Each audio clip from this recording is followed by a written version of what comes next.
Hi, welcome back guys. This is your friend, Cabbage Head Fanfics, back with amazing fanfiction. This is the second part of What If Deku Had 8 Sentient Quirks. Now before starting, please give this video a like and subscribe to the channel if you want more videos like this. Now let's get into the fanfic. Izuku calmly walked through the halls underneath the stadium, heading towards the entrance to the field. He rounded the corner and stopped in his tracks, suppressing the instinct to snarl under his breath. Great, what's he doing here? Endeavor coldly stared back, briefly glancing at the wisps before returning his attention to Izuku. Midoriya Izuku, I assume. Izuku flexed the fingers on his right hand, trying to keep himself from clenching them into a fist. That would be me. Why? Endeavor huffed. No reason in particular. Though, you appear to take after your uncle more than your father. Do yourself a favor and let Shadow beat you quickly. He can't afford to waste time on trash. Izuku's heart pounded in his ears, and he could feel Pink just barely holding herself back as she floated close to his right shoulder. Will that be all, sir? Endeavor grunted and roughly pushed past him. Izuku watched the hero leave, making sure the man was out of earshot before slamming a fist into the nearest wall. Every nerve in his body was screaming in rage, and the wisps were all similar degrees of pissed off. Silently, Izuku pulled out his phone, opening up the direct message thread with Nezu and ignoring the new crater to his right. Taste the rainbow. Just ran into Endeavor inside the competitor tunnels. Our rat and savior, well, that's curious. He shouldn't be allowed back there. I'll check with the bots running security for that area. Taste the rainbow. He also implied that he expected me to follow my uncle's example. Apologies in advance, but I might need to vent some frustrations in my upcoming match. Our rat and savior, duly noted. Izuku handed his phone to Cyan, taking a deep breath as the wisp darted off towards the stands. It wasn't long before he returned and warbled, "Time to go." Izuku nodded wordlessly, not trusting his voice at the moment. He strode out onto the field, the crowd going wild as they caught sight of him. Present Mike announced. Coming up to the arena now, it's the relentless rainbow, Midoriya Izuku. Dad sucked in a breath through his teeth, even as the crowd cheered. Oh, Cementos, stand by, things could get ugly. The cement hero tossed out a thumbs up as Todoroki calmly walked into the ring on the other side. Mike continued, and his opponent, the Sub-Zero soldier, Todoroki Showdown. Dad hummed. Win or lose, he's shown he's quite talented with his ice, in both raw power and fine control. Let's see what he goes for this time. Todoroki raised an eyebrow at Izuku's cold expression. You look like you're having a bad day. Izuku gritted his teeth. Not in the mood. Midnight shouted. You win if you immobilize your opponent, force them out of bounds, knock them unconscious, or get them to surrender. Fighters ready. Todoroki huffed. Ready. Izuku nodded once. Ready. She cracked her whip. Begin. Todoroki's right foot shifted, and a wave of ice surged across the concrete towards Izuku. Wordlessly, he stood still, his hair turning a brilliant shade of blue. The ice rushed over him, stopping just inside the boundary line and leaving a sizable chunk sitting atop the cement. The crowd fell silent, glancing at each other and murmuring in confusion. Midnight cautiously raised her arm, only to lower it when the ground started to rumble. Todoroki blinked in shock, taking a step back. The front of the iceberg exploded outwards, and Izuku stepped out of the newly made hole, brushing a few small pieces of ice off his shoulder. The wisps emerged after him, floating behind his shoulders. That all you got? Impossible. Izuku raised an eyebrow coldly. Bold of you to assume you know what is or isn't possible. Todoroki scowled and stomped his right foot, and another wave of ice rushed forward. This time, Izuku stepped forward, blue energy coating his entire body. Ice met fist, and the ice lost. The entire wave shattered like glass on impact, shards of ice scattering across the arena floor and starting to melt away in the sunlight. Izuku stood completely still, looking none the worse for wear. Todoroki swore under his breath and lunged forward, sliding his right foot across the ground. Two streams of ice shot out at 60-degree angles to each other, before curving in and angling towards Izuku.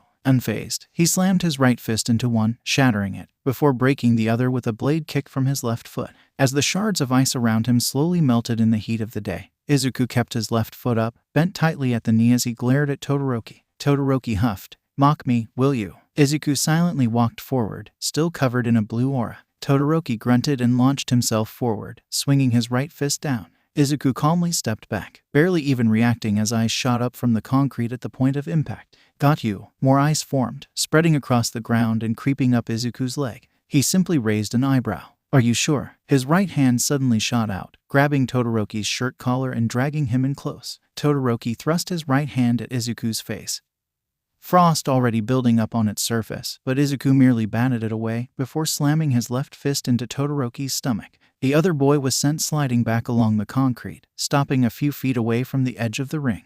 The ice over Izuku's leg shattered from proximity to the force of the blow. He coughed into his fist, before glaring across the ring at Izuku, who stood motionless. "You'll regret not using that opportunity to finish me off." Izuku said nothing, merely cracking an eyebrow in a challenge. "Still, it looks like Endeavor's pissed off." "Thanks, Midoriya." Izuku froze, his arms hanging limp by his sides. His hair flashed purple for the briefest moment. "But I've wasted enough time. I'll end this quickly." Another huge wave of ice shot out, aiming directly for Izuku. "Where the hell are you looking?" A streak of orange light pierced through the wave of ice, and the attack shattered into millions of tiny pieces, a huge blast of wind blowing Todoroki towards the boundary line. He managed to save himself by quickly erecting an ice wall behind him. An orange bullet with 6 triangular fins circled back through the air, floating behind Izuku's shoulder for a moment before shifting back into wisp mode. "You're shivering, Todoroki." Todoroki paled, before glancing at the patches of frost on the right side of his body. Quirks are physical abilities. They all have limits, no matter how powerful they are. You can't take any more cold, can you? But you could solve that easily, using the heat from your left.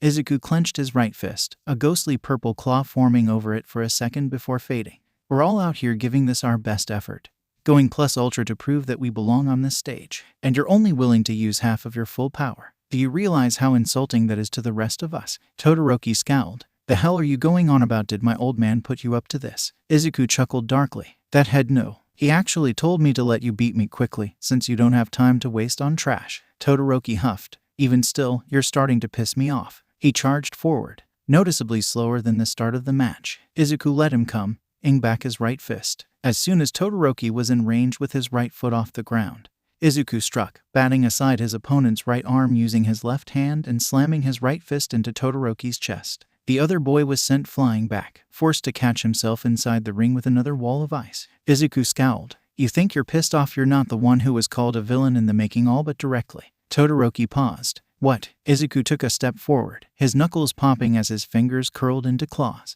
"Just a couple hours ago, my uncle, Midoriya Tako, assaulted Slugger on the side of the street and publicly declared himself a villain. Endeavor was waiting for me in the tunnel. His exact words were, 'You appear to take after your uncle more than your father.' I'm sure you can read between the lines to tell what he didn't say." Todoroki scowled. "So you're taking out your anger at him on me?" Izuku huffed. "Please, I'll take out my anger at Endeavor on Endeavor. No, right now I'm more pissed at you, Todoroki." "Excuse me." Izuku took another step forward. "You heard me. You know for a fact that the way you're using your quirk isn't right. You know that the biting cold of your right side could be easily mitigated. But you cast aside an incredible power just because you associate it with someone you hate. You're forcibly handicapping yourself, and you don't even have anything to show for it. You haven't left a scratch on me yet, you know." Todoroki scoffed. "I told you already. I will never stoop to using his fire in combat." "Cut the crap." Todoroki reeled back at the sudden volume. What?" Izuku took another step, his eyes blazing with fury. "Your left side doesn't belong to Endeavor. None of your power belongs to him. Sure, your right side might mimic your mother's quirk, and your left might resemble Hellflame, but that doesn't change the fact that it's your power. Yours and yours alone. I was told for most of my childhood that I supposedly take after my uncle, that the wisps are like his kraken quirk. When I heard that that same uncle had suddenly become a villain, that he was abusing the quirk that mine supposedly resembles. Do you think I didn't hate it? Do you think that I didn't, for 1 second, despise that my own power could be compared to that of a villain's? Because I did.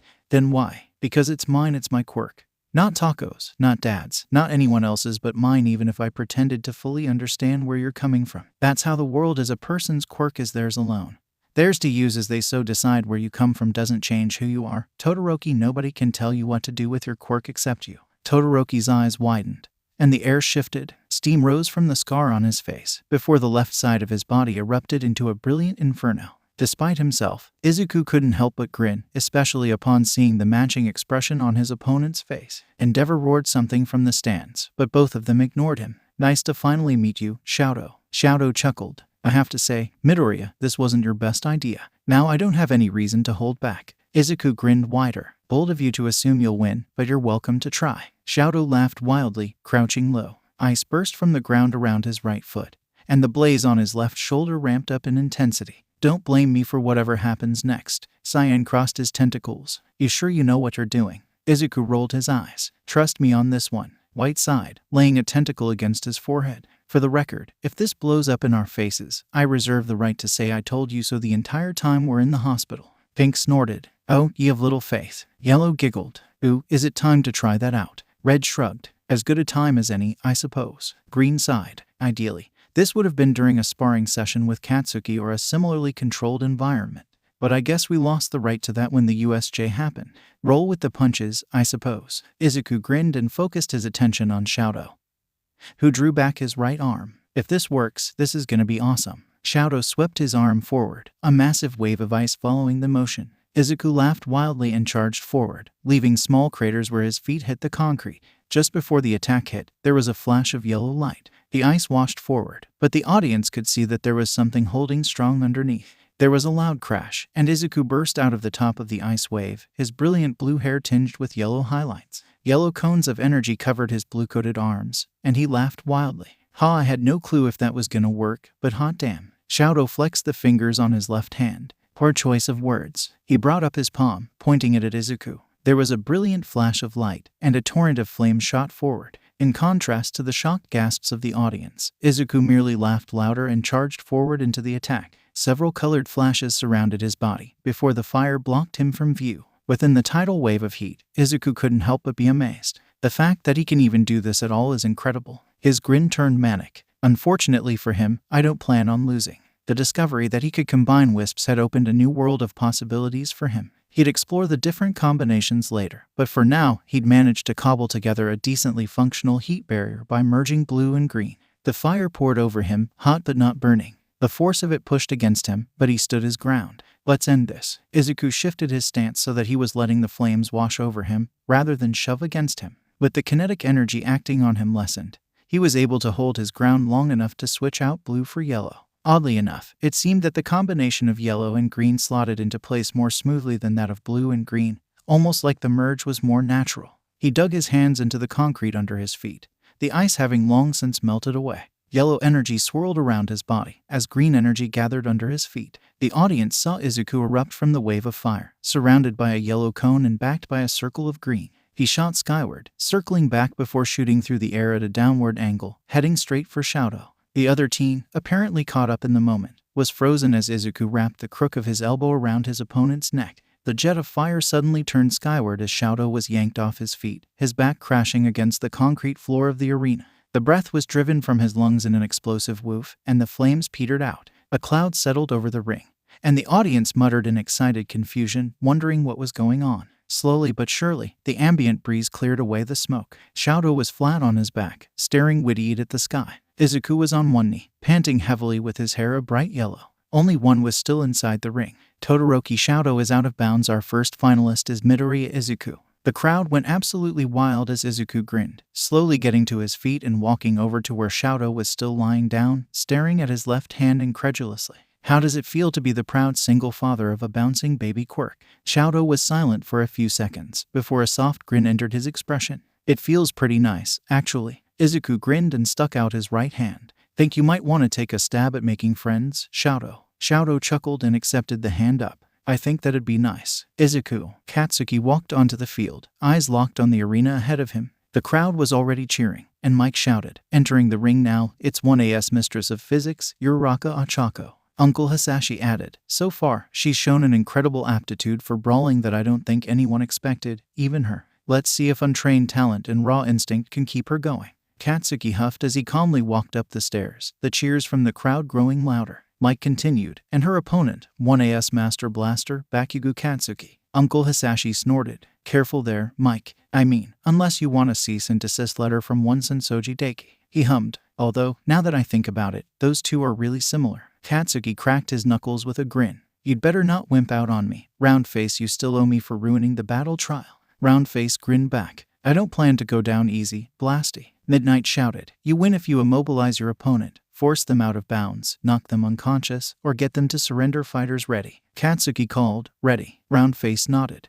Ready. The heroine cracked her whip. Begin. Roundface shot forward, running low to the ground with her hands splayed wide. Katsuki narrowed his eyes and brought back his right palm, assessing the situation calmly and efficiently. She's fast on her feet, that's for sure. If I were in her position, I'd force an attack, dodge, then hit with 5 fingers while the opponent is off balance. Her quirk is basically an instant win condition, even considering Blast Turbo. Better play keep away. His fingers flexed, and his arm started coming forward. Round-Face ducked low, likely expecting his usual right hook, which meant she was hit square in the face by the blast from his sweeping hand.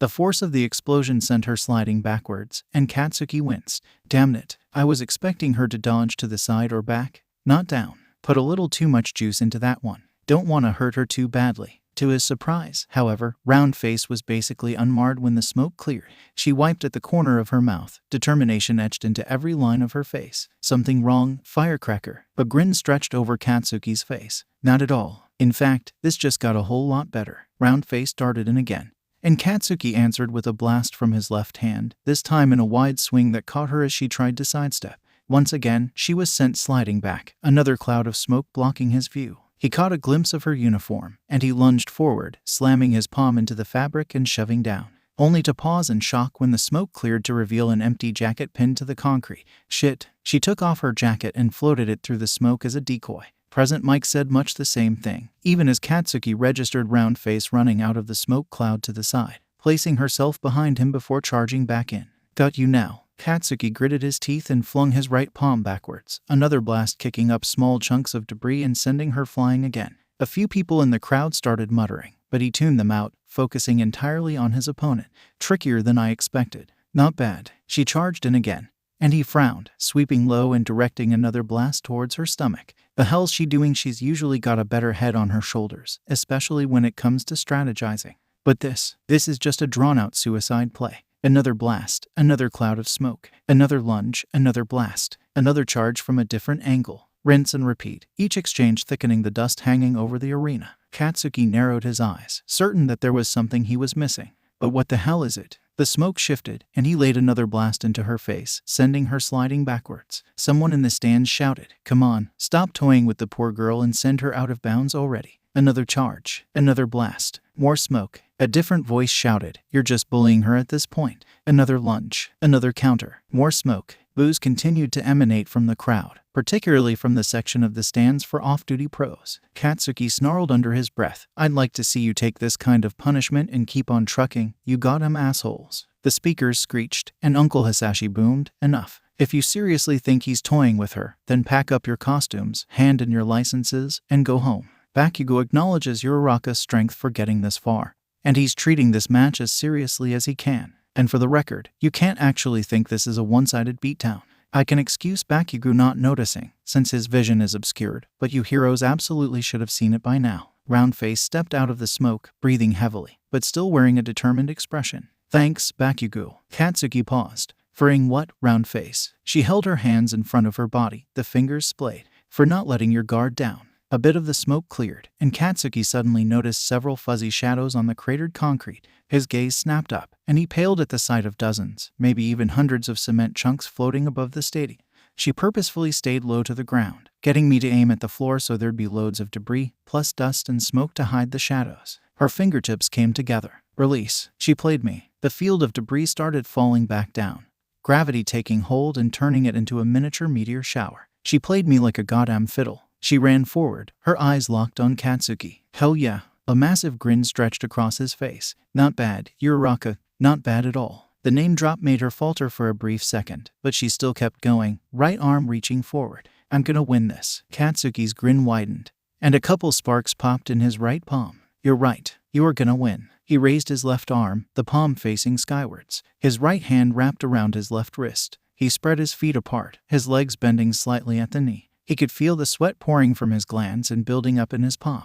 Uraraka was a few yards away, a meter away. Her hand was inches from his chest. Just not today. A massive explosion erupted from his hand, incinerating the debris directly above him. The shockwave sent Uraraka flying backwards, tumbling head over heels. The entire meteor shower had its momentum reversed, sent flying into the sky high above the stadium, before raining back down around the roof and onto the grassy field below. Katsuki winced and clutched at his left arm, the feeling of pins and needles shooting through the limb. The smoke gradually cleared, giving him a clear visual of Uraraka kneeling on the concrete a few meters away. "No, my ultimate plan. In one shot." Katsuki narrowed his eyes. "Don't tell me you're giving up now, not when it's getting good." Uraraka slowly got to her feet, her back to Katsuki. "No, I'm not giving up. Not now, not ever." Katsuki grinned and charged forward, right hand pulling back. "Then let's keep going, Uraraka." She whirled on the spot and darted forward, determination clear on her face. When the atmosphere shifted, her eyes glazed over and she fell forward, turning just enough that she landed on her shoulder instead of her face. Katsuki skidded to a stop, cursing under his breath.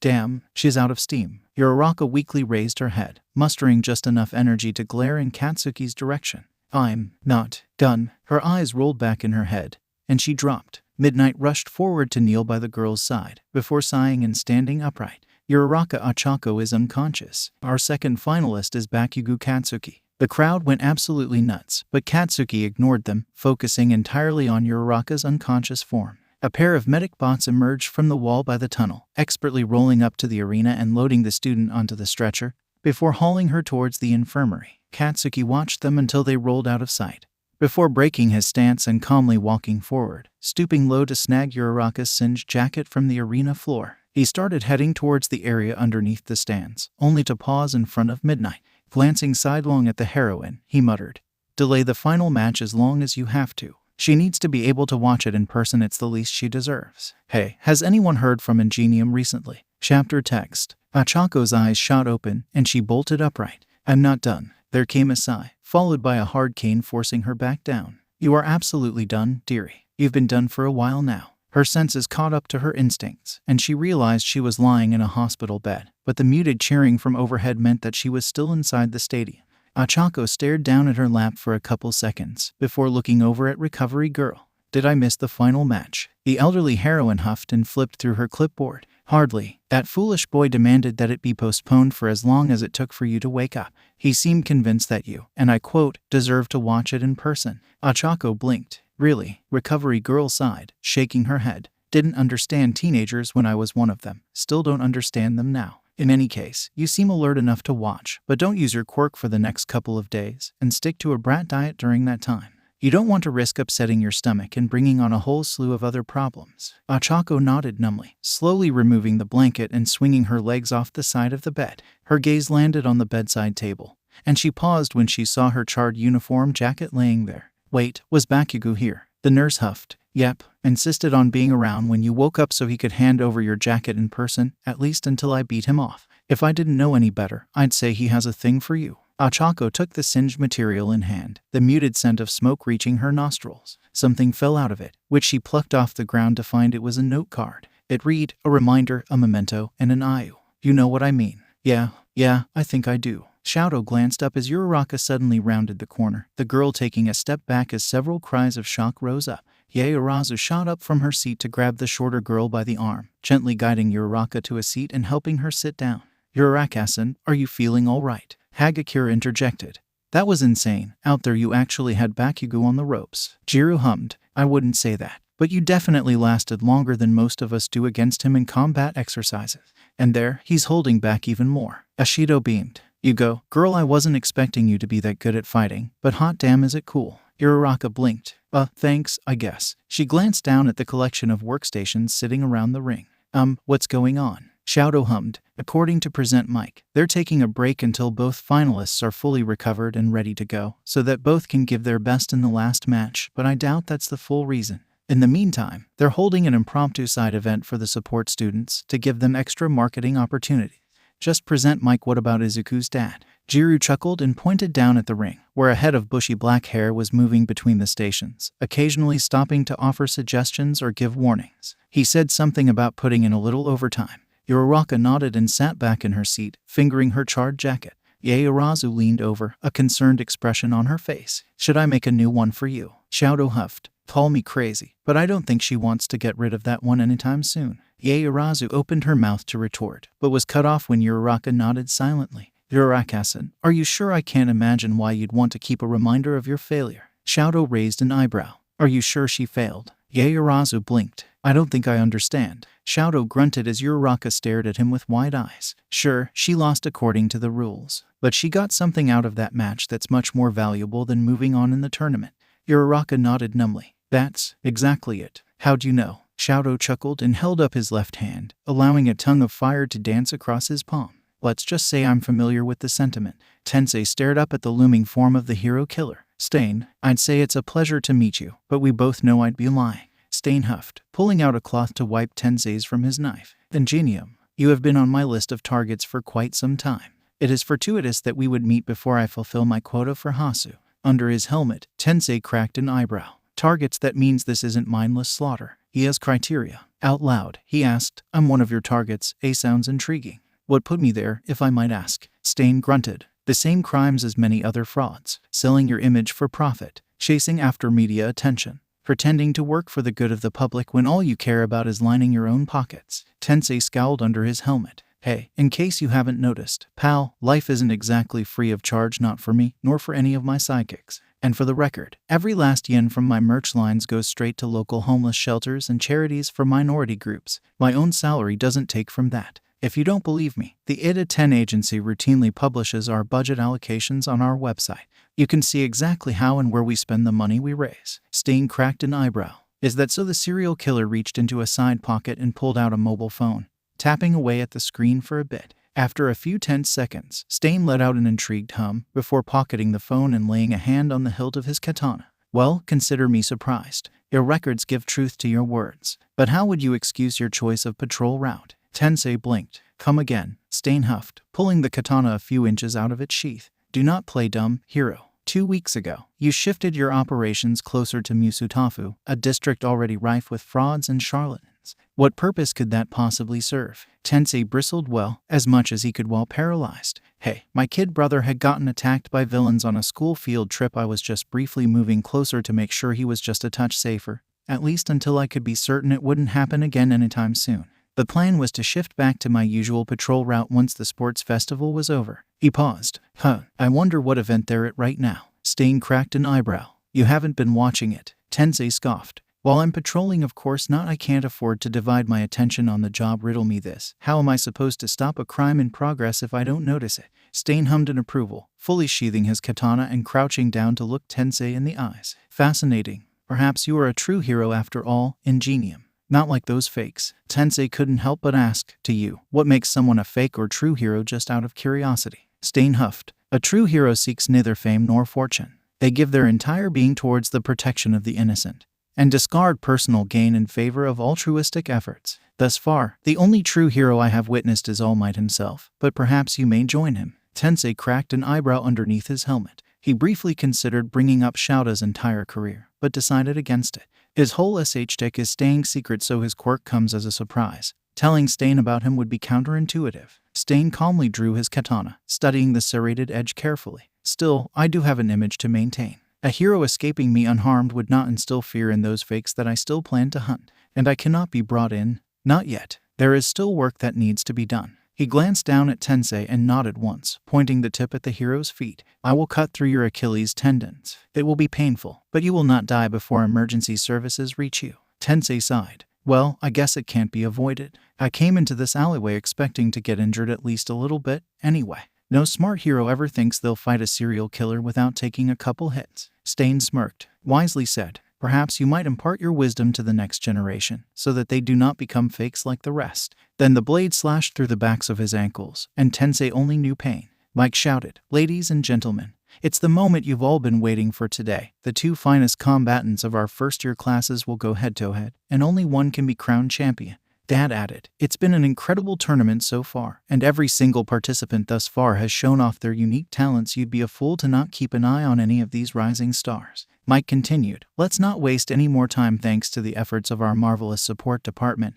we've cooked up something real special for you all. Fighters, take your positions. Izuku cracked his knuckles with a grin as the platform under his feet rose up, the grass splitting apart to let him rise onto the field. The wisps were flying rings around him, and his grin widened as the crowd roared in excitement. Red smoke shot from spigots in the ground as he ascended the stairs to the arena, and the torches on his side burst into brilliant red flames. In the red corner, it's the multicolored maestro, the solar sentinel, the kaleidoscopic comet himself, Midoriyaizuku. The crowd roared even louder as Izuku stopped. He grinned and swept his right hand across his chest as he bowed low. The grass on the opposite side of the field split apart, and Katsuki rose up on his own platform, cracking his knuckles with a manic grin. Blue smoke followed him as he ascended to the arena, and the torches on his side filled with lustrous blue flames. In the blue corner, it's the devilish demolitionist, the colonel of Kaboom, the merciless missile himself, Bakugo.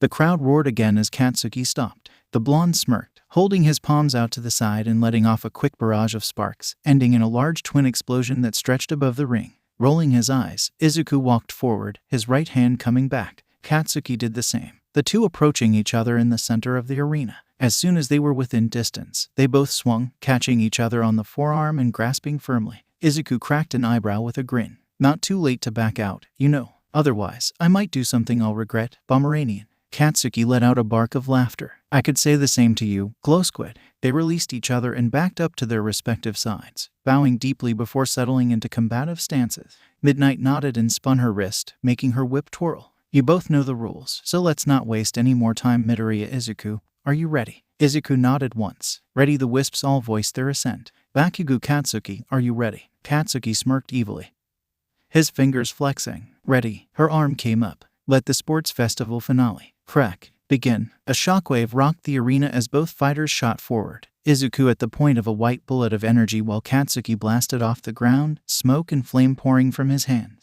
The two fighters rushed at each other at top speeds, and the crowd roared in excitement. As Katsuki soared through the air, he pulled his right arm back with the hand facing upward, sparks crackling in the palm. Izuku at his own right arm, his hand clenching into a fist. They met in the center of the arena, Katsuki's hands swinging up, over, and down, a blast flaring to life. In the blink of an eye, Izuku exchanged white for blue and held his left arm over his face. The explosion rocked the arena, sending a gust of wind through the stands. Shortly after, a meaty smack rang out, and Katsuki slid backwards out of the smoke, a hand over his stomach. The smoke cleared to reveal Izuku standing there, right fist outstretched and body covered in blue light. Katsuki merely grinned wider and blasted forward again, pausing as he got close to launch himself into the air, front flipping rapidly before throwing his right leg out in a devastating axe kick. Izuku crossed his arms over his head, catching the blow head-on, as the arena floor cratered under his feet. Katsuki pushed off of Izuku's crossed arms, laying a left-handed blast into Izuku's chest that sent the wisp wielder sliding backward. Katsuki landed on his feet and immediately dashed forward, not wasting a second as sparks crackled in both palms. The blonde suddenly dropped to the ground as a spinning pink buzzsaw whizzed overhead, connected to a whip of green energy that emerged from Izuku's left palm. His hair was a brilliant pink with hints of green, and he grinned widely. Katsuki grinned back and blasted forward, left palm coming back with an explosion building up. The green whip disappeared, as did the pink buzzsaw, and the highlights of Izuku's hair turned yellow. He spun on his heel, pink light surrounding his upper body and yellow light over his legs. He quickly picked up speed, his features blurring until he was a spinning top of pure light. Katsuki angled his palm so that the blast missed Izuku, instead slamming into the floor underneath and sending the top skyward. Izuku lost his angular momentum in midair, but the grin on his face showed that he wasn't exactly worried about the prospect. There was a multicolored flash of light, and his hair was suddenly blue with hints of red. Izuku curled up into a ball, and blue energy covered his body, solidifying into a massive blue cube. Gravity took hold, and the cube plummeted, red energy swirling around it as it fell to earth. Katsuki blasted himself backwards, just barely managing to escape the cube's impact. However, the second it hit the ground, fire exploded outwards, catching Katsuki dead-on and sending the blonde flying towards the boundary line. His feet hit the concrete, and he pointed his palms backwards, countering his momentum with a twin explosion. Katsuki suddenly noticed that the front of his gym shirt was on fire. Making a snap decision, he ripped it from his body and tossed it to the side, the fabric burning away in midair. Izuku stepped out of the new crater in the arena, small fires still burning on the ground. He brushed a bit of rubble off his shoulder, before holding his hand out towards Katsuki and making a beckoning motion. Katsuki grinned widely and blasted forward, sweat glistening on his chest. Izuku dashed forward to meet him, his hair shifting to a blend of bright red and brilliant orange. Bullets of fire shot from his extended left palm, and Katsuki bobbed and weaved through the air, evading the barrage with fluid movements. Izuku's red hair turned yellow, and he shot through the air, energy spiraling around his body as orange light shone from his feet. Katsuki turned upside down to dodge another fireball, both palms coming up with light emanating from them. A twin explosion sent Izuku rocketing back down to earth, crashing into the arena with the force of a meteor. Katsuki dropped to the concrete, holding a ready position. Izuku climbed out of the new crater, his shirt smoking dangerously. He grabbed the fabric and tore it from his body, revealing a constellation of old burn scars covering his chest and arms. He tossed his shirt aside, the garment catching fire and burning to ash before it could hit the ground. Katsuki sucked in a breath through his teeth. Did I really go that hard in our training matches? Izuku huffed. No pain, no gain. Katsuki grunted. Yeah, budding, tell me if you're in pain, dumbass. Izuku rolled his head and cracked his knuckles, his hair turning prismatic and reflecting the light from the torches. All 8 wisps floated in the air behind him, looking for all the world like Raijin's drums of thunder. Enough playing around. Let's finish this. Katsuki grinned and rolled his shoulders, preparatory sparks popping in his palms. A haze of steam rose from his bare skin, looking for all the world like Fujin's bag of winds. Couldn't agree more. The blonde launched himself upward before transitioning into a barrel roll, a cylinder of smoke gathering around him that tightened into a cone as his turning radius shrank to almost nothing. Izuku's hair shifted to a near-even blend of red and pink, and he raised his right palm high, eyes focused on the ground in front of him. Howitzer impact. Ruby minefield. Izuku's hand slammed into the concrete, and huge pink spikes erupted from the ground. Katsuki rocketed forward, palm slamming into the side of the tallest spike, shattering it on impact before a massive explosion tore the air apart. The field of spikes glowed red, before bursting into a shower of crimson flames. The attacks collided, blasting the entire stadium with a torrential gale. As the wind died down, a thick cloud of smoke covered the arena, and the crowd muttered in anticipation. Present Mike coughed, the sound echoing from the loudspeakers. What is Shouda teaching those kids? Dad huffed, but Izuku could hear the pride in his voice. Don't look at Aizawa. Those two came like that. They've been best friends and rivals ever since they were in preschool. It's only natural that they'd push each other to their absolute limits. Mike grunted. Wicked. But who won? There came the click of a button, and the torches went out. 4 massive fans rose out of the corners and turned on, quickly blowing the smoke cloud into the air. The crowd gasped as they finally beheld the state of the ring. The center of the arena was in shambles, multiple craters littering the concrete with rubble. Whatever wasn't crushed to pieces was scorched entirely black. 2 pairs of sooty lines stretched across the floor from ground zero, leading towards the edges of the arena. Izuku and Katsuki were still upright and panting heavily. Both had been launched towards the boundary line, but by some twist of fate, both had slid to a stop just inside the ring. Oh, what a twist! Even after that massive explosion, both Midoriya and Bakugo are still in the running, but there's a chance that they could be too exhausted to continue. Who's gonna end up on top? Izuku coughed into his fist, the feeling of pins and needles in his arms making him dizzy. Across the arena, Katsuki panted heavily, his palms red and smoking. We're both near our limits. If one of us doesn't pull ahead, we're gonna drop at the same time. And I don't plan on falling behind anytime soon. Drawing on his very last reserves of strength, Izuku expelled red and pink from his body, the 2 wisps collapsing to the arena floor. He pulled his right arm back, the limb glowing cyan with orange light shining from his elbow. At the same time, Katsuki pointed both his palms backwards, crouching low with a determined scowl. There was a loud boom, and both boys launched forward, determination etched into every line of their bodies. Katsuki shouted wordlessly, and Izuku answered with his own primal roar. They rushed towards each other, neither showing any sign of backing down. Midnight swore under her breath and reached for her sleeve. Cementos, they're going to kill each other if they keep going. The cement hero leaned forward from his chair, only to pause as something seemed to come through his earpiece. He glanced at Midnight, who seemed to have received the same message, and nodded once. He sat back against his throne and steepled his blocky fingers. Izuku pulled back his right fist, ignoring the pain that shot through it. Katsuki pulled back his right fist, wincing in pain but still charging. Now or never. Izuku swung forward, feeling his fist connect with Katsuki's face. Katsuki swung forward, his fist landing squarely on Izuku's face. A meaty smack echoed throughout the stadium. The audience fell silent, a hushed air falling over the spectators. In the ring, time seemed to stand still. Both teens locked in place, fists pressed against faces. In unison, they began to tip backwards, and the audience gasped. WHUMP. Izuku grit his teeth, his knees bent at a 90-degree angle. His back was parallel to the ground, but still in the air. Mustering every ounce of will he had left, he hauled his torso upright, taking a huge step forward to catch himself before he could faceplant.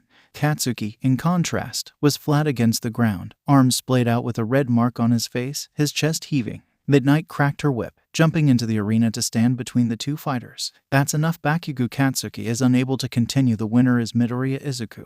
The spell broke, and the crowd erupted into cheers. Izuku could make out his dad shouting proudly in the background as Mike announced, "What a finale, folks!" In an incredible feat of strength, Midoriya Izuku manages to keep standing, conclusively proving that he's risen above the competition. Izuku grinned wearily and lifted his right arm, raising his hand above his head and clenching it into a fist. The crowd roared even louder, and his grin widened before his vision went dark and he tipped backwards. Absolutely worth it. Mirai huffed as the feed from the sports festival cut off. So now he's using quirks that aren't connected to his wisps. Just more proof that he has all for one, knowingly or not. He must come here for internships. Ryuko whistled appreciatively. Damn, little Midoriya really knows how to throw down. Not to mention that Bakugo kid kinda reminds me of Rumi, to be honest. The door to her apartment suddenly slammed open, and Ryuko turned to see the rabbit in question rush inside. Lizard, help a bunny out. Ryuko cracked an eyebrow. You, asking for help, that's a first. What's the occasion? Rumi grunted, running to Ryuko's dinner table and digging through the stack of papers. I've never done it before, so I don't know how to send an internship request to UA. Worthy is the paperwork for that shit. Ryuko hummed. Really, you want to request a UA student for internships? Another first. You usually don't do those. Rumi huffed. I know, which is why I need your help. You send out internship requests whenever the girls impress you, so you're more familiar with this shit than I am. Ryuko sighed, but took pity on the frantic heroine and stood up, walking over to her file cabinet to retrieve a stack of internship request forms from the top drawer. Here, go ahead and take one. I'm guessing it's just the one, right? Rumi nodded with a grin, snagging a pen from a nearby cup and plopping down in the closest chair, quickly scratching out the necessary information. Yep, that blonde kid in the finals was a real fighter. I want to see how good he is in person. Ryuko cracked an eyebrow. The Bakugo boy, why not Midoriya? Rumi scoffed. Hey, I'm not an idiot. You'd never forgive me if I broke your what? First cousin once removed. Did I get that right? Ryuko hummed. Yes, that's right. First cousin once removed. Rumi nodded. Yeah, sure, I'd like to send the Midoriya kid a request too, but again, he's your relative, so nah. Bakugo, on the other hand, is fair game. Ryuko shrugged. I guess that's fair. Rumi paused and glanced up at the draconic heroine. Speaking of, were you gonna send any requests this year? Ryuko sighed. Unfortunately, I don't think any of the girls from the first year particularly caught my interest. Sending the Yaorazu heiress a request could help my finances if she accepted, but that'd be shallow. Rumi cracked an eyebrow, pointing the butt end of the pen at Ryuko. Didn't you see the second match of the semifinals? Ryuko paused. No, I was distracted by a new development on the Innsmouth case. Why? Rumi cackled and turned back to the form. Give it a watch. I'm sure you'll find it interesting. Midnight announced. Now, let's begin the awards ceremony. Smoke hissed out from the grass below the announcer's box, accompanied by a shower of confetti. 3 marble cylinders rose from the ground, and the smoke cleared to reveal 4 students standing proudly on top of them. The shortest one bore a red 3 outlined in gold on the front, and both Uraraka and Showdown stood on top, the former waving with a grin and the latter smiling softly with crossed arms. The one on the opposite side, slightly taller, bore a similarly redan gold 2 on the front, and Katsuki stood atop it, arms crossed with a thin smirk. Finally, the one in the middle, the tallest of the 3, bore a shining 1 on the front, and Izuku stood proudly on top, his wisps hovering behind his back. The crowd roared in excitement, and the other students gathered on the playing field gave a massive round of applause. Izuku grinned widely and waved, and the cheers grew louder. Midnight giggled into her sleeve before clearing her throat. Naturally, there's only one man fit to award the medals to these fine students. Booming laughter filled the stadium, and the crowd gasped in delight as a massive figure leapt over the stands before landing between the podium and playing field. I am here to honor these astounding young men and women. The crowd roared as All Might stepped forward, stopping beside Midnight as the heroine picked up a tray with 4 medals on it.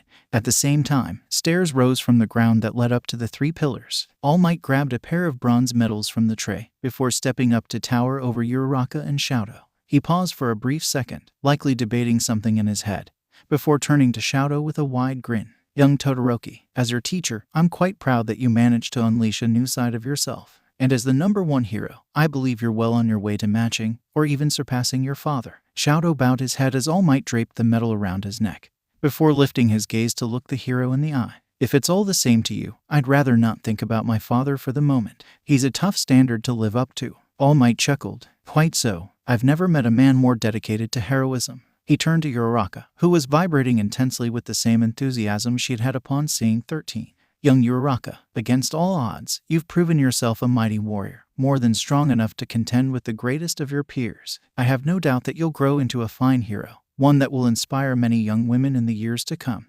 Uraraka blushed as All Might hung the medal around her neck. I'm not sure what to say. All Might chuckled and patted her shoulder with his massive hand. Often, neither do I. Sometimes, you need not say anything. Stepping back, the hero accepted the silver medal from Midnight, before walking over to stand in front of Katsuki, choosing to keep his eyes level with the shorter blonde. Young Bakugo, you've shown an intensity that some would call excessive, but I can see that it's carefully balanced to be not too much, nor too little. I have every faith that your name will be known for decades to come as a mighty hero and a force to be reckoned with. Katsuki grinned and bowed his head, fingering the silver medal as it settled on his shoulders. You can't even imagine how great of an honor this is, All Might. Just watch me, I'm not done getting better. All Might let out a bark of booming laughter. Of course not, no good hero is content to remain as they are. You must always push yourself to be better than you were the day before. The wisps all backed up a couple inches as All Might stepped up to the central pillar, choosing to stand on the ground so that he was looking up at Izuku.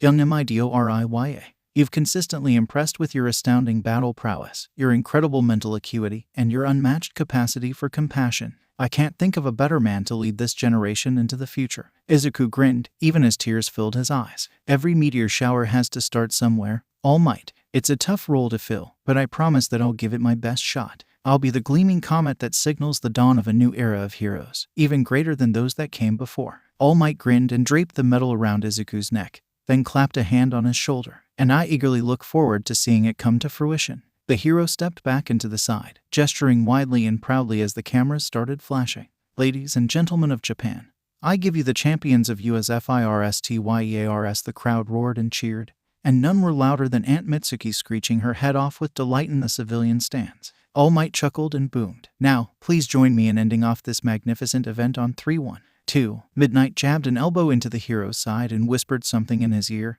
and All Might nodded. 3. In unison, everyone shouted, plus ultra. Tenya rushed through the hallways, ignoring the indignant shouting of the nurses behind him. He briefly checked each room number as he passed, skidding to a halt as he found the one he was looking for. He wrenched the door open with panic in his voice. Tensei, his older brother, glanced up from his phone and grinned, waving from where he was sitting in a hospital bed. Hi, Tenya, how'd the sports festival go? Tenya shot to his brother's bedside, grabbing the older Ida's hand frantically. Are you all right? Mother said you were attacked by the hero killer. Tensei rolled his eyes and set down his phone before patting Tenya's hand calmly. I'm fine, Tenya. The doctors say I'll recover within a few weeks. Nothing permanent, not even a limp. But the hero killer, Tensei chuckled. I know. For a serial killer, Stain was surprisingly calm about the whole thing. Mother gently pried Tenya's hand away from Tensei's arm. It's all right, Tenya. Tensei's career is far from over. He's just going to be taking a short break while his ankles heal. The doctors here have some of the most efficient healing quirks in Japan.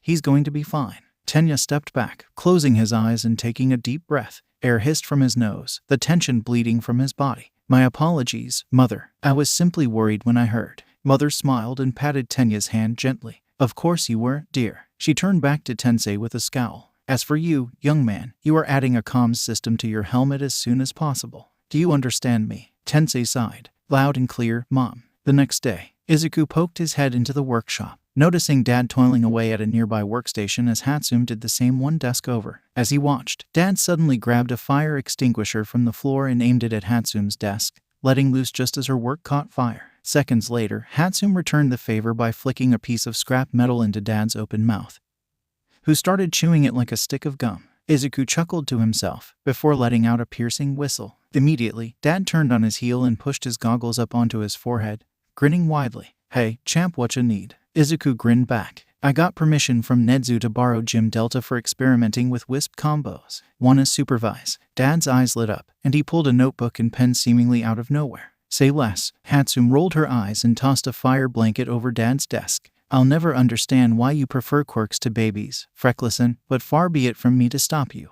Several minutes later, Izuku was pressing his hands into his spine and leaning back, feeling his vertebrae pop in quick succession. Phew, guess I'd better hold off on the combos in actual combat for now. Those take a lot out of me. Dad hummed curiously and tapped his pen against his lips, leaning back from where he was sitting behind a pane of reinforced glass. You know, ever since I heard Eraserhead's report on the USJ, I've been wondering something. Reportedly, your hair suddenly gained all the colors of your wisps, even without being fused, and you punched Namu even harder than All Might could. Any clue what happened there? Izuku frowned and glanced down at his hand, flexing his fingers. Not really, no. I wasn't thinking at the time, since I was mainly focused on the fact that it was squeezing the life out of Pink. The adrenaline kinda overwrote most of my critical faculties. Dad hummed, scribbling something down on the paper. So it might be some sort of adrenaline-induced ability, like frenzy. Izuku winced. I've been trying not to think about frenzy. Dad nodded. Reasonable. If memory serves, Dark Shadow doesn't enjoy it when she rampages,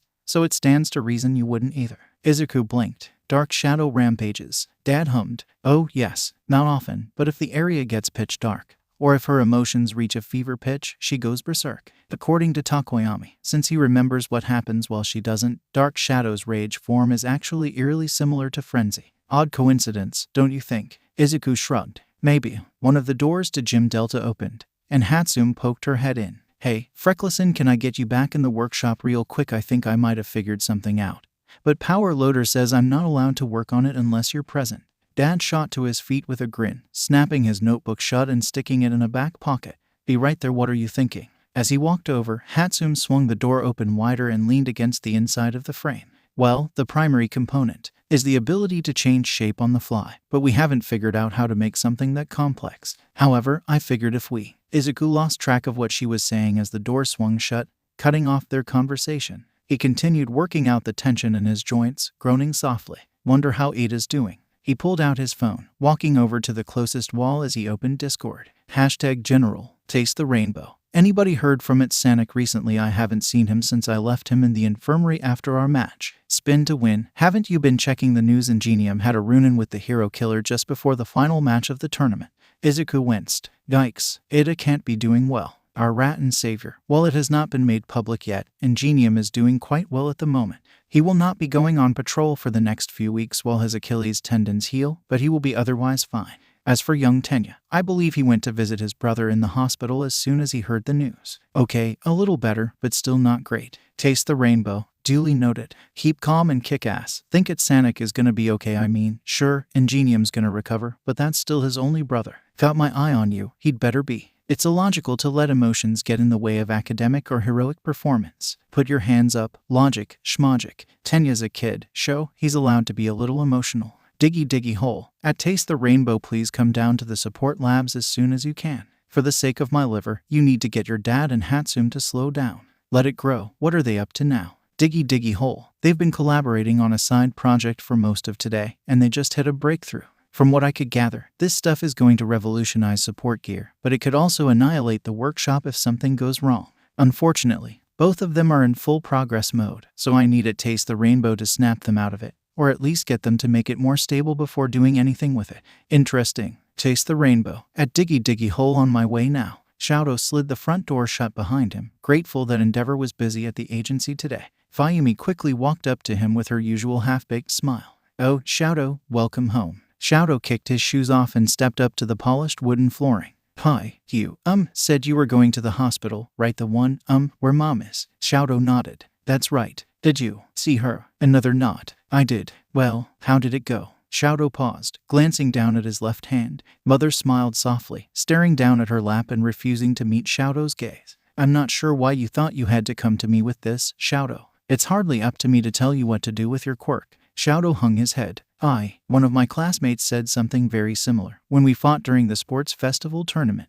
But I don't think it'd feel right unless I heard it directly from you. Mother softly rested her hand under Shoudo's chin, raising his head to meet her eyes. There was no sign of the hatred Shoudo thought she would have held. Oh, Shoudo, it doesn't matter to me if you use your left side or not. So long as you hold your head high and march forward towards your dream, then I'm happy. A tongue of fire danced across his left palm and small chunks of ice formed on the back of his right hand.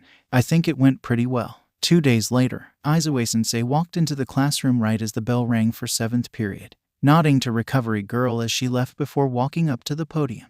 Good work during the sports festival on Monday. Hopefully, you all took your 2 days off to rest and recover, because we're going right back to working you to the bone. Uraraka raised her hand cautiously. Sir, where's Minta? Indeed, the seat between Izuku and Yaorazu had been suspiciously empty that morning.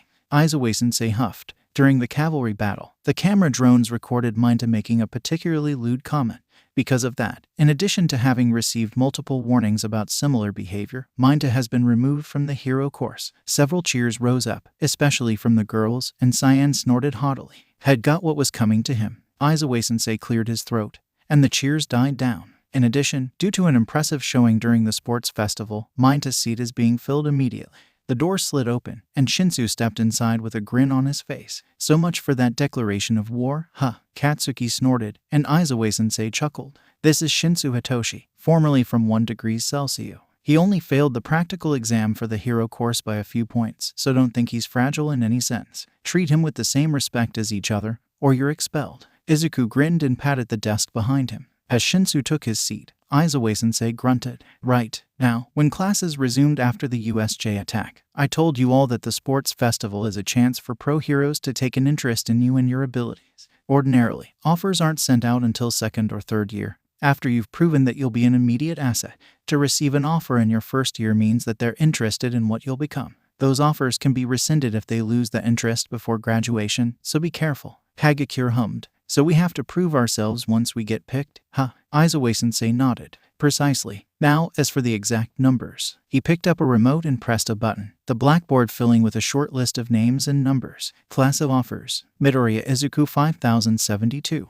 Bakugo Katsuki 5071. Todoroki Shoudo 4123. Takoyami Fumikage 327. Uraraka Achako 314. Kirishima Ijiru 308. Kaminari Denki 281. Ashido Mina 250. Yaoyorozu Momo 209. Zero Hanta 20. Usually, it's more spread out, but there was a lot of focus on 3 of you in particular. Kaminari leaned his head back and groaned. Man, it's such a huge difference. It's honestly kinda demoralizing. Jiru cracked an eyebrow. You know what demoralizing means, color me impressed. Aoyama huffed and crossed his arms with a pout. It is quite clear that these pros do not know a star when they see one. Sue laid a finger on her chin. How come Takoyama-kun got more offers than Uraraka-chan? Even though she made it way farther in the tournament, Kiro.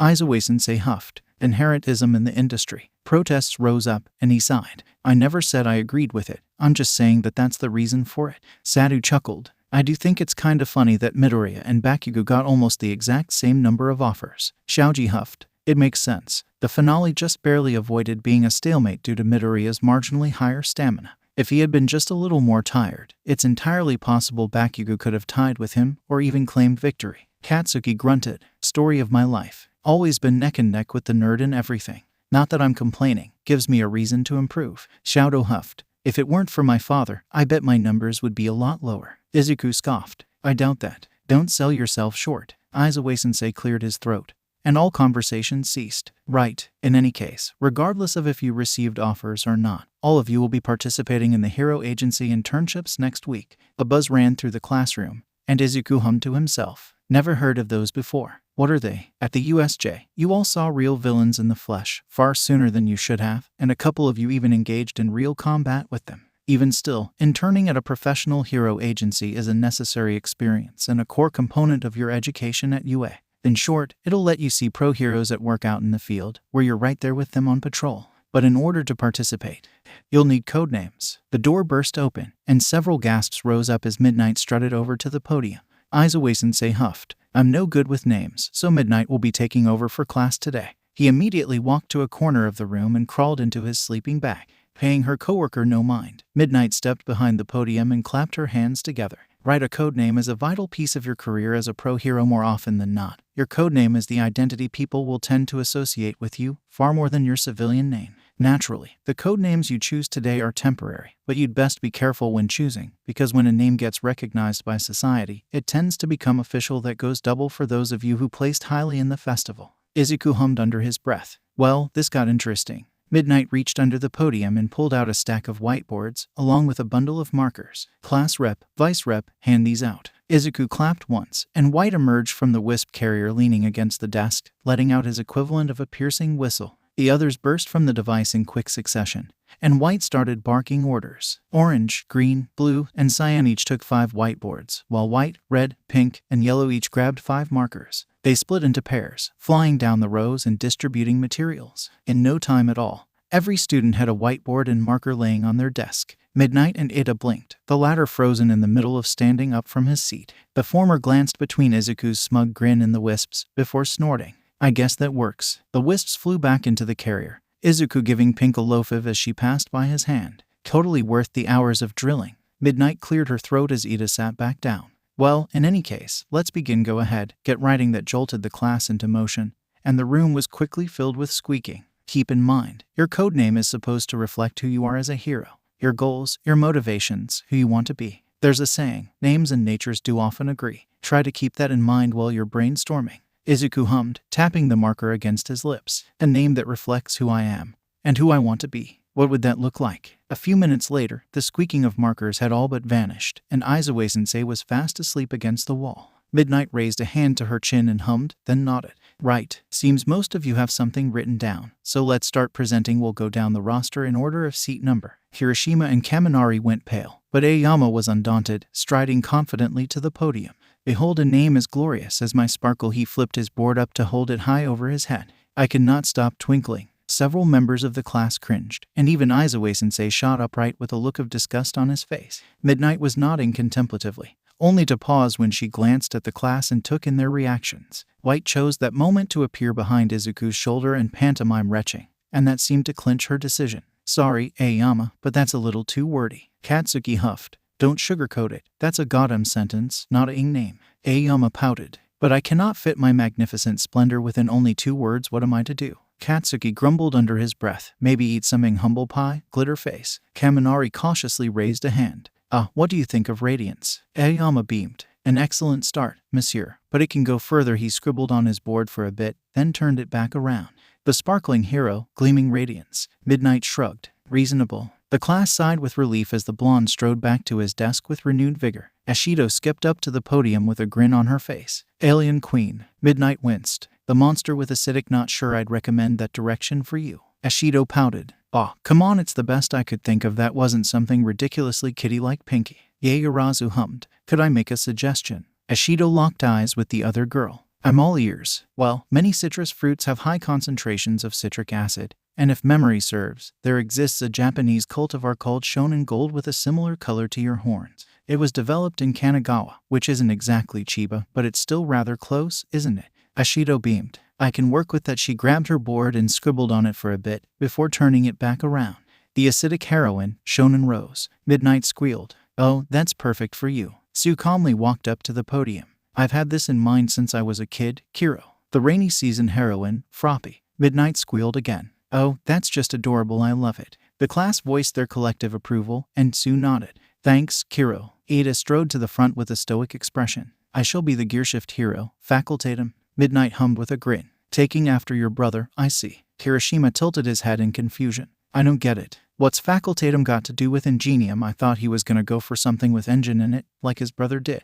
Yaoyorozu perked up. Actually, ingenium is a Latin word that can mean talent, and facultatum roughly translates to ability. There where we get the English words ingenious and faculties, respectively. Midnight nodded. Precisely. Ada bowed and walked back to his seat, but there was something off about the way he did it. Izuku couldn't quite place it, though. I'll see if I can catch him after classes to ask about it. Uraraka quickly walked up to the podium, a visible bead of sweat running down her neck. I didn't think of a title, but I'm going with Uravity. Midnight squealed. Oh, that is just precious. Approved. Ajiro calmly walked up to the front, his tail twitching. Even though all of my dojo training is screeching at me not to do this, I'm going with the simian hero, Grandmaster. Midnight raised an eyebrow. To my knowledge, Grandmaster is more of an unofficial ranking. Why aren't you fully comfortable with it? Ajiro sighed. Usually, the title of Grandmaster is granted when one becomes a teacher or is deemed highly experienced. By choosing this for my hero name, it feels almost sacrilegious, like declaring myself an expert.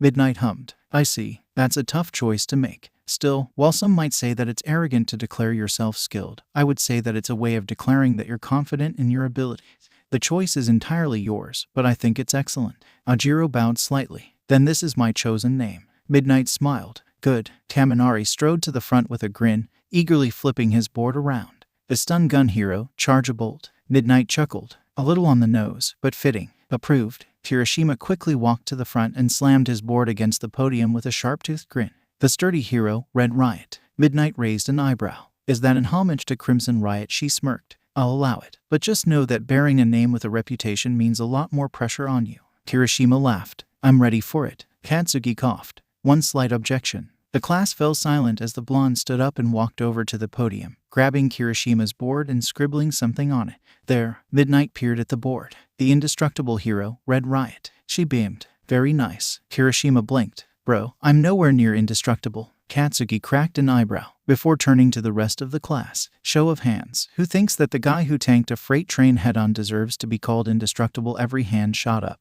including all 8 wisps for good measure. Katsuki huffed and turned back to a dumbstruck Hiroshima. I rest my case. Hiroshima numbly walked back to his desk as Kudo walked up. I'm going with the petting hero, Anima. Midnight smiled softly. Very fitting. Approved. Sadu walked up to the podium with a grin. Sugarman White made a gagging motion, and the tall boy wilted. Yeah, I know it's not great, but I couldn't think of anything better. Midnight hummed. Are you familiar with the term baker's dozen? Sadhu's eyes widened. Oh, that could work. He turned his board around and scribbled on it for a bit before displaying it again. The sugar hero, baker's dozen. Midnight gave a thumbs up. Much better. Xiaoji calmly strode to the front, one of his hands morphing into a mouth. The tentacle hero, tentacle. Katsuki winced. Dunno about the near petition. The name's nice, but the title could use a little work. Xiaoji hummed. Variable. The blonde nodded. Better. Midnight also nodded. Agreed. Jiru calmly walked up, twirling a jack around her finger. The sound heroine, Cardiosmith. Kaminari frowned.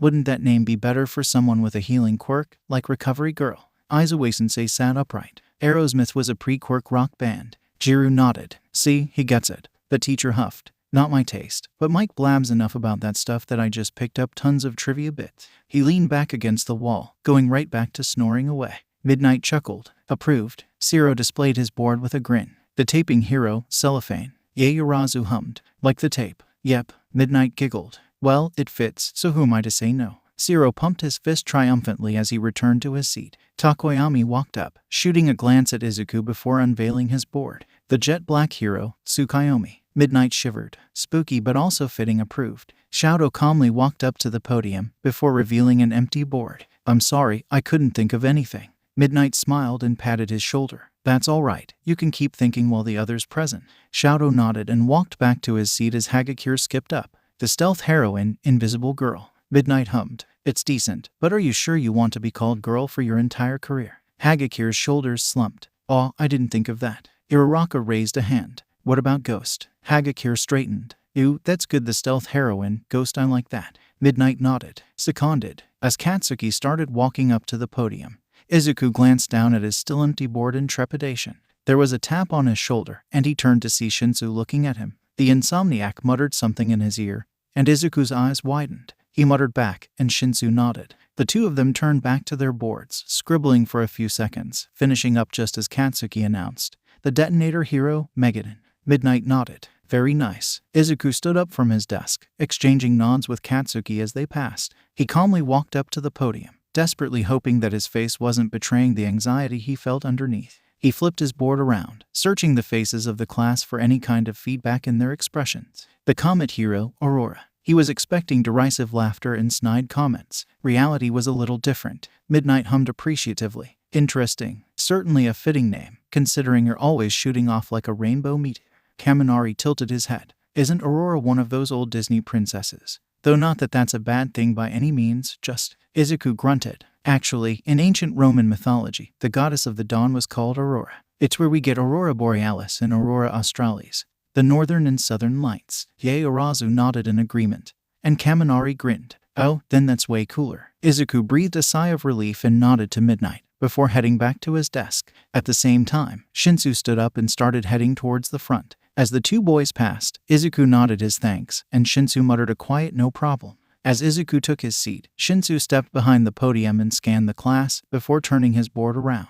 The hypnotic hero, Somnus. Midnight cracked an eyebrow, grinning as she glanced between Shinsu and Izuku. Another Roman name. Oh well, it fits perfectly, so I can't exactly knock it. Ashido hummed. Hypnotic, though I thought you did mind control. Shinsu sighed. While the official name of my quirk is brainwashing, it's a bit of a misnomer. See, while I was training for the sports festival with some other Gen Ed kids, we found out that if I give an order that goes against a person's moral code, my control breaks. So really, it's not direct mind control, but more like an advanced hypnotic state. The pink-skinned girl nodded. Gotcha, no complaints here, then. Midnight beamed. Indeed approved. Yaoyorozu walked up to the podium, anxiety written in every line of her posture. I hope not to bring shame upon this name. The everything heroine, Creati. Midnight squealed. Oh, that's too cute, I love it.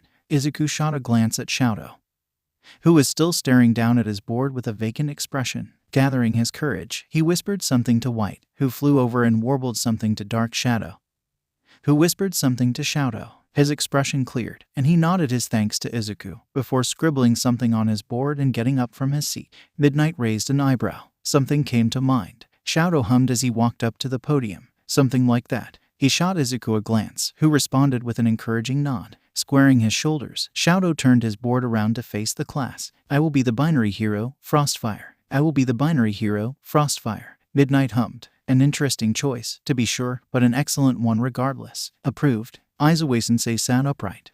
Usually, we don't get everyone's hero names cemented during the class dedicated to it. Most years, at least a couple people need to meet with Midnight one and on over the week. Good work on being efficient, I guess. He emerged from his sleeping bag and retrieved a stack of papers from under the podium. Right, since that's all squared away, back to the internships I mentioned earlier. Izuku snapped his fingers, and the wisps rushed around the room, collecting the markers and whiteboards and stacking them neatly in Midnight's arms, hardly reacting.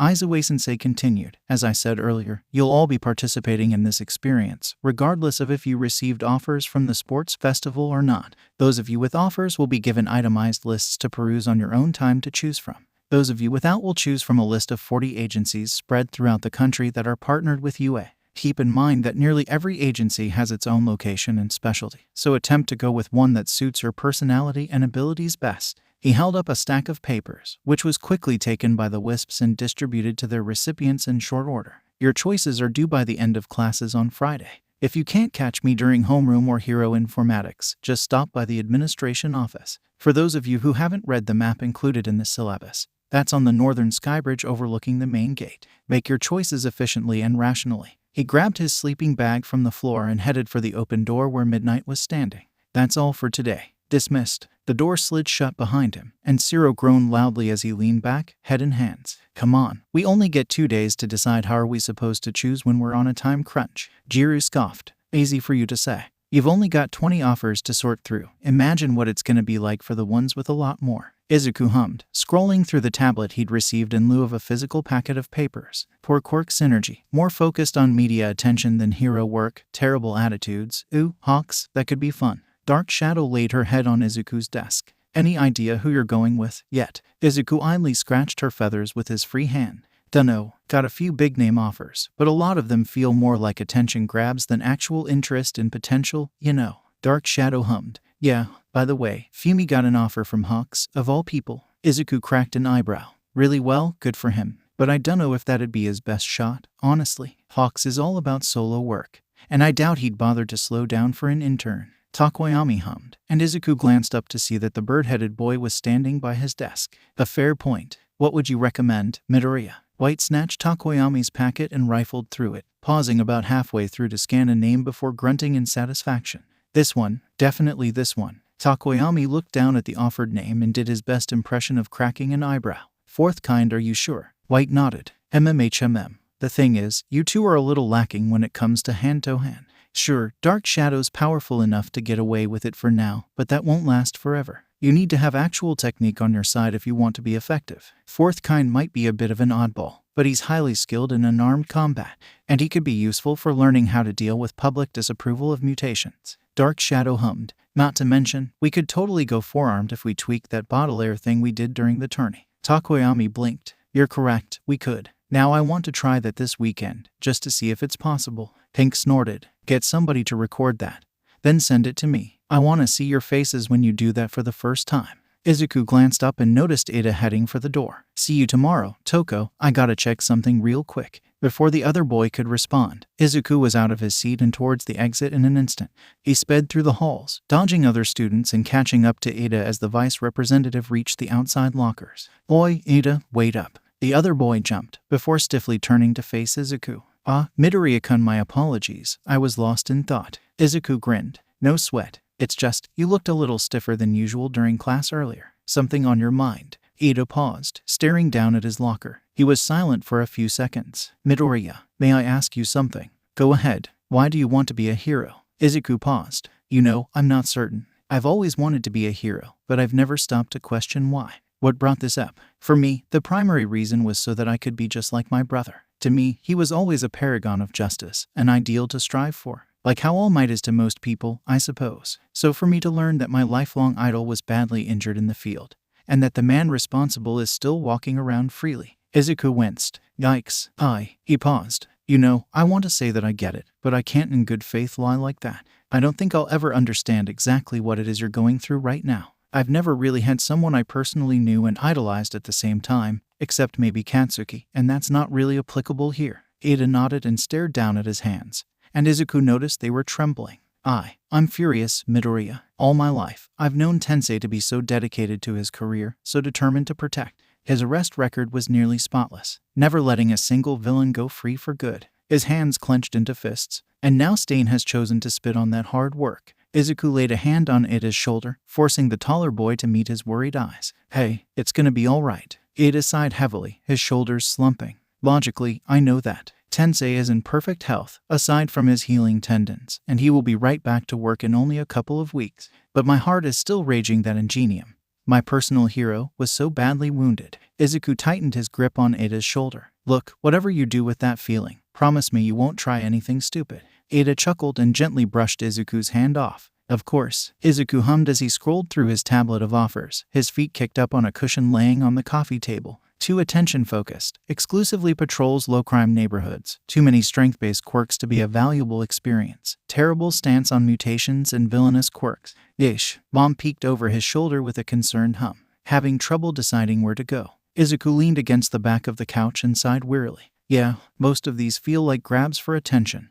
Like they want to say, hey, check me out, I've got the sports festival champion as an intern, you know. Dad grunted as he plopped down on the couch. I know the feeling. Lots of minor pros in America tended to do the same with our merch lines. Hey, look at me, I've got merch from this well-known and super popular producer.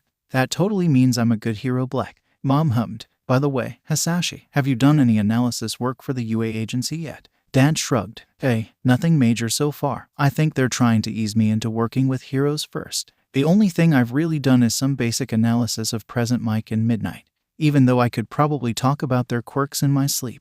I'm dying to get a chance to do one for Eraserhead, though. Plus, Majima said that if I could get Hatsune to go a full day without anything exploding, he'd lend us the blueprints for the capture scarf. Izuku sat upright. Did he? Now how's that been going for you? Dad groaned. She's been trying. The other day, she got really close, but a spark from a nearby welder triggered a chain reaction with her taser knuckles, and they blew up before she could do anything. She tried bargaining that it wasn't her fault that time, but Majima wasn't hearing it. Izuku grunted. You know, it kinda bothers me that Power Loader is so strict about lab safety, and yet he's almost never wearing a shirt whenever I drop by the workshops. Dad threw his hands up in frustration. I know, right? I'd ask him about it, but I'm still new, and I don't want to risk getting fired for questioning my superiors or whatever. But it's so annoying to see him walking around the labs with a bare chest. Mom hummed. Well, hopefully you can broach the subject once you've gotten used to being there. Dad glanced at Izuku's tablet and cracked an eyebrow. Need any help finding an internship? Izuku shrugged and passed Dad the tablet. By all means. Dad started swiping through the list, his face going through several negative reactions of varying severity in quick succession. Yikes, are there search filters or sorting options, cause it looks like it's in alphabetical order right now? Izuku blinked. You know, I never stopped to consider that. Now I just feel stupid. Dad chuckled. Don't sweat it too much. Here we go. There's a drop-down menu at the top right. Let's see, there's alphabetical, rank, prefecture. Ooh, there's even an option to order based on the name of the quirk of the lead hero. And check this out. There's a recommended button that'll sort based on what your homeroom teacher would suggest for you. Izuku hummed with interest. Really, let me see that. He took the tablet back and hit the recommended button, watching as the list reorganized itself. As soon as it was finished, a name towards the top of the list jumped out at him. Whoa, I got an invitation from the Nighteye agency. Dad gasped. Sir Nighteye, All Might's only sidekick. Technically he's a full hero now, but still. Izuku tapped the name of the agency, watching as a more detailed window popped up detailing the lead hero, supporting sidekicks, street address, associated phone numbers, and even teacher comments. Izuku-sensei had noted, proven effective for improving reaction times and critical thinking, plus both long-term and on-the-spot planning. Extreme proficiency in predicting an opponent's actions and knowing how to effectively counter. White hummed. Ladies and gents, I think we found it.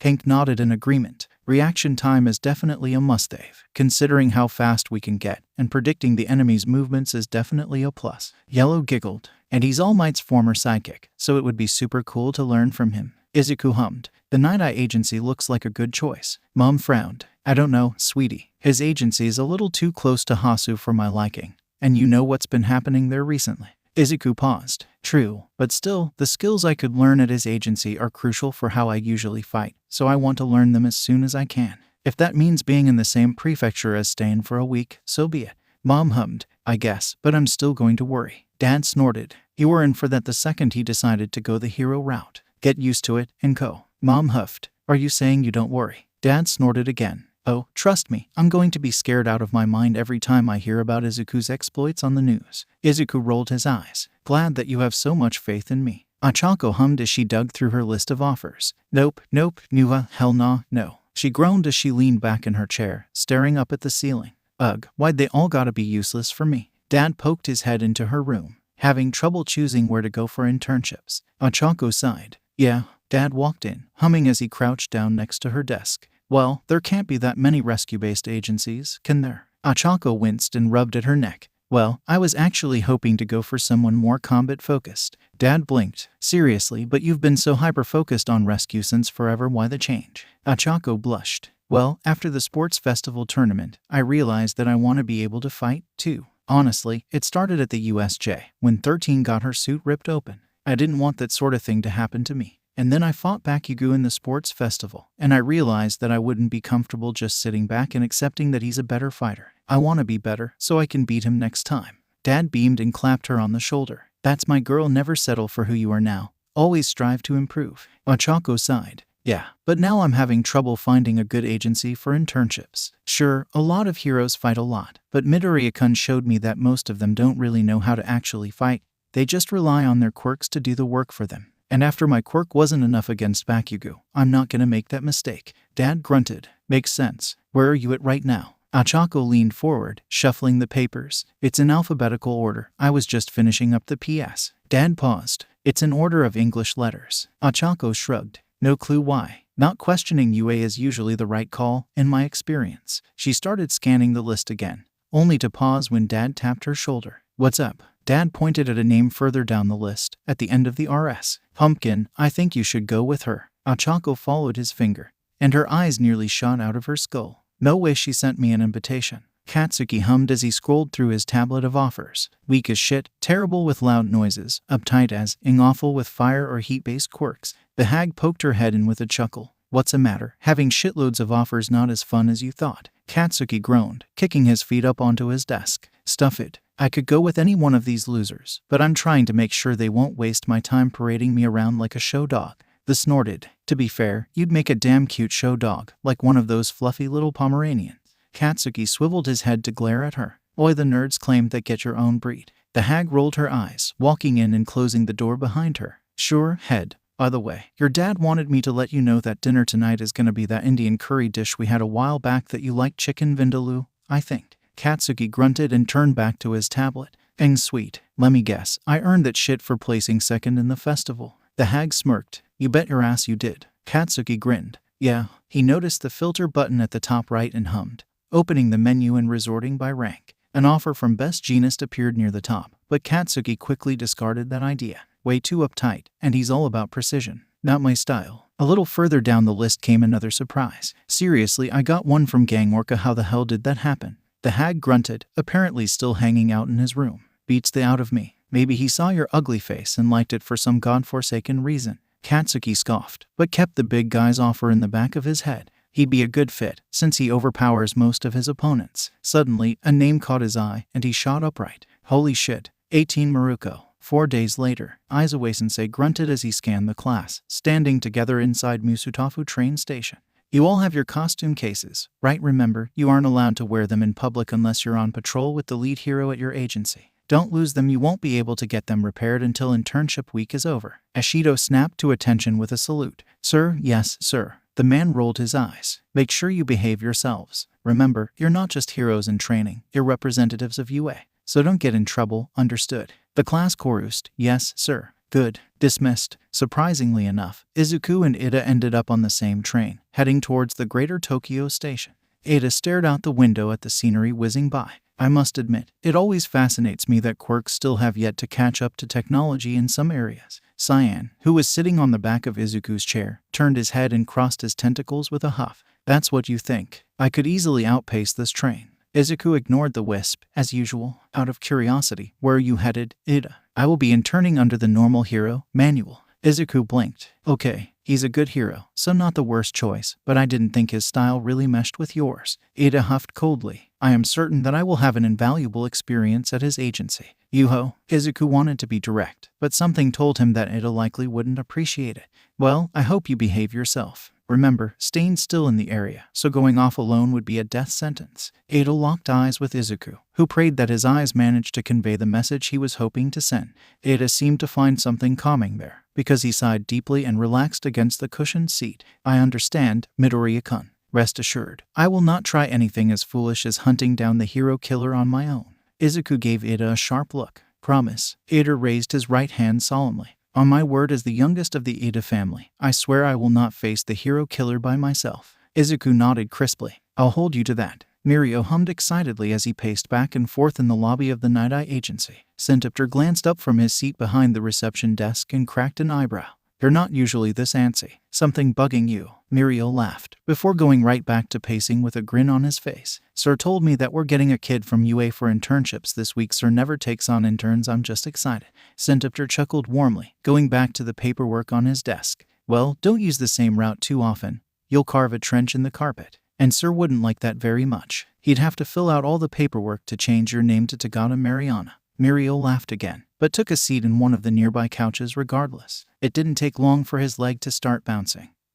But thankfully, the front doors soon swung open to reveal a first-year kid with a yellow backpack and a weird metal messenger bag over his shoulder. The kid's eyes landed on Mirio immediately, and a grin stretched over his face. Judging by pantless wonder over here, I take it I'm in the right place. Mirio chuckled as he got to his feet and walked over. Guess that's my legacy at UA. Oh well, I'll try not to be caught with my pants down again while you're here. Kuhai, he stuck out a hand in greeting. Tagata Mirio professionally. I go by Lemillion. The kid accepted the handshake. Midoriya Izuku. I'm hoping to establish myself as the comet hero, Aurora. Where can I find Sir Nighteye? Mirio pointed at the hallway. Straight down that way. Then take the first left. His office will be on your right shortly after. Midoriya cracked an eyebrow. You're not coming. Mirio shook his head. Nope. Sir insisted on meeting you alone the first time around. Midoriya grunted. Huh. Well, whatever. Hope I get to see you around. Mirai checked the security cameras, paling when he saw that Midoriya was currently holding Mirio's hand.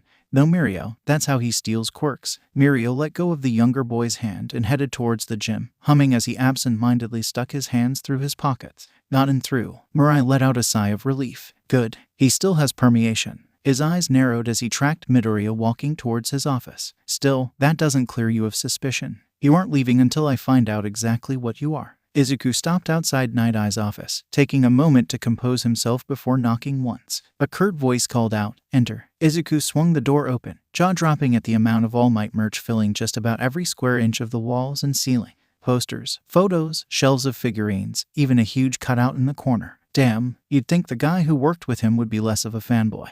But I guess truly anyone can be a hero. The hero's expression was unwavering, staring Izuku down coldly as the door clicked shut behind him. Sit down. Izuku chuckled nervously, a bead of sweat rolling down his neck as he took the chair in front of the desk. Did I say something wrong? If the fanboy thing was too far, I'm sorry. Sir Nighteye interrupted. Who are you? Izuku blinked. Midoriya Izuku, sir. His scowl deepened. So you say. Izuku blinked again. Well, I've been Midoriya Izuku for as long as I can remember, so I don't know what to tell you. Sir Nighteye huffed. Very well, then. What does the name All for One mean to you? Izuku tilted his head in confusion. That's a name not one I've ever heard before. That's for sure. Sir Nighteye paused. Are you sure? Have you ever heard of a man with the ability to steal quirks? Izuku nearly choked on his spit. That's a thing. There's a guy who can steal quirks. Sir Nighteye blinked. You don't know about him. Izuku stood up from the chair, his head in his hands. No, and I'm shocked that I didn't. He started pacing back and forth, tapping a finger against his chin. If there's a guy that can steal quirks, then that changes everything we think we know about them. I always thought they were constant, unchangeable, but if they can be stolen, then what else can be done with them? And for that matter, why isn't he more famous? The ability to take quirks puts him above literally every hero ever. Why isn't he ever mentioned anywhere in quirk studies? Sir Night-Eye's eyes widened. Oh dear, I may have made a mistake. Nedzu scowled down at the investigative hero. You mean to tell me that you suspected one of my students to be connected to All for One, and did not think to ask me about it? Sir Night-Eye wilted under the mammal's gaze. In my defense. He paused, then hung his head. No, I do not have a defense. Nedzu huffed, paws laced behind his back. You most certainly do not. Honestly. You and All Might are more alike than you know. The fact that you both so stubbornly refuse outside help is infuriating to no end. Izuku cautiously raised his hand. Excuse me, could someone please explain what's going on? Nedzu huffed again. Yes, Mirai, explain what's going on. Sir Night-Eye sighed, laying his head in his hands. saw that you have an unusually multifaceted quirk, and mistakenly assumed that you had to be connected to a villain who could take quirks. Thus, I sent you an internship offer for the purpose of interrogating you. I foolishly convinced myself that you had to be either a false identity or a secret child. Izuku blinked. If I had a yen for every time this year I was accused of being a secret love child, I'd have 2 yen. Which isn't a lot, but it's weird that it happened twice, right? Togate-senpai, who was standing in the corner, blinked. When was the first time? Second day of classes. During lunch, Showdown asked me if I was the secret love child of Gang Orca and Spectrum. Netsu snorted. Now that's fuel for the hero shipping community. Nighteye groaned. And certainly a more valid theory than mine. The old man in the yellow costume, who had yet to introduce himself, sighed deeply. So this hubbub about all for one was a false alarm on account of Mirai being an idiot. Izuku grunted. Seriously, who is this all for one guy? Netsu cleared his throat. All for one was a man born near the dawn of quirks, who could take quirks for himself and give them to other people. At some point, he acquired an immortality quirk, and attempted to bring Japan under his rule. About 6 years ago, All Might faced All for One in combat, and seemingly killed him. Izuku blinked. Seemingly, Netsu nodded grimly. All for One's upper skull was crushed. His head splattered against the ground like a rotting pumpkin. All Might reportedly could make out bits of the villain's brain matter on his fist. Izuku frowned. Sounds like you think he's still alive. Recent events have forced us to reconsider our knowledge on that subject. You remember Namu from the USJ, correct? Pink, who was floating behind Izuku's shoulder, mimed smacking a fist into a palm. I still want to cut that in half. Izuku nodded. I remember the thing that almost killed Pink, yes. What about it? Well, not only did we find that it was completely brain dead, we also found DNA from several people in its body. More than that, we discovered that it held multiple quirks. Izuku paled. Well, shit. Nighteye nodded. Crude, but accurate. Netsu contacted me shortly before the sports festival to inform me, and asked me to keep an eye out for anything that might be All for One's work, which, unfortunately, led us to our current situation. Netsu scowled. Thank you for reminding me, Mirai. I'm half tempted to entirely revoke your intern privileges for sending a request under false pretenses. But I can't deny that Tagata has flourished under you. So, if you promise me that you will give young Midoriya your full attention for this week, I will consider letting you off with a warning. Sir Nighteye nodded rapidly. Of course, sir, I will say. His showing during the sports festival was remarkably impressive. I'd be more than happy to cultivate his talents for the week personally. The old guy cracked an eyebrow. Mirai admitting that he's impressed by someone. Now you've got me intrigued. Mind if I stick around for a bit? Kid could spar against someone so I can see what he's got up his sleeve. Netsu chuckled. Honestly, Sorahiko, he could very well benefit from your tutelage, too. Izuku cracked an eyebrow. Okay, legit question. Who is he? I haven't recognized his costume, and it's bugging the hell out of me. The old guy huffed. Officially, I'm retired, but I used to go by Gran Torino in the field. Izuku gasped. Oh, now I remember Dad gave me a figurine of you just before he left for America. He'd said something about you being a greater hero than All Might, which I still think is sacrilege, but he was cut off by a low whistle. Seriously, even after all these years, I still had a fan, and he thought I was better than All Might. Izuku scoffed. A ridiculous notion, I know. Sir Nighteye snorted at that, and Gran Torino's eye twitched. All right then, Zygote. Let's see you put your money where your mouth is. Tenya followed behind Manuel at a distance, his helmet hopefully masking his current internal conflict. The hero glanced back at his intern, and something seemed to register to him. With a quiet sigh, Manuel stopped and turned on his heel. Look, Ida, I can tell you're not all here right now. There's something on your mind, and that's a dangerous thing while you're on patrol. Tenya paused. My apologies, sir. Manuel grinned. Not a big deal. Just make sure you keep half an eye on your surroundings at all times. After all,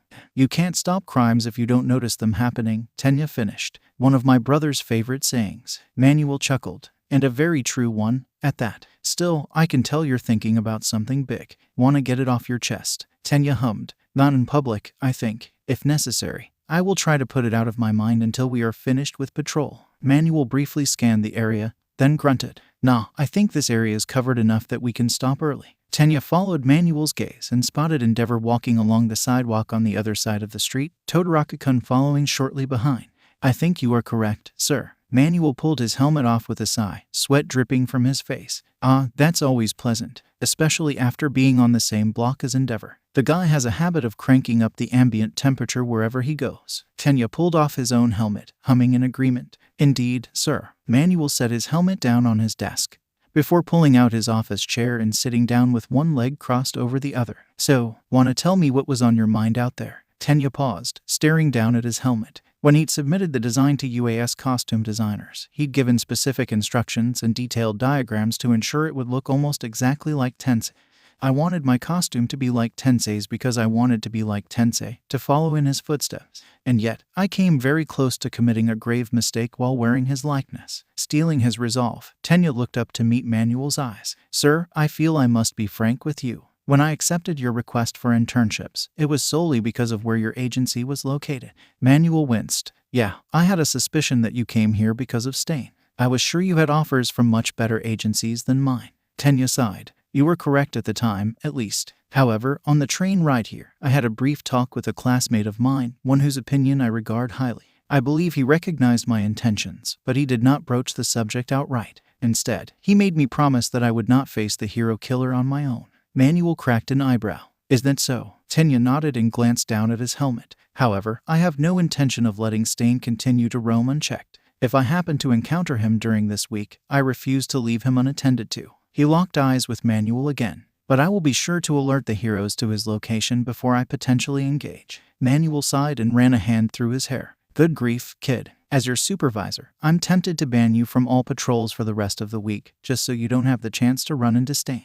Tenya bristled, but Manuel continued. However, as someone who's worked alongside Ingenium before, and as a hero myself, I'll say this on the very slim chance that you do encounter the hero killer, don't fight him. Stall him, keep him distracted, but don't engage him with the intent to win. Because it won't work, and you'll just end up dead. Tenya nodded once. I understand, sir. As I am now, I am hardly an even match for a hardened serial killer. I will do my best to delay him should I face him, but I will not expect to be victorious. Manuel grunted. Good. Dark Shadow groaned. Come on, when are we gonna get to the good stuff? Fumicage sighed. Patience, Dark Shadow. While I am also eager to hone our combative prowess, Fourth Kind has a point. Heroes are public servants first and foremost. Before we can save their bodies, we must be able to save their spirits. There came a loud bang from upstairs, and he quickly turned up the heat on the teapot. Besides, I would rather not risk his anger. Even with our darkness merged, his blows are quite forceful, and I do not desire a concussion before the week is over. Dark Shadow shivered.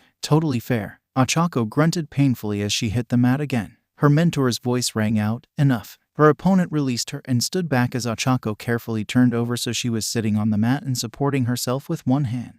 Oh, she glanced up to see Ryukyu standing over her with a disappointed expression. I sent you an offer because you impressed me with your fighting prowess against that Bakugo boy in the semifinals. So why are you going down so easily? Ochako sighed, shifting so she was sitting cross-legged before bowing her head in shame. I'm sorry, Riku-sama. I don't know what to say to you. There came a loud bang, and Ochako looked up to see Maruko striding into the gym. Oi, lizard breath, got a minute. Ryukyu sighed. Cottontail, I told you that I would be busy this week. What do you want? Maruko held a hand up in a calming gesture. Whoa, chill. I don't need you specifically. I just need to borrow your agency. Ryukyu cracked an eyebrow. Didn't you say that your apartment would be good enough? Maruko grinned and rubbed at the back of her neck. Well, I did, but I underestimated how durable the kid is. Long story short, I need a new place to crash for now. Ochako blinked, suddenly registering that Bakugo was standing a few steps behind Maruko, and that both the student and heroine were covered in dust and small bits of rubble. Ryukyu sighed with a hand over her face. Rumi, I keep telling you, you're going to be banned from every apartment complex in the prefecture if you don't control yourself. Bakugo raised a hand sheepishly. Actually, that's on me. We were sparring as a trial run for the internship, and I hit a load-bearing wall. Maruko smacked him over the head. No, it's on me, because I kicked you through that wall. Ryukyu buried her head in her hands and groaned. I swear, you're going to give me an aneurysm one of these days. Fine, you and your intern can borrow the agency for the week. Bakugo walked up to Ochako and stuck a hand out. Eesh, you look terrible. Don't tell me they've been as hard on you as I was. Ochako sighed, even as she accepted the hand up. No, it's not them. I just haven't been fighting as hard as I was in the sports festival. I've been trying, believe me, but I just can't get in the zone. A thoughtful expression crossed his face, and Bakugo rubbed at his chin. Random question, but did your middle school ever do their own miniature sports festival? Ochako groaned. Yeah, but they banned me from participating for some reason. And they were offering cash prizes, too. Ryukyu opened her mouth to say something, but Bakugo held up a hand. Okay, another random question. Did you ever have special personal conditions for PE classes? Ochako blinked. Actually, now that I think about it, every time we did dodgeball or kickball or games like that, I had to do stuff on the other side of the gym while the other kids played. I always thought it was 'cause they were helping me train for UA or something, but in hindsight, yeah, I've got no clue. Bakugo nodded thoughtfully and glanced at Ryukyu, who had a similar expression of understanding. The heroine cleared her throat, and Ochako snapped to attention. Right, here's how this will work. Bakugo will spar with Harlequin while Uraraka continues sparring with Nightwalker. Both interns will try to keep fighting for as long as possible. Whoever lasts the longest will. She paused for a moment with a hand on her chin. ... will get the first choice of bunk for the week. Bakugo glanced at Ochako with a smirk. Watch out, cheeks, or else I might steal the best one from you. Ochako glared back, a newfound fire burning in her chest. Oh, we'll see about that. Ryuko whistled appreciatively as Uraraka actually managed to land a solid hit on Nightwalker. Impressive. Now that's the girl I sent an internship request to. Bakugo, who had Harlequin in a submission hold, grinned smugly. Knew it. She just needs an external motivator to really get going. He frowned. Still, she's gotta get over that if she wants to get better in any meaningful way. Ryuko nodded. Indeed. She blinked, then glanced down at the blonde. Wait, why is Harlequin still pinned usually? She'd have gotten loose by now. Bakugo grinned wider. Fun fact that not a lot of people know about. Flexibility quirks actually include a secondary nerve cluster at the base of the brainstem. Pinch the back of their neck, and they go limp. It's like when you grab a cat's scruff. Harlequin chuckled in resignation. The kid's right, boss. Ryuko blinked again. Good to know. Izuku held his right shoulder with his left hand, holding his right arm across his chest as he twisted at the waist. Across the gym floor, Gran Torino was leaning back and forth on his heels, stretching out his legs. Orange floated up behind Izuku's shoulder, humming worriedly. Is this really okay? We're about to fight a pro hero. Cyan huffed, tentacles crossed. 1. It's a sparring match, not a serious fight. 2. He's a retired pro, so I doubt he's all that. White hummed. I dunno. He did get here around the same time as Nenzu, which means he's probably pretty fast. Plus, Dad claims that this guy's better than All Might, so he's gotta be good. Stay on your toes. Izuku laced his fingers together and pushed outwards, his knuckles cracking. So, what made my dad think you're better than All Might? 'Cause from where I'm standing, you don't seem like much. Gran Torino scoffed, rolling his right arm. Believe it, Zygote. Funny thing, I used to be that buffoon's homeroom teacher. Personally molded him into the fighter he is today. Couldn't fix his lack of brains, though. Izuku let out a bark of laughter, crouching with his hands on his knees and his feet spread apart. I'll believe it when I see it, fossil. Togate-senpai glanced back and forth between them with a worried expression. Sir, are you sure this is okay? Nighteye sighed deeply. Head and hands. Unfortunately, once Torino is set on something, there's no stopping him. Nenzu cackled, holding a cup of tea. Besides, this is sure to be entertaining, he called out. Just make sure to keep it away from us. Gran Torino rolled his eyes, hands pressed against his toes as he bent low. Yeah, I won't blow on your leaf juice. Nenzu's eye twitched, and Izuku winced. Rest in peace, Gran Torino. You were a brave fool, but a fool nonetheless. The retired hero pressed his hands against his back, and Izuku could hear the man's spine crack. There we go. He crouched slightly, clearly ready to move at a moment's notice. Hope you're ready, Zygote. Izuku took a half step back, in his right fist with his left arm held up in a defensive position. The wisps flew into their designated capsules on his back, and he was briefly backlit by a rainbow corona. Right back at you, geezer. Gran Torino took a deep breath, then suddenly launched himself to the side. The hissing of air reached Izuku's ears, and he grunted, glancing around and attempting to track the hero's flight path. Wind propulsion, like airjet, only this guy's way faster. Gran Torino shot past his face, before slamming a foot into Izuku's back and making him stumble. What's the matter? Better get moving, or else you're gonna be a target dummy in the field. Izuku grunted wordlessly, eyes scanning the area. Blue energy coated his body, just as another kick slammed into his back from a different angle. Another dizzying round of pinballing from surface to surface.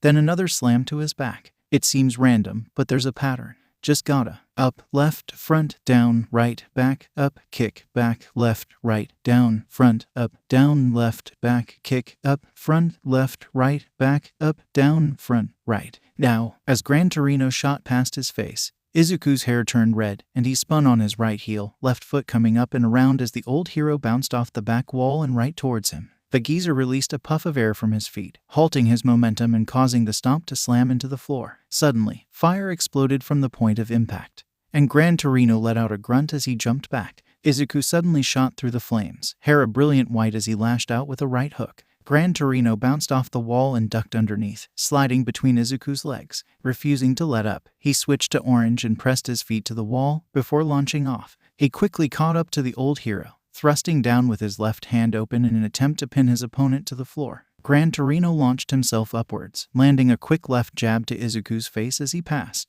Gravity took hold, and Izuku skidded across the gym floor, managing to turn around so that he hit the other wall feet first. He quickly hopped upright, coating his arms with blue light and crossing them in front of his face right before Gran Torino slammed into them. The hero bounced away to avoid Izuku's counterswing, sliding across the floor with a grin. "Tricky little devil, aren't you?" He hopped back, before launching himself from the wall again. Izuku jumped up, using green to float in midair as Gran Torino landed underneath him. Planting his feet against the ceiling, he shot down, left hand held out in another attempt at a pin. Undeterred, Gran Torino hopped back, before jumping forward and thrusting a leg out at Izuku's head. Not gonna work twice. His foot slammed into Izuku's face, and the hero grinned, only to pale when Izuku chuckled. "Gotcha." Gran Torino tried to pull back, only to realize that ghostly pink spikes were holding his foot tight against Izuku's skin. The student's right hand shot up and wrapped around the hero's face, and his hair turned white. He suddenly shot across the gym, slamming Gran Torino's head against the far wall. Izuku jumped back, panting heavily as he kept his eyes locked on the old man on the other side of the gym.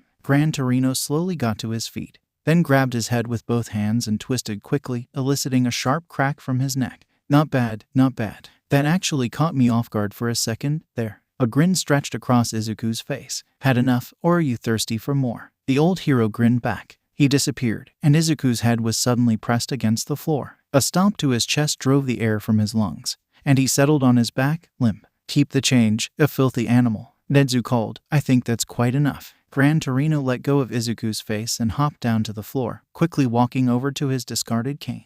Izuku slowly sat upright, groaning as he nursed his ribs. "Oh, man, that's definitely gonna bruise." The wisps emerged from the capsules on his back, and White gave Cyan a dirty look. "Did I or did I not say he had to be pretty good?" Cyan rolled his eyes. "Oh, buzz off. How was I supposed to know?" Pink slapped her fellow wisp upside the head. Maybe the fact that Dad called this guy a better hero than All Might just a thought. Gran Torino glanced down at Izuku with a grin as he passed. "Not bad, kid. You're the first person in a while to actually land a hit on me, especially a solid one like that." Izuku grinned back. "Not bad yourself, Gramps. I can see why my dad said you were cooler than All Might. I still think he's bonkers, but less bonkers than I used to think." Gran Torino snorted as Nighteye and Togate-senpai walked up. The latter held out a hand to Izuku. "You okay, Kuhai?" Izuku gratefully accepted the hand up. "I'll be fine. Just give me a few minutes to catch my breath." Togate-senpai grinned widely. "Still, that was really cool. Was your match in the finals anything like that? I didn't get to watch it, because Snipe-sensei had me doing some last-minute training that day, and I was too busy afterwards to watch the footage." Nighteye rubbed at his chin. "If anything, his match in the finals was more intense than this one. Why did you not attempt any wisp pairs?" Izuku grinned sheepishly and rubbed at his neck. "Well, turns out doing that is actually a pretty big drain on my stamina. I just hadn't noticed during the finals because of the adrenaline. Since I didn't know what Gran Torino was capable of, I thought I'd play it safe." Togate-senpai hummed. "That's one way of looking at it, I guess." He gasped. "Oh, right. Quick question before I forget. You've got Aizawa as your homeroom teacher, right? How many kids has he expelled?" Izuku hummed. "Just one so far. Based on some of the rumors I've heard, we're really lucky to still have a full class of 20. Noticing his upperclassman's confused expression, he elaborated. "We filled the empty seat almost immediately." Togate-senpai whistled. "While from what I've heard from Neji-chan and Tamaki-kun, your class must be really impressive." Izuku grinned. "If you ask me, they are really impressive. They're all gonna be fantastic heroes." Gran Torino cracked an eyebrow as he leaned on his cane. "What, and you aren't?" Izuku snorted. "Don't put words in my mouth." Tamura scowled up at the man standing over him. "Oi, oi, oi. All I asked was if you'd be willing to join the League of Villains." Why'd I suddenly draw aggro? Stain huffed. "Regardless of whatever goal you have, you must possess conviction and desire to see it achieved. Those without dedication or strength will be naturally weeded out. And you, Shigaraki Tamura, are without conviction." Tamura scoffed. "Conviction whatever. I just want to tear down everything I hate." "Aren't we the same character class?" Stain grunted. "You desire wanton destruction, the death of society altogether. I work towards a better society, one where heroes work not for personal fame or fortune, but for the sake of innocent lives alone. I have heard tell of your League of Villains. You attempted to strike at UA, isolating a first-year class from the main campus. You were more than willing to slaughter children to lure All Might, the one true hero, out into the open. I refuse to join hands with us like you." Tamura scowled further, that familiar itch under his skin rearing its filthy head. It's always about All Might, isn't it? No matter what happens, it all comes back to that smiling piece of trash. See, you talk big, but I don't have any grand plans. I just want to tear down the society that worships such dogshit like he's a Inks glass unit. Stain hummed, removing his knives from the floor beside Tamura's head and sliding them back into their sheaths. Perhaps there is a seed of conviction within you, waiting for the right nourishment to bloom. Our end goals are opposed, but our current methods align the destruction of this diseased world. Perhaps I can wait to dispose of you until after I've seen that seed sprout. Tamura peeled himself off the floor, one hand covering the gash on his right shoulder. Shit, losing HP is way more annoying than games make it seem. Hirajiri, get this guy out of here. I don't want someone this crazy in the party. Hirajiri straightened. Shigaraki Tamura, it would be most beneficial if he were to join us. He would be a valuable asset. Stain huffed. My business here is done. Return me to Hasu. There is still work to be done there. Izuku had woken up early Tuesday morning, mostly recovered and eager to hit the ground running. However, Nighteye started him off with something a little more mundane: paperwork. According to him, roughly a quarter of the average hero's career was the work seen on TV, fights, rescues, commercials, etc. Another quarter consisted of work behind the scenes, such as infiltration, espionage, intelligence gathering, night patrols, and so on. The remaining half was spent at a desk, filling out forms for arrest warrants, patrol reports, merchandising deals, equipment maintenance requests, and more. While he wasn't thrilled that he was spending his time on something so normal, Izuku took to it with the enthusiasm he gave everything else. After all, this was what he was going to be doing once he graduated, so he might as well get an early start on it. Most of the wisps were less inclined to agree, but White made sure they kept the complaining to a minimum. Once everyone was in full working mode, things got done pretty quickly, in no small part due to the fact that Izuku had 8 fast-paced assistants at his beck and call. The wisps were whizzing around the agency, fetching supplies, delivering papers, organizing shelves, and in Yellow's case in particular snagging the occasional autograph. By the time noon hit, Izuku had already cleared out a majority of the agency's due paperwork, all sitting on Nightaye's desk and awaiting the hero's signature. Izuku stood at attention as his mentor scanned through the stack of papers with a critical eye, before looking up at the student and nodding in satisfaction. You catch on quickly. Good. Now, in any other circumstances, I would direct you to spar with Mirio to gauge your current combat capabilities, but I think I've seen all I need to in that regard. Instead, I'll have Bubble Girl take you on a rudimentary patrol. Izuku blinked. Not you, sir. Nighteye sighed. Unfortunately, due to the numerous criminal organizations that I've had no small part in dismantling, it wouldn't be safe for me to appear in public with an intern. Too high of a risk of someone trying to fulfill some kind of revenge plot. In accordance with my deal with Nedzu, I'll use the street cameras to keep an eye on the two of you so that you're technically still under my supervision the whole time. The computer suddenly chimed, and Izuku raised an eyebrow. Isn't that the signal for the Hero Network? Nighteye blinked. You know about it. Izuku shrugged. Aizawa-sensei gets alerts during class on occasion. Kaminari asked about it when it happened once, and he decided it was a good teaching opportunity. Nighteye nodded. Fair. He turned to his computer, and the office was silent for a few seconds before he grunted in surprise. This is a request from Selkie to help locate a group of smugglers. That's strange. Usually his sonar is more than enough in that regard. Izuku hummed. Is it possible that he lost their trail and needs some sort of tracking method he doesn't usually have available? Nighteye frowned. It would be most unusual, but it's a possibility. Another few seconds of silence, before the hero swore under his breath. Selkie says that the Oki Mariner's radar systems appear to be damaged by squid ink.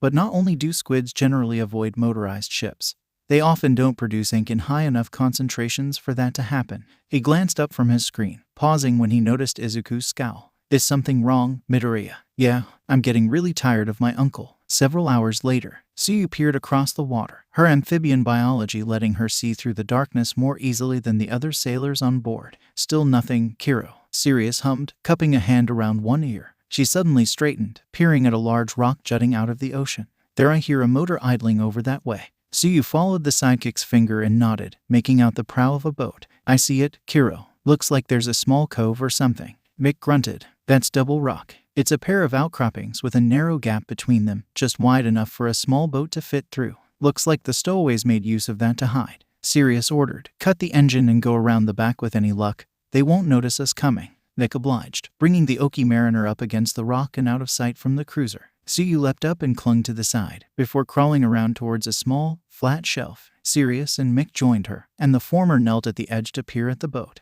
There's a guard. Froppy, can you reel him in? Tsuyu nodded. Leave it to me, Kiro. Her tongue shot out and wrapped around the yellow-dressed figure, yanking them through the air and into Mick's waiting hands before they could react. Based on the eyelashes and figure, this person was a woman. She opened her mouth to scream, but Sirius quickly cut her off with a hand over her face. Don't bother calling for help. If you cooperate, we won't have to get rough. A few minutes later, the woman had been bound and gagged, and Tsuyu wrapped the end of her tongue around the end of a high branch, quietly lowering herself, Mick, and Sirius to the deck of the cruiser. I can hear someone in the cabin, Kiro. Mick grunted. I'll drag him out. Suddenly, ink sprayed from the open doorway, splashing against his face. What the? A thick pink tentacle swung out, sending Mick flying into the nearby cliff face. Tsuyu crouched on all fours in anticipation, leaping back as a second tentacle lashed out. Unfortunately, the limb wrapped around Sirius and lifted her into the air, her arms pinned to her sides. The rear of the cabin exploded as more tentacles thrashed about, before shrinking back as a figure emerged from the darkness. Damn, I thought I'd made a clean getaway, but you heroes are way too persistent. Tsuyu scowled as she took in the four suction-cupped arms, the webbed hands, and the octopus-like face. I've heard about you, Kiro, Sirius gasped. Froppy, you know about this villain? The man cracked an eyebrow. That's a shocker. I hadn't thought I'd made headlines, let alone earned the interest of schoolgirls. Tsuyu's muscles tightened. You drew more than enough attention to yourself when you blinded Slugger, Kiro. I wouldn't have read the article in any other instance, but a classmate of mine took it pretty hard, Kiro. Call me selfish, but I don't like my friends being unhappy. Innsmouth scowled. Wait a tick. You go to UA, don't you? Yeah. I remember spotting you during the second event of the sports festival. You were the girl who teamed up with the midget, the monkey, and the laser kid. And if you're at UA, then you must be classmates with my nephew. Tsuyu growled, a personally rare emotion bubbling up inside her anger. Correct, Kiro. Innsmouth threw his head back and laughed wildly. Man, what are the odds of this? Not only do I reel in a great haul, I get to shove it in Chitsashi's face. Semir, you. He tossed Sirius aside, the woman shrieking as she was thrown off the boat. One of his right arms swung down, and Tsuyu leapt to the side, dodging the crushing blow and catching Sirius in midair. She jumped again, avoiding another strike and grabbing Mick with her other arm. Sorry, Kiro. She jumped towards the Oki Mariner, depositing the sidekicks on the deck before leaping back towards the smaller boat. Innsmouth cackled and lashed out, and she expertly twisted in midair to let his hand shoot past. Her foot landed on his outstretched tentacle, and she jumped, the resulting forces sending the limb slamming into the deck of the cruiser. The villain roared in pain, clutching at his shoulder. Why, you little... He was cut off as Tsuyu slammed a foot into his chest, sending him flying through the controls of the boat and onto the prow. You know, Kiro, I normally don't like fighting, but you made Midoriya-kun really upset, and I can't let that slide, Kiro. Innsmouth roared, damn brat, I'll kill you. Tsuyu ducked underneath a blast of ink, before jumping forward over a swiping tentacle. She delivered an axe kick to the villain's head, before swinging her foot into his side and launching him into the cliff face. Without pausing, she jumped from the prow of the cruiser and delivered a crushing blow to his stomach, causing him to curl in on himself. She hopped back as a tentacle swung around, the hand on the end of it grabbing at her. Unfortunately,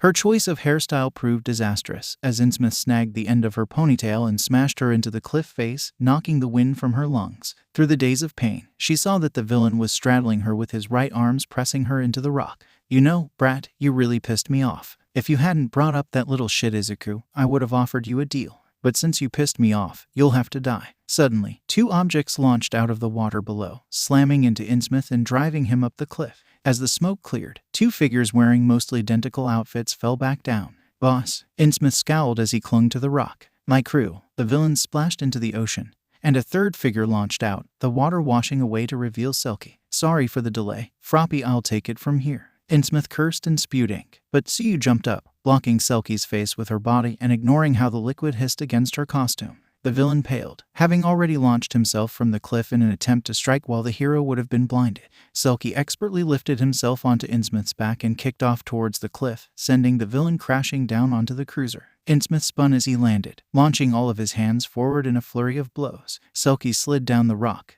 easily guarding against the barrage. Tsuyu landed on the other cliff and shot her tongue out, wrapping it around one of Innsmouth's ankles and pulling back. The villain stumbled back, and Selkie took that momentary opening to leap from the cliff, thrusting one booted foot out and slamming into Innsmouth's face with all the strength of a sea lion. The villain's eyes were already rolling back in his head when he hit the water. An enormous geyser erupted over Double Rock, releasing a brief downpour over the inlet as Tsuyu dropped to the deck of the cruiser. The captain's amazing. Selkie emerged from the water, Innsmouth floating unconscious beside two of his lackeys. Good work, Froppy. Thanks to your efforts, we managed to catch those stowaways. Tsuyu sighed. I'm not without fault, Captain Kiro. I should have stayed back and let Sirius take charge. But I let my emotions get the better of me, Kiro, and I faced the villain head-on. Selkie grunted. Don't beat yourself up too badly. He had already attacked Mick and Sirius, so you were acting in self-defense. Tsuyu shook her head. It wasn't just in self-defense, Kiro. The villain, he's the uncle of one of my classmates, and they got really upset when they found out that he became a villain. And I was really angry that he made my friend upset, Kiro. Selkie grinned. Well, what's wrong with that from where I'm standing? You were avenging your friend's feelings, and I'll never be mad about that in my opinion. There's nothing greater than a hero who fights for the benefit of others. Tsuyu nodded. Okay, Kiro. Also, an important thing to keep in mind is that Stain isn't a mindless killer. He has motives, criteria. If all else fails, keep him occupied with words. If he brings up fakes, ask him what makes someone a fake or not. That should get him preaching. Tenya nodded. Understood. And Tenya, listen, don't dismiss what he says out of hand just because he's a killer. I hate to admit it, but he raises good points about the hero system, points that you should be aware of. Tenya hummed. If I encounter him, I will keep that in mind, brother. Tensei huffed. Do that. Remember, if you happen to run into him, priority 1 is to rescue anyone that might also be there. And priority 2 is to stay alive. Got that, Tenya? Tenya nodded firmly. Loud and clear, Tensei. Good. Now, the nurse is giving me dirty looks, so I'm gonna have to cut this call now. Ingenium out. The following evening. Get your hero costume on and get moving. We're taking a field trip. Izuku blinked. Wait, seriously, I thought I was gonna be at the agency for the whole week. Gran Torino waved a hand dismissively. Only sparring against the same people is gonna make you build up bad habits. You need to get experience fighting loads of different people. Nighteye sighed, pushing his glasses up his nose. I originally objected, seeing as Nedzu asked me to give you my full attention, but I recently got a text from the principal allowing Gran Torino to take over. Well, at least for tonight. Izuku exchanged glances with White, and the two shrugged in unison before heading off towards the locker rooms. Might as well roll with it. Several minutes later, Izuku was sitting next to Gran Torino on the train to Shibuya, both wearing their hero costumes. Izuku glanced out the window, noticing that they were passing through Hasu. Wonder if Ida's doing okay. I know he checked in with the congregation of the Rat God earlier today, but I'm still worried. The other passengers started muttering, and Izuku was snapped out of his musings when someone shouted, "That building just exploded." The train's loudspeakers announced, "Passengers, please hold on to your seats." The brakes slammed, and the train screeched to a halt, moments before a man in a white hero costume slammed through the side. He got to his knees, and Izuku recognized him as a lesser-known hero by the name of Tundra Tiger. What the hell is? He was cut off by a pale green hand reaching inside and slamming his face into the floor of the train.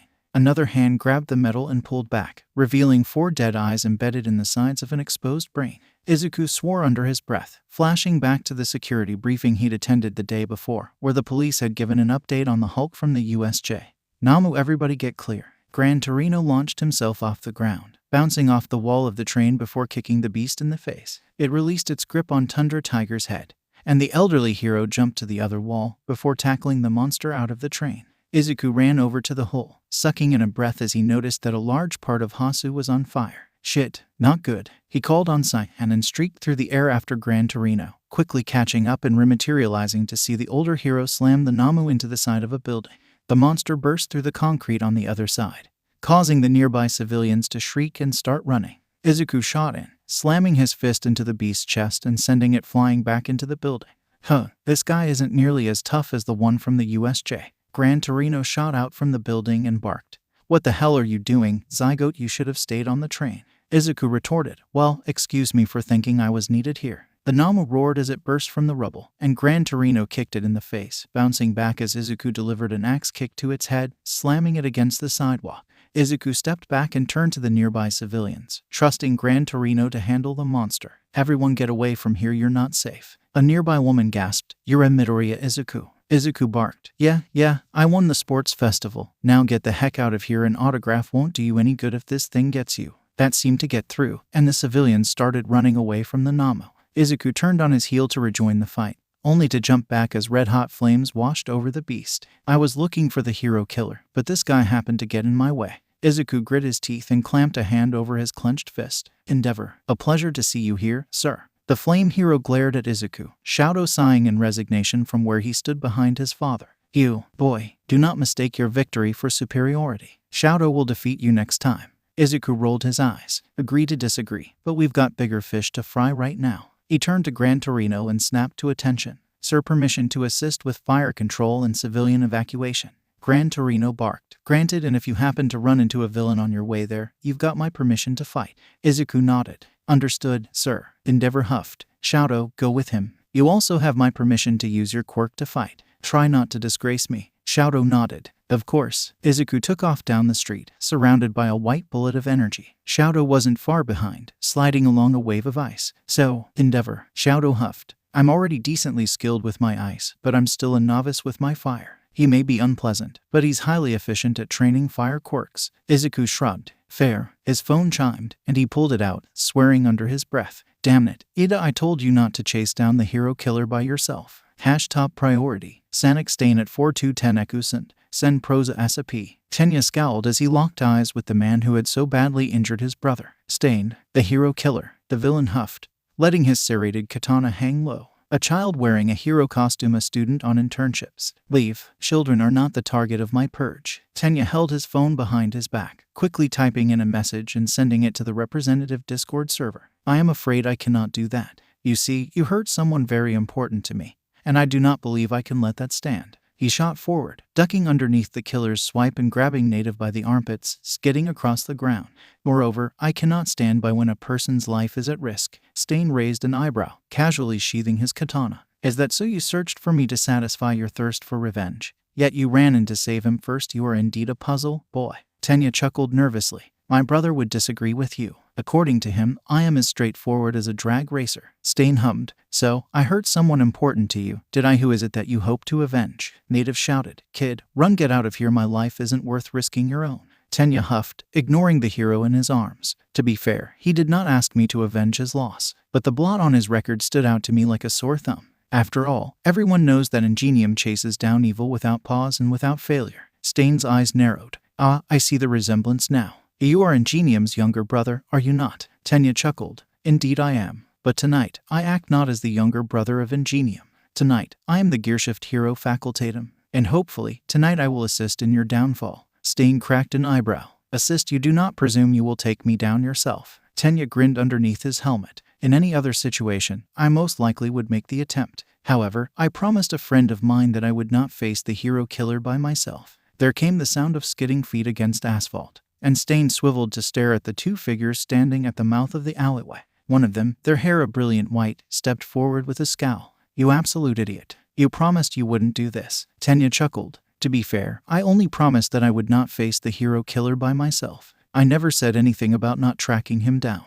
The other figure snorted. He's got you there. The first figure sighed, a hand over their face. I hate that I can't actually dispute that. Stain scowled, laying a hand on the hilt of his katana. Two more children enter the fray. If you wish to survive this night, then leave now. Otherwise, I will be forced to do something I will regret. Midoriya cracked his knuckles, his hair turning prismatic. Facultatum, this conversation isn't over. You're going to have a nice, long chat with Izuku-sensei later about not chasing after serial killers. You're going to have a nice, long chat with Izuku-sensei later about not chasing after serial killers. Stain leveled his katana at Izuku. Leave me to my work, or else I will be forced to cull you alongside this fake. Izuku cracked an eyebrow. And what makes native a fake, per se? Stain huffed. He disregards high crime areas in favor of making appearances on television. He is not fully committed to the saving of lives, and thus he taints the industry. Ada growled. And was Ingenium also a fake? Initially, I had thought so, but he proved to me that his seemingly unheroic actions were made for the benefit of others at a cost to himself. Ingenium proved that he may yet uphold the ideal of a true hero, and for that, I let him live. Showdown hummed. And how many other heroes have you judged to be true heroes, as you put it? Stain scowled. The only true hero I have witnessed is All Might, he who saves all without discrimination and inspires all to uphold justice. Izuku cracked an eyebrow. You're seriously expecting every hero to be All Might, and kill them if they aren't? Talk about a high bar. There was a flash of light, and Ada was suddenly standing next to them, Native still held in his arms. Thank you for the facilitated exit. I will get Native to the closest hospital as quickly as possible. Izuku grunted, eyes locked on Stain. You better not have tried fighting him without express permission from Manuel. Ada chuckled. No need to worry, Aurora. At no point did I engage Stain in combat. He shot away down the street, and Stain snarled. That fraud was my quarry. If his life will not be taken tonight, then yours will have to do. Usually, I do not target children, but I will make an exception this time. Izuku exchanged a glance with Showdown. I don't think so. Blue. He shot forward, grabbing Stain's sword hand. Blue flew out from his capsule and fused with the hero killer in a flash of light. Stain swung a hasty fist at Izuku, who let go and jumped back. Before the villain had a chance to follow up, blue energy surrounded his body, and he was forced against the pavement.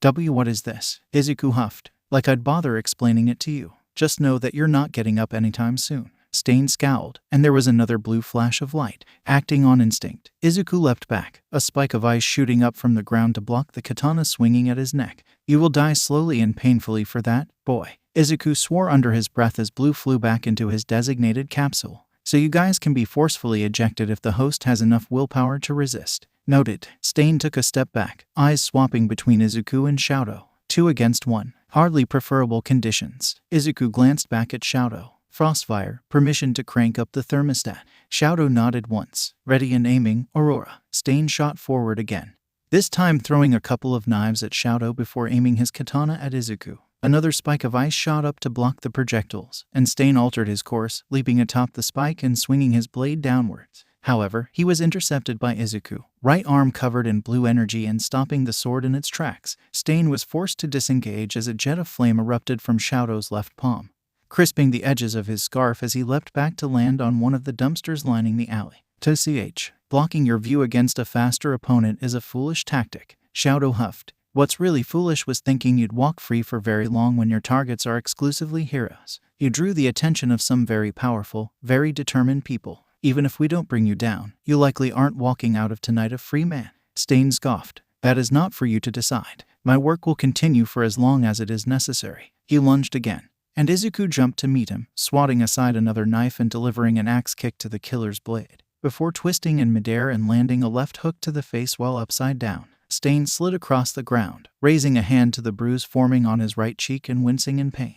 You're right, that's not for us to decide. But it's not for you to decide who's allowed to be a hero. We've got hero schools and the HPSC to handle that. Stain scoffed. The commission is corrupt. The entire system is rotten to the core. The title of hero has been sullied by the hundreds, nay, thousands of frauds who prance about for the cameras and ignore human suffering in favor of lining their own pockets. The government cannot be trusted to restore order when they are the ones to perpetuate this chaos. It is my mission to cleanse society of that filth, so that those who remain will act purely for the benefit of others. Showdown huffed. And how long did it take for you to figure that out? Stain paused. Excuse me. Congratulations. You realize that not all heroes are sunshine, rainbows, and purity. How old were you when that realization hit for me? It was when I was 4 years old. I've known for ages that some heroes can't be trusted with the lives of civilians. That some heroes care more about the money they make or the fame they receive than the lives they protect. So you see why my purge is necessary. Showdown scoffed. Change, yes. A purge, hardly. Whether or not they do it for pure reasons, it can't be denied that those heroes still save lives. Very rarely do they do it, but it's still done.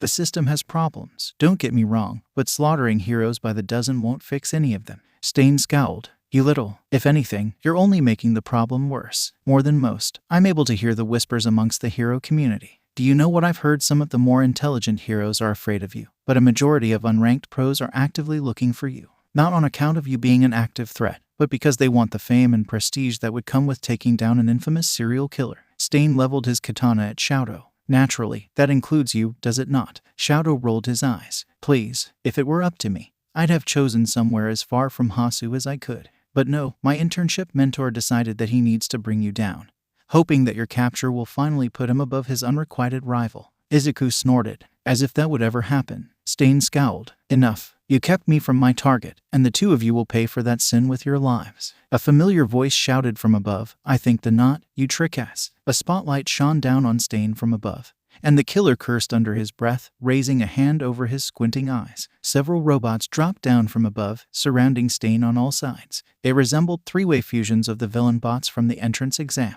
A humanoid upper body sitting atop a four-legged base, with rocket launchers on the shoulders, machine guns for arms, and a tail that was likely a flamethrower. The robot closest to Izuku turned away from Stain and snapped up its right arm in a salute. In a robotic voice, it announced, UA Legion Alpha Squadron, reporting for duty. Operator ID verified as Student 1 ALFA 18, Sequence Whiskey India Sierra Papa. Secondary Operator ID verified as Student 1 ALFA 15, Sequence Delta Uniform Alpha Lee. Opening comm line to Uniform Alpha Whiskey Sirion Hotel. There was a click, and Dad's voice came through the robot's speakers. "Young man, you and I are going to have a serious talk later about running into dangerous situations." Showdown blinked. "What is going on?" The robot turned its head to Showdown, and Dad chuckled. "I convinced Nedzu to let me and Hatsum build robotic soldiers in case any of UAS students got in over their head. He only let us use parts from the entrance exam villain bots, but I think they came out decently." Izuku cracked an eyebrow. "A robot army? Seriously, Dad? I know for a fact you've seen Age of Ultron. What possibly made you think this would be a good idea?" Dad huffed. "Okay, first of all, rude, and second, I'm not going full Iron Legion with this. These guys only have a few basic maneuvers and rudimentary AI to let them know what to use when, and I'm remotely controlling them for the most part. Also, none of their weapons are lethal." Stain scowled. "Robotic soldiers, though to consume." The transmitting robot turned to the villain, and Dad chuckled. "Exactly so, hero killer. When I looked at your track record, I noticed that all of your kills had been found stiff, even in cases when rigor mortis hadn't had time to set in. So some kind of paralyzing agent had to be at play. And based on the fact that cuts and stab wounds were the only injuries present, it made sense that it had something to do with." Stain scanned the legion of robots surrounding him. "I cannot allow myself to be captured tonight. My work must continue. Only All Might himself may stop me." Dad snorted. "Buddy, you don't have much of a choice." Suddenly, an animalistic screech rang out, and Izuku snapped his gaze up to see a pale yellow figure streaking through the air towards the alleyway. Incoming up top. Dad swore under his breath and cut the transmission. The robots on the rooftop turned towards the approaching figure, which turned out to be a large winged Namu with a gas mask embedded in its face. In unison, the soldiers opened fire, lighting up the beast with a barrage of rubber bullets. The Namu's dive was halted, and the monster shrieked in pain as it was forced back through the air. One of the soldiers took aim, and a rocket fired from its shoulder, slamming into the beast and suddenly covering it in a substance that resembled foam insulation. The Namu dropped like a rock, slamming into the ground at the back of the alley and struggling against the substance holding it in place. Izuku blinked, then exchanged a glance with Showdown. "And I'm suddenly very glad I didn't risk flying over the minefield in the obstacle race." Showdown huffed. "Lucky you." Stain took a step forward, and all of the soldiers in the alley trained their guns on him with a synchronized click. "Do not move, hero killer. It would be in your best interests to surrender now." Ignited arrow. Stain suddenly ducked as a massive lance of fire shot through the alley, destroying several robots in its path as it soared over his head. Feeling the heat at his back, and considering the name of the move that was just used, Izuku knew exactly what the situation was. A deep voice announced, "Hero killer Stain. You will not leave this night unscathed." Stain lifted into a crouch, drawing another katana from a sheath on his back. "Most likely. But you will not leave this alley alive, you fraud." Endeavor roughly shoved past Izuku, gaze focused on the villain ahead of him. "You are welcome to try." The closer robots moved to the edges of the alley, and Dad's voice came from the speakers of one of them. "Endeavor, I'm sending you the bill for those robots. We had this under control." The hero huffed, not taking his eyes off of Stain. "Only cowards and weaklings sit behind a screen and let machines do the work. True heroes enter the fray themselves." Izuku locked eyes with Showdown and jerked his head towards the mouth of the alleyway. The two-tone teen nodded, and they made for the street, stepping out onto the sidewalk just as Ada ran up. "Native has been admitted to Hasu General. You both seem well. What is the situation here?" Izuku pointed his thumb at the alley. "We had things mostly under control, but then Endeavor showed up.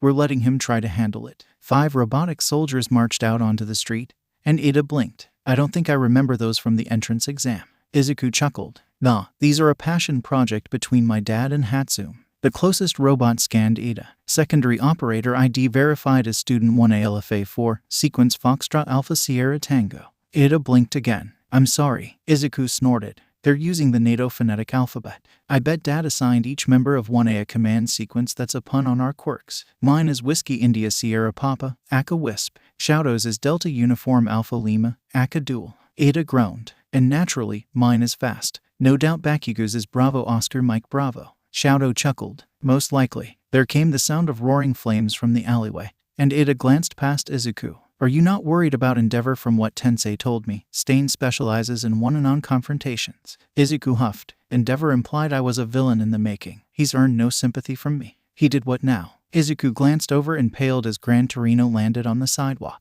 "Shit, I knew there was something I needed to do when Endeavor took charge over here. I'll get right over there too." The old hero held up a hand. "No need. The area's already been evacuated and the fires are being put out as we speak. Now, run by me again what Todoroki did." Showdown pointed a finger at himself, and Gran Torino sighed. "Not you, Zygote, your dad." Izuku grunted. "Right before I fought Showdown in the tournament, Endeavor intercepted me in the tunnels and said, and I quote, "You appear to take after your uncle more than your father. Do yourself a favor and let Showdown beat you quickly.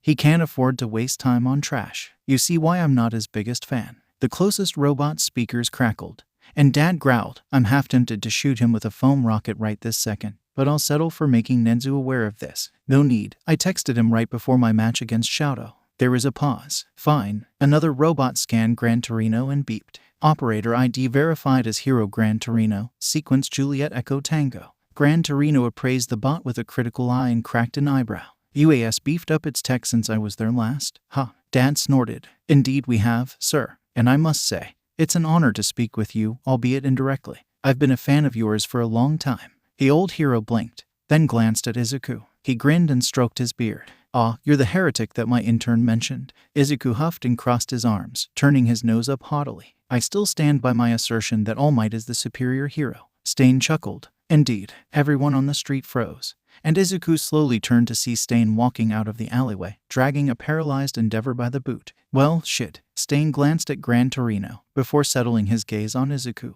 Boy, you and your classmates prevented me from completing my objective tonight. For that, I said that you must die. However, you may yet still leave this city alive. He pulled Endeavor in front of him and planted a spiked boot on the hero's chest. Allow me to slay this fraud and let me leave, and I will spare your life. You admitted yourself you have no reason to protect him, and it is the law of the world that justice must be delivered. Izuku exchanged a glance with Showdown, who briefly locked eyes with Endeavor before shaking his head. Sighing, Izuku took a half step back, settling into a combative stance. Much as I'd like to see him suffer for what he's done, I can't in good faith allow you to kill him. Stain chuckled. Good answer. To stand by your principles in spite of your personal preference is what sets the true heroes apart from the fake. Perhaps you would have grown into the sort of hero that would finally see this society cleansed. He drew his katana. Unfortunately, I will not leave this city until I fulfill my quota, and if Endeavor will not be culled before you, then you must fall. He jumped straight up, and a rocket slammed into Endeavor from behind, coating the hero in cement and sending him skidding across the street. Stain twisted in midair to cut through two more rockets, before jumping towards the street, grabbing Izuku's collar as he passed. Izuku barely had time to react before Stain's katana was pressed against his Adam's apple. Move, and I will cut this boy down where he stands. The entire gathering froze, a hushed air falling over the street. Izuku's eyes darted back and forth between his classmates, his mentor, the robot soldiers, and the serial killer holding him hostage. Well, this isn't good. He noted that the blade was only laid against his skin, not biting deep enough to draw. Still, with Stain's reaction time, if I move even an inch, he'll slit my throat before I can do anything. And Blue's out of juice, so that strategy's out the window. Welp, I've got no other options. Time for something unexpected. Harder, Daddy. Stain blinked, turning to stare at Izuku incredulously. What? With the villain's confusion, his grip loosened, and the katana dipped. In that brief instant, Izuku made his move, elbowing Stain in the chest with his right arm before shooting away using cyan. He reformed next to Showdown, staring down the coughing serial killer. I want everybody present to know, for the record, that was just a diversion tactic. I am not, repeat, am not into that shit. Are we clear? Ada breathed a sigh of relief. Crystal clear, Aurora. Gran Torino snorted. Hardly the weirdest tactic I've seen. But hey, if it works, it works. Dad snorted. That's my boy. Stain scowled. Impudent brat. Suddenly, a redanned white blur shot out of the ground, laying a right hook into the back of Stain's head. Power. Izuku breathed a sigh of relief as four weighted seals slammed into the villain's arms and legs in quick succession, before the same blur kicked him into the building across the street. A calm voice rang out. Aurora, in the future, make sure you alert your internship mentor before you engage a serial killer, rather than hoping that the principal will do it for you. Izuku snapped to attention as Sir Nighteye walked up, more seals between his fingers. Sir, as I suspected the other heroes may be occupied with the fires and other villains, I deemed it necessary to assist my classmate first and foremost. Togate-senpai rose from the ground with a grin. Still, you can't just run off without letting us know where you're going, Kuhai. Stain stepped out of the hole he'd made in the building across the street, his head hung low and his breathing haggard. No, it won't end like this, I won't allow it. Izuku took a half step back, settling into a defensive posture. He just doesn't know when to quit, does he? Stain's boot slammed against the pavement, and the air shifted. Izuku was frozen in place by the sheer malevolence radiating off of the serial killer staring him down. Someone must be died in. Gran Torino stepped back, a look of horror on his face. This rage, Stain's eyes seemed to glow red, looking less like a man and more like a demon born of shadows. I must take back what it means to be a hero. The villain's advance halted, and he half-crouched as a hand went to one of the katanas on his back. "Come see if you have what it takes to bring me down, fakes." Sir Nighteye went pale, weighted stamps falling from his fingers. "Such evil. The only one who may kill me is the one true hero, All Might." Not a single drop of spilled in that moment, and yet everyone there was paralyzed. "That's so. Well, almost everyone. I'm certainly no All Might." Stain's eyes widened, frozen in shock as a hand covered his face. "But I'm still gonna give it my best shot." Stain was hauled off his feet, lifted a few inches into the air, then slammed into the pavement and dragged for several meters, digging a trench in the sidewalk. Before he had a chance to recover, he was yanked out of the ground by the head again, tossed up a couple inches, and then given a thundering kick to his lower back that sent him flying back. A cyan blur shot past, rematerializing in his path with one arm cocked, the hand clenched into a fist. A meaty smack echoed throughout the street, and Stain backflipped several times before landing chest up on the sidewalk, the breath driven from his lungs in an explosive woof. His eyes stared up blankly, his tongue lolled out of his mouth, and his arms and legs twitched randomly. The tension in the air disappeared, and the students and psychics dropped to the ground, color slowly returning to their faces. Gran Torino grunted in surprise, and Sir Nighteye blinked. Izuku panted heavily, standing half-crouched over the hero killer's unconscious form. Drip from the knuckles on his hanging right hand, likely from the matching fist-shaped indent on the villain's face. His hair swayed wildly in an invisible breeze, the cyan locks glowing in the dim lighting. "How's that for a Detroit smash?" Sir Nighteye paused for a second, before grunting and tilting his hand back and forth in a so-so gesture. "It could use some work. Detroit smash is a single punch, not a sequence. Also, you didn't announce the name of the attack until after it was finished. But in terms of force applied, it's a decent imitation." Izuku grinned, before his eyes rolled back in his head and he dropped like a sack of potatoes. Katsuki ducked to the side as his phone rang, smoothly pulling it out of his pocket and swatting a thug's clumsy left hook aside as he accepted the call. "You've reached the second strongest member of Class 1A, what do you want?" Izuku-sensei sighed. "First of all, Midoriya is fine." Katsuki groaned as he tossed his phone up, smacking another thug in the face with an explosion and catching the device as the wuss ran off screaming in pain. What'd he do now? In his infinite idiocy, he decided that going up against the hero killer would be a bright idea. Katsuki grunted, kicking another thug in the face. "Tell me he didn't try to do it solo like a dumbass." Izuku-sensei huffed. "Thankfully, no. Todoroki was with him, and he didn't seriously engage until there was at least one pro-hero in the area he trusted to back him up." An explosion from his left palm sent yet another thug flying into the wall of the warehouse. "Cool, then I'll see his exploits on the news later, once I'm finished up here. If I'm not there when he wakes up, tell him that I'm gonna kick his ass if he pulls some dumb shit like that again."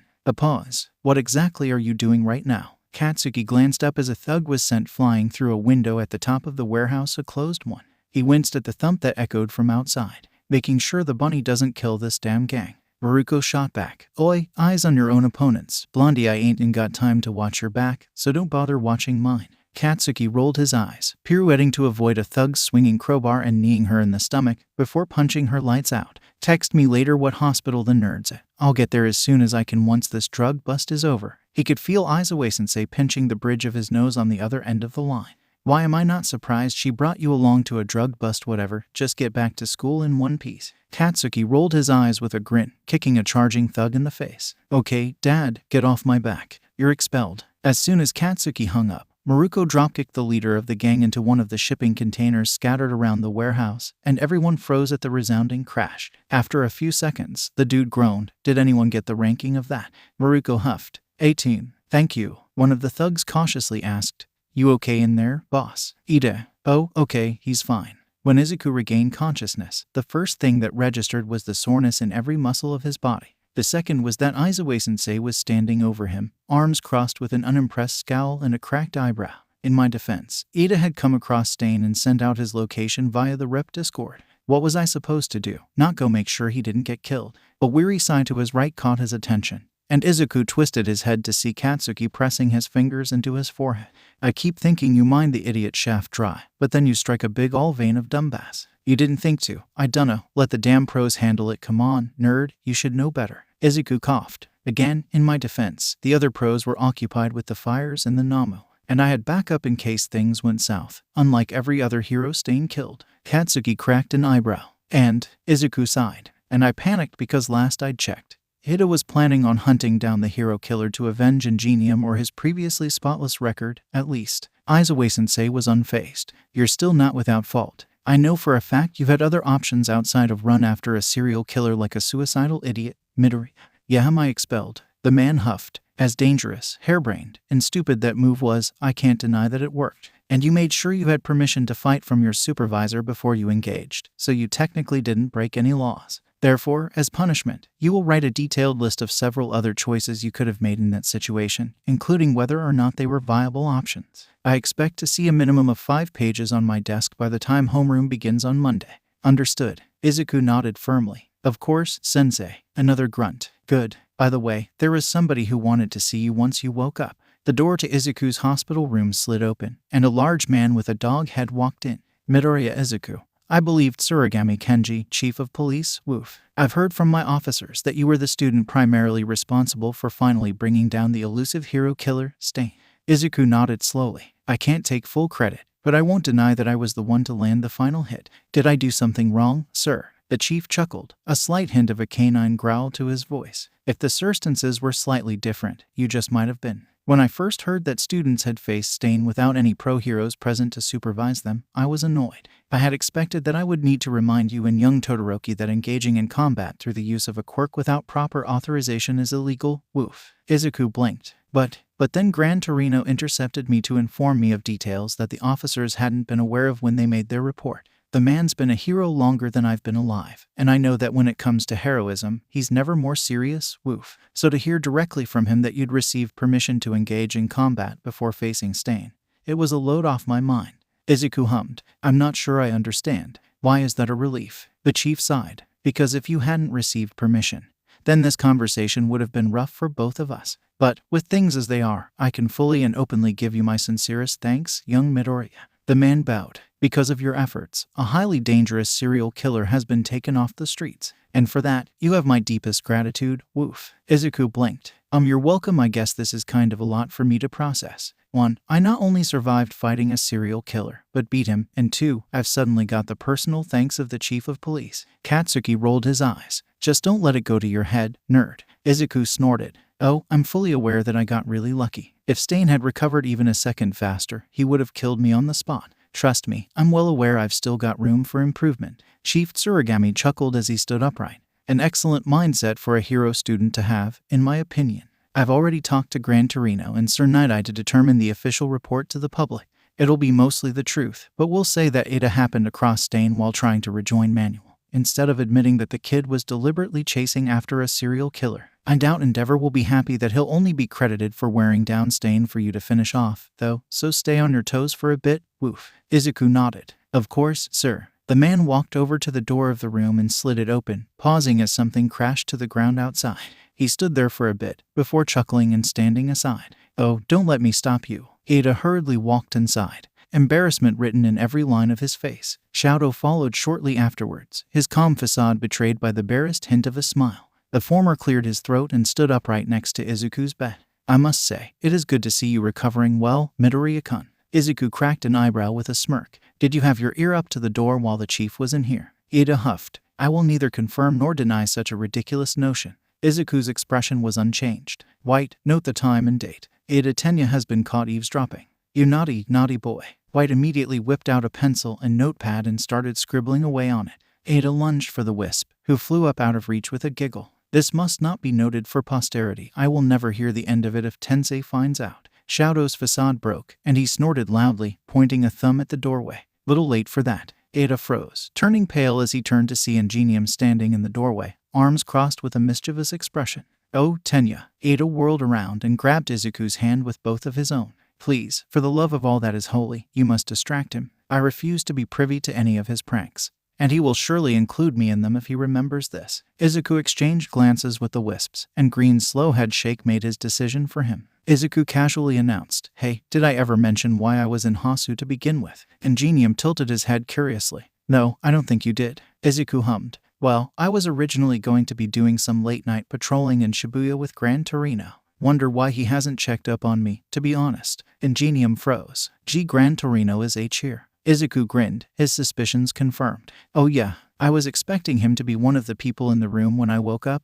Actually, although, in his old age, I don't blame him for forgetting about his intern. The elder Ida brother was off like a rocket, just as a nearby vent popped open and Gran Torino dropped down next to Izuku's bed. Was that the older Ida kid shame? Would have loved to see if he's learned anything since last time. Ida blinked. Forgive me, but I don't believe I've heard of you. Gran Torino cracked an eyebrow. That's so, maybe we should fix that some other time, though. All you need to know right now is that I helped train your brother back when he was still at UA as a favor to your old man. Ida hummed. I don't believe I've heard father mention you. Gran Torino chuckled. Trained him, too. I'd owed the favor to your gramps. We were drinking buddies back in the day. His cane suddenly flicked out and cracked against Izuku's shoulder, and the elderly hero chuckled at the student's wins. That's for that old age remark, zygote. You're damn lucky you're not getting a full training session for going off to fight Stain, even if you had backup. Izuku sighed. Yeah, I wouldn't be surprised if Sir has some choice words for me when we get back to the agency. As if on cue, the door slid open again, and Sir Nighteye stepped in, his expression unusually grave. Midoriya-kun, are you alright? Izuku blinked.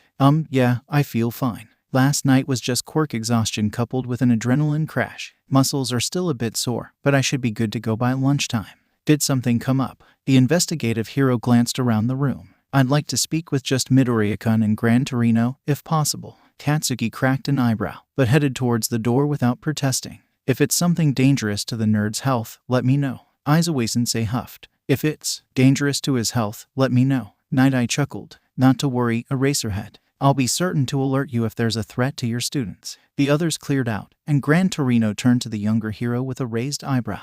You're unusually grim. What's the deal? Nighteye cleared his throat. Let me preface this by saying that I have absolutely no doubts about Midoriya-kun's allegiances. However, there's been a theory floating around my head since I'd witnessed the strength and versatility of his quirk, and I wanted to test that theory. So, I had one of the nurses take a DNA sample and run it through ancestry verification.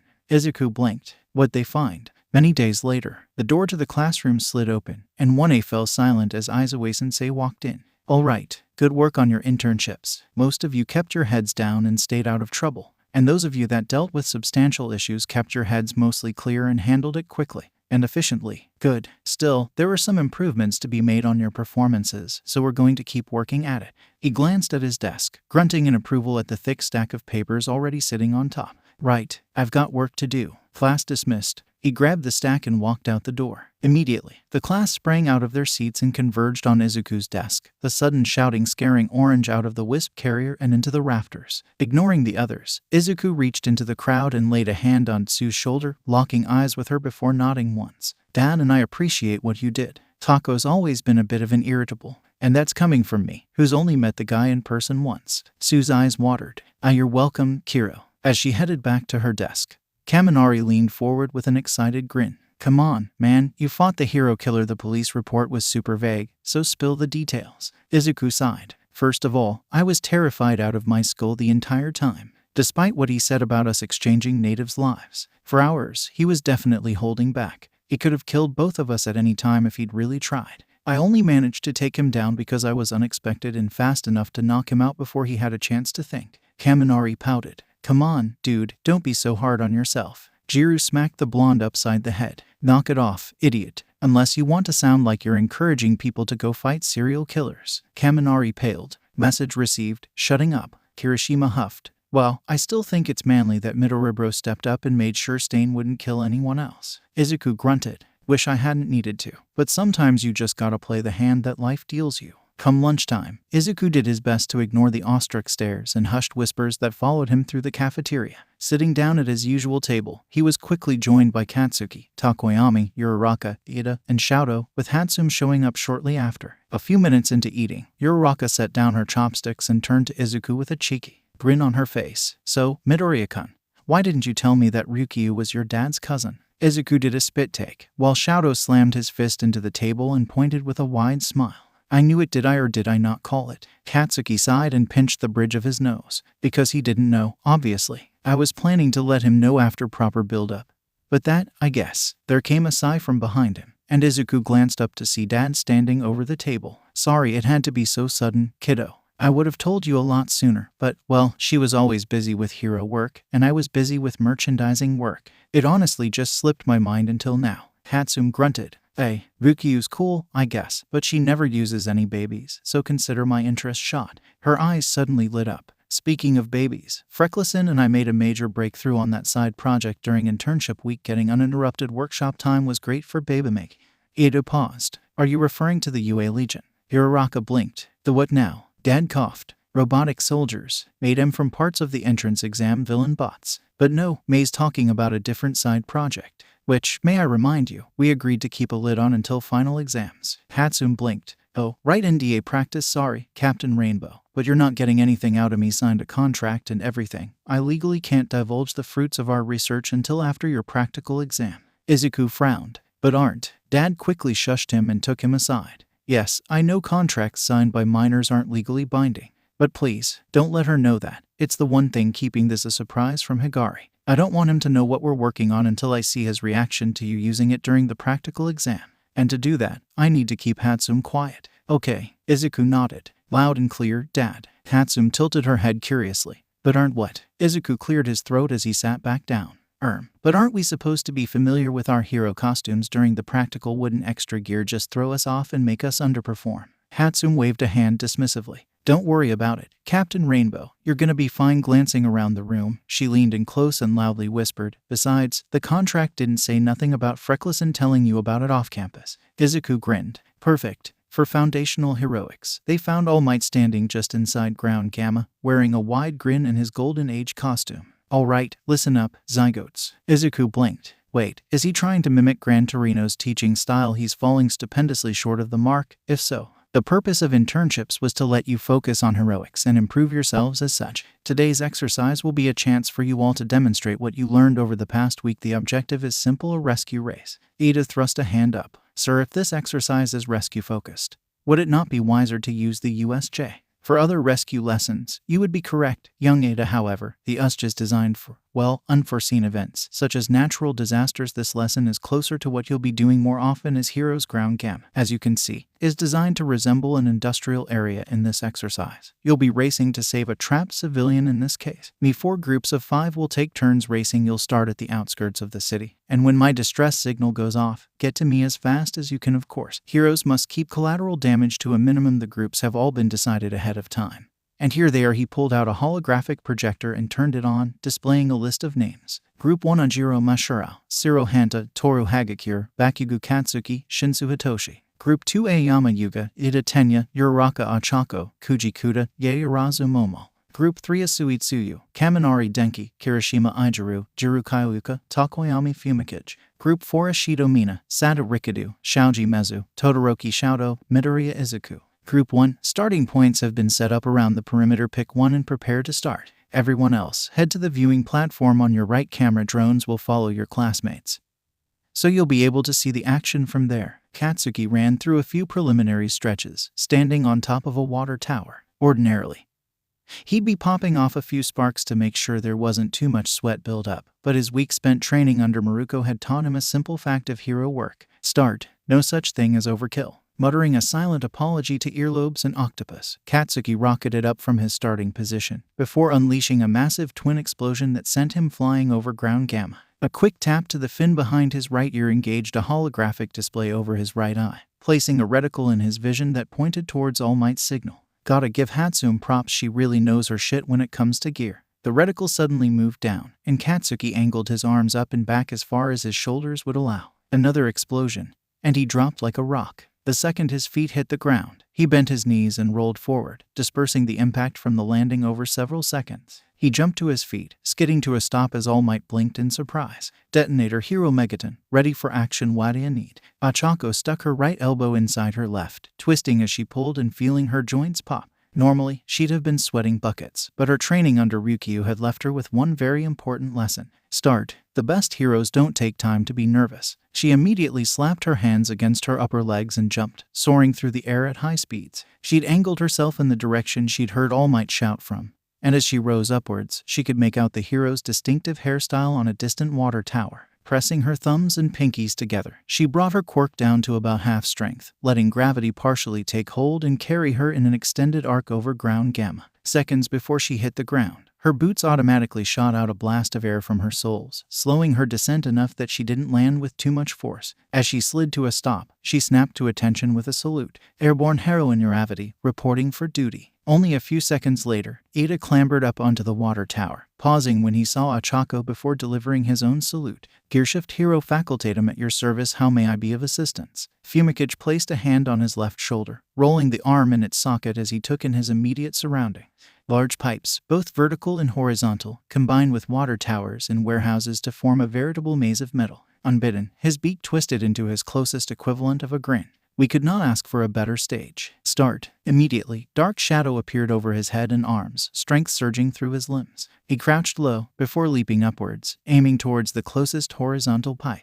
The shadowy energy covering his right arm stretched out, wrapping around the pipe and pulling him further upwards. Fumikage swung from pipe to pipe, quickly traveling across the training ground towards All Might's voice. In his peripheral vision, he could make out Froppy copying his tactic and leaping from surface to surface over the maze. Dark shadow pulled, and Fumikage landed on top of the highest pipe in the vicinity, catching sight of All Might's massive figure a short distance across ground gamma. He noticed Froppy making good time towards the hero, and decided to do something that Izuku-sensei would undoubtedly berate him for later. Dark shadow pulled away from his body to hover behind him, right arm pulling back in preparation. Fumikage crouched, then jumped, tipping forward in midair so that when she swung, her fist hit the soles of his feet. He was sent flying through the air, Dark Shadow's umbilical cord trailing behind for a few seconds before she dispersed. As he flew, he twisted so that his legs were in front, his cloak streaming out behind his shoulders and fluttering in the wind. Fumicage's feet hit the top of the large water tower, and he bent his knees to absorb the force of the impact, skidding several feet before he came to a stop.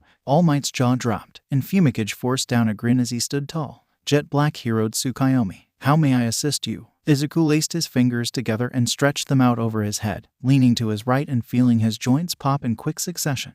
The capsules on his back hummed with power, the wisps inside ready to fuse and diffuse on a moment's notice. Shadow's probably the only one who could give us a run for our money, but we've probably got this in the bag. From what I know, he has some trouble with verticality. Start. Izuku switched to Cyan and shot up and forward at about a 45-degree angle, occasionally bouncing off of surfaces. He rematerialized in the air over ground gamma, quickly switching to green and slowly flying over the maze of pipes. The second he caught sight of All Might's signature twin tufts atop a high water tower, he dropped onto a pipe and switched to orange before launching in the direction of the hero. As expected, he was the first to arrive, dropping onto the wide, flat tower and skidding to a halt before snapping to attention. Comet Hero Aurora reporting, how can I help? Shadow hauled himself up onto the tower only a few seconds later, a patch of frost on his right leg showing how hard he'd pushed himself on the way there. Binary Hero Frostfire, reporting for duty. A metallic claw suddenly clamped down on a railing, and Ashido shot up onto the tower with a wide grin.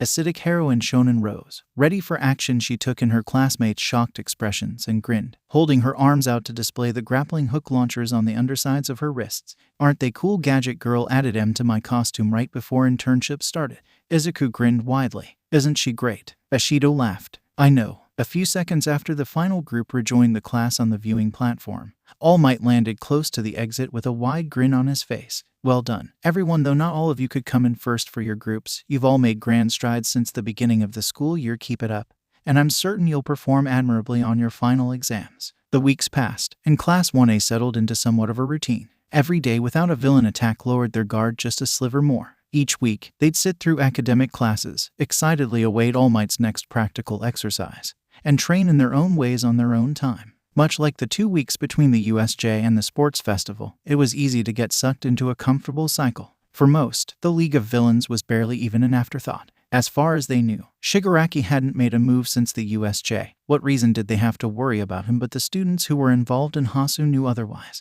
They knew, despite the lack of appearances, the League was still plotting in the shadows. The only question was when they'd appear again, and what they would try next. What dastardly schemes could the League be cooking up? Tamura laid back on one of the couches in the bar, his legs slung over one armrest and his head laying on the other. Okay, but consider which FF7 waifu is superior, Tifo or Yuffie. Dabai, the fire unit they'd rolled a couple weeks ago who was currently sitting in one of the booths, scoffed and downed a bottle of whiskey. Tifa, duh. Literally any other choice is stupid. Tamura sat up and pointed a finger accusingly at the burnt asshole. Liar, you're only saying that because Tifa is mommy and you have trauma over parental figures. Yuffie is clearly the better woman.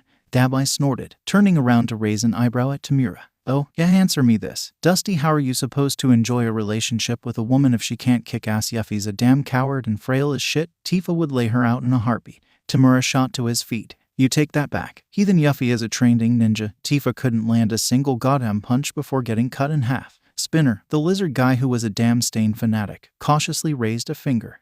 What about AE? Everyone in the bar swiveled on the spot and pointed at the offending creature. Necrophile. What diabolical thoughts, indeed. Several weeks later, the day of the practical exam seemed to arrive out of nowhere. Class 1A had changed into their costumes and gathered at the entrance to Ground Alpha. Like most things at UA, the training ground was massive, being a mal-sized building containing several smaller locales. The area had been used by the class in the weeks prior as a way to get accustomed to various fighting conditions like tight hallways or large atriums. This time, however, they arrived in front of the superstructure to find a long row of teachers waiting for them at the entrance. Before any of them could get a word in, Izuku-sensei huffed loudly. Right, time for your practical exam. I'm certain you all at least made an attempt at gathering information ahead of time, right? Denki grinned and stuck a fist in the air. Hell yeah, we're gonna be fighting robots, just like the entrance exam. Mina pumped her fists in excitement. This is gonna be a blast. Principal Nedzu suddenly popped out of Izuku-sensei's scarf with a grin on his face. While in previous years you'd be correct, this year is a bit of a special case as such. Your practical exam will be a little different.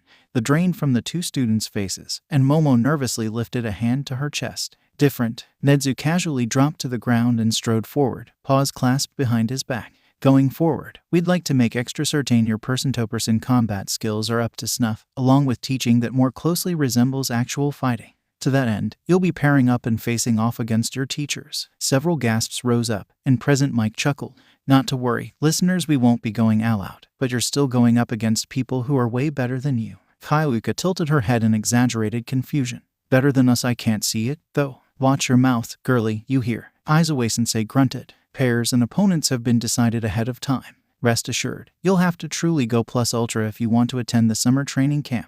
The matchups are as follows. Match 1 Facultatum and Grandmaster vs Power Loader. Match 2 Gleaming Radiance and Uravity vs 13. Match 3 Shonen Rose and Chargebolt vs Nedzu. Match 4 Froppy and Tsukuyomi vs Ectoplasm. Match 5 Red Riot and Baker's Dozen vs Cementos. Match 6 Anima and Cardiosmith vs Present Mike. Match 7 Tentacle and Ghost vs Snipe. Match 8 Cellophane and Somnus vs Midnight. Match 9 Frostfire and Megadon vs All Might. Match 10 Aurora and Creedy vs Eraserhead. Izuku sucked in a breath through his teeth. Well, shit. He exchanged glances with Momo, before locking eyes with Izuku-sensei. One disheveled eyebrow slowly rose, offering a silent challenge to the Wisp user. Despite himself, Izuku grinned, his hands clenching involuntarily. I'm about to have the toughest fight of my life, and yet I'm nothing but excited. Guess I really am a thrill-seeker. Power Loader coughed into his fist. Now, under most circumstances, you'd all have your exams simultaneously, so that you wouldn't know what you're getting into. However, a certain recent hire wanted me on hand to watch the exams, so they'll be in sequence. Those not currently taking the exam will be in a designated waiting room, so take that time to make sure you're ready to go. Facultatum, Grandmaster, Tenya and Mashurao snapped to attention. Nedzu will direct you to your starting point. Everyone else, I have a message for you from that same recent hire. Be sure to give all your gear a good once-over. You don't want to miss anything important. Izuku gasped and locked eyes with White. The Wisp nodded once and let out his equivalent of a piercing whistle, before flying off towards the main building, closely followed by the others. Izuku-sensei hid a grin under his scarf, then cleared his throat and citied Power Loader. Better get moving, Higari. You don't want to give them more prep time than strictly necessary, do you? The support teacher huffed and turned on his heel, walking into Ground Alpha with Tenya, Mashurao, and the other teachers following shortly behind. As soon as the automatic doors shut behind him, the class exploded with noise. Izuku stuck his fingers in his mouth and let out a piercing whistle, bringing the din to a halt and putting everyone's eyes on him. All right, 1A, listen up. As you're undoubtedly aware by now, my dad and Hatsume of 1H have established a partnership of sorts. What you might not be aware of is that the two of them have claimed joint responsibility for all of 1A's gear maintenance and upgrades. And while the teachers might be our opponents for the time being, Dad's still very much on our team. So, this morning, he and May managed to cram some last-minute tech into your costumes. They should mesh seamlessly with your fighting styles. But just to be safe, make sure you take some time to familiarize yourselves with them before your exams start. Izuku-sensei raised an eyebrow with a grin. And you're fine just announcing that in front of me, problem child. Izuku returned the grin. Only assuming you stick around long enough to see what we've been given. And Nedzu-sensei should be instructing you to join the teachers in the viewing room right about as if on cue. The teacher's phone dinged. Now, the man pulled his phone from his pocket, blinking upon reading the notification. With a satisfied grunt, he turned on his heel and headed for the automatic double glass doors. Just before he stepped into the building, Izuku could hear Izuku-sensei mutter, "Not bad." A few seconds later, the wisps flew up to the class, carrying the costume cases for the remaining 18 students. Izuku accepted his case from White and cracked it open, grinning widely upon seeing the item inside. "Oh yeah, this'll turn the tables for sure." Kayuka popped open her own case and squealed with delight. "Metal, I've been wanting to add this ever since the battle trials." Denki opened his case, and his jaw dropped. "No way did they really know. That's impossible." Katsuki snorted. "You'll find that Hatsune and Uncle Hisashi tend to specialize in the impossible." Tenya cracked his knuckles, staring out over the seemingly empty dirt field that had once been the minefield for the sports festival's obstacle race. "Grandmaster, did you bring your full costume?" Mashiro grunted in affirmation, running through some preliminary stretches. "Yes, good thing there was a note explaining the additional gear. Otherwise I might have left it behind." Tenya grinned underneath his helmet. "Excellent. I had worried that, not being part of Izuku-kun's usual lunch group, you would not be aware of his father's work behind Power Loader's back. But it seems I had nothing to fear, and the paragons of support have covered their bases." Mashiro crouched, his feet spread apart and his knees bent at 90-degree angles. "Power Loader isn't exactly an active hero, so I'm not entirely certain about his general fighting style. Any tips, Facultatum?" Tenya stepped forward, bending his left knee tightly and stretching out his right leg behind him. "From what Tensei has recounted of his previous experiences with the man, I believe Power Loader will spend most of the match underground, digging tunnels and setting pitfalls. If we do not move quickly and efficiently, we may find ourselves with nowhere to go but directly into his waiting claws." Mashiro blinked. "Claws?" Tenya nodded. "Indeed. While he prefers the arms of his mech, Power Loader's fingernails are as hard as iron and sharper than blades, and he is not afraid to use them should the situation demand it. Direct combat could prove disastrous if we approach incorrectly, and given our own capabilities, I surmise that is what the teachers intended with this match. Our best option would be to retreat and find another pro more suited to the task at hand." Mashiro laced his fingers together and pushed outward, the joints popping in quick succession. "Well, here's hoping you slow down enough that I can keep up." Tenya huffed with a grin. "Of course, one of the first lessons we learned was not to abandon your partner." The loudspeakers blared, and a robotic voice announced, "First match, Facultatum and Grandmaster versus Power Loader. Begin." As expected, the ground shook, and a large cloud of dust erupted in front of the gate, located across the massive construction site. Several smaller clouds erupted in quick succession, carving a path through the dirt towards the student. Mashiro grunted. "Just as expected. What's the play, Vice Rep?" Tenya narrowed his eyes, looking for a possible path through what seemed at first glance to be solid dirt. "An Ida family classic. Vacate the premises." He slapped his hand over his heart, and his armor clicked and whirred as small pieces of metal extended from his shoulder blades. Mashiro jumped up and into the footholds on Ida's back, and blue flames erupted from his exhaust pipes, engines roaring to life. "I'd rather not play a trump card so early, but in this case, I have no other choice." Recipro burst. The two of them shot away like an arrow from a bow, the ground collapsing behind them as Tenya charged over the dirt. Pitfalls continued to form evidently. Power Loader had noticed their ploy and was attempting to counter. However, Tenya was ready for the pro hero. As soon as the ground ahead would collapse, he'd briefly cut off his engines, aim in a different direction, and crank them back up again. While not the most efficient method, it still worked, allowing him to evade the hero's traps and steadily streak towards the exit gate. Suddenly, a massive stretch of dirt collapsed, leaving an enormous crescent-shaped ditch between Tenya and the gate. Power Loader's mech climbed onto the surface, the hero chuckling. "Let's see you get past this." Tenya continued to charge forward. Grandmaster Mashiro removed his right foot from the stirrup, placing it against Tenya's back. Tenya held his breath, waiting for the signal. Now, in an instant, Tenya's right foot hit the ground, and everything happened all at once. He crouched as low as he could, then leaped with all his might. Power Loader reached out with one arm of his mech, and several small sheets of metal slid down over Mashiro's tail as he slammed the limb against the machine. The hero let out a strangled gasp as Tenya and Mashiro flew overhead, soaring over the ditch. What the hell? Tenya's engines sputtered and died in midair, but they had done their job. His feet hit the ground simultaneously, digging small trenches in the dirt as he and Mashiro slid through the gate, coming to a stop on the other side. The same robotic voice from before announced, "Heroes Facultatum and Grandmaster have reached the exit. The exam is over." Tenya collapsed to the ground, smoke pouring from his exhaust pipes. Mashiro dropped from his back and patted Tenya on the shoulder. "You gonna be all right, Vice Rep?" Tenya reached up with his left hand and pulled his helmet off his face, grinning up at his classmate.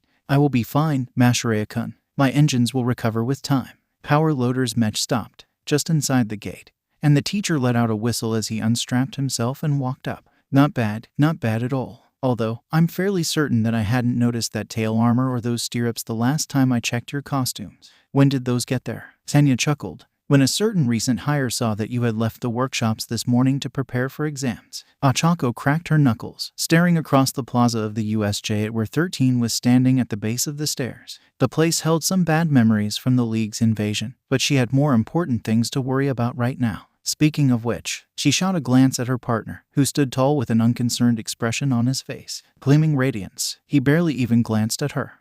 Promise me that your cape getting dirty won't distract you from passing the exam. All right. He huffed and laid a hand over his heart, turning his nose up. For your information, mademoiselle, I have grown beyond my frail beginnings, you see. I have learned that my existence is far more sparkly than any cape could hope to be. She suppressed the urge to roll her eyes. Just so long as we don't waste time looking pretty. The loudspeakers blared, and Ochako slid her visor down over her face, the HUD blinking to life. Second match, Gleaming Radiance and Uravity versus 13. Begin. Not wasting a second, Ochako clapped her hands together, fully activating her quirk on herself. She grabbed Yuga's wrist and jumped forward, her partner's weight causing her to take a long arc underneath the glass dome. We can't afford a head-on confrontation, we need to get out of here as soon as possible. 13 chuckled and pointed a finger at the duo. A good strategy in theory, but reality isn't so simple. The cap on the finger popped open, and Yuga shrieked as he started to be dragged down. After all, we teachers are playing the parts of villains, and villains won't be so kind as to just let you escape. Ochako narrowed her eyes as she and Yuga were pulled in towards the heroine's finger, mentally gauging distances and forces at work. She pointed her arm at 13 and closed one eye, adjusting her gauntlet until it was aimed where she wanted. 4 ports slid open on the upper hemisphere of the piece, firing a concerted blast of compressed air that sent her and Yuga hurtling towards 13. The heroine's eyes widened, and her glove snapped shut, cutting off her quirk but doing little to slow the student's fall. Ochako slammed into 13's chest feet first, her boots shooting out bursts of air that mostly countered her momentum. The heroine's back crashed against the brick floor of the USJ as the pair of students bounced off of her suit. Yuga finally recovered, taking the opportunity to wriggle out of Ochako's grip. He grabbed at his shoulders, then flung his arms wide as he proclaimed, "Behold, my magnificent sparkle that cannot be dulled radiant nova." A laser burst from his navel, streaking past 13's face and hitting the circular device stuck to the ground behind her. As soon as the sparkling beam hit the reflective surface, it was split and reflected in a multitude of smaller beams that surrounded the heroine. Several similar devices hovered in midair, reflecting the smaller beams and creating a shimmering cage around 13.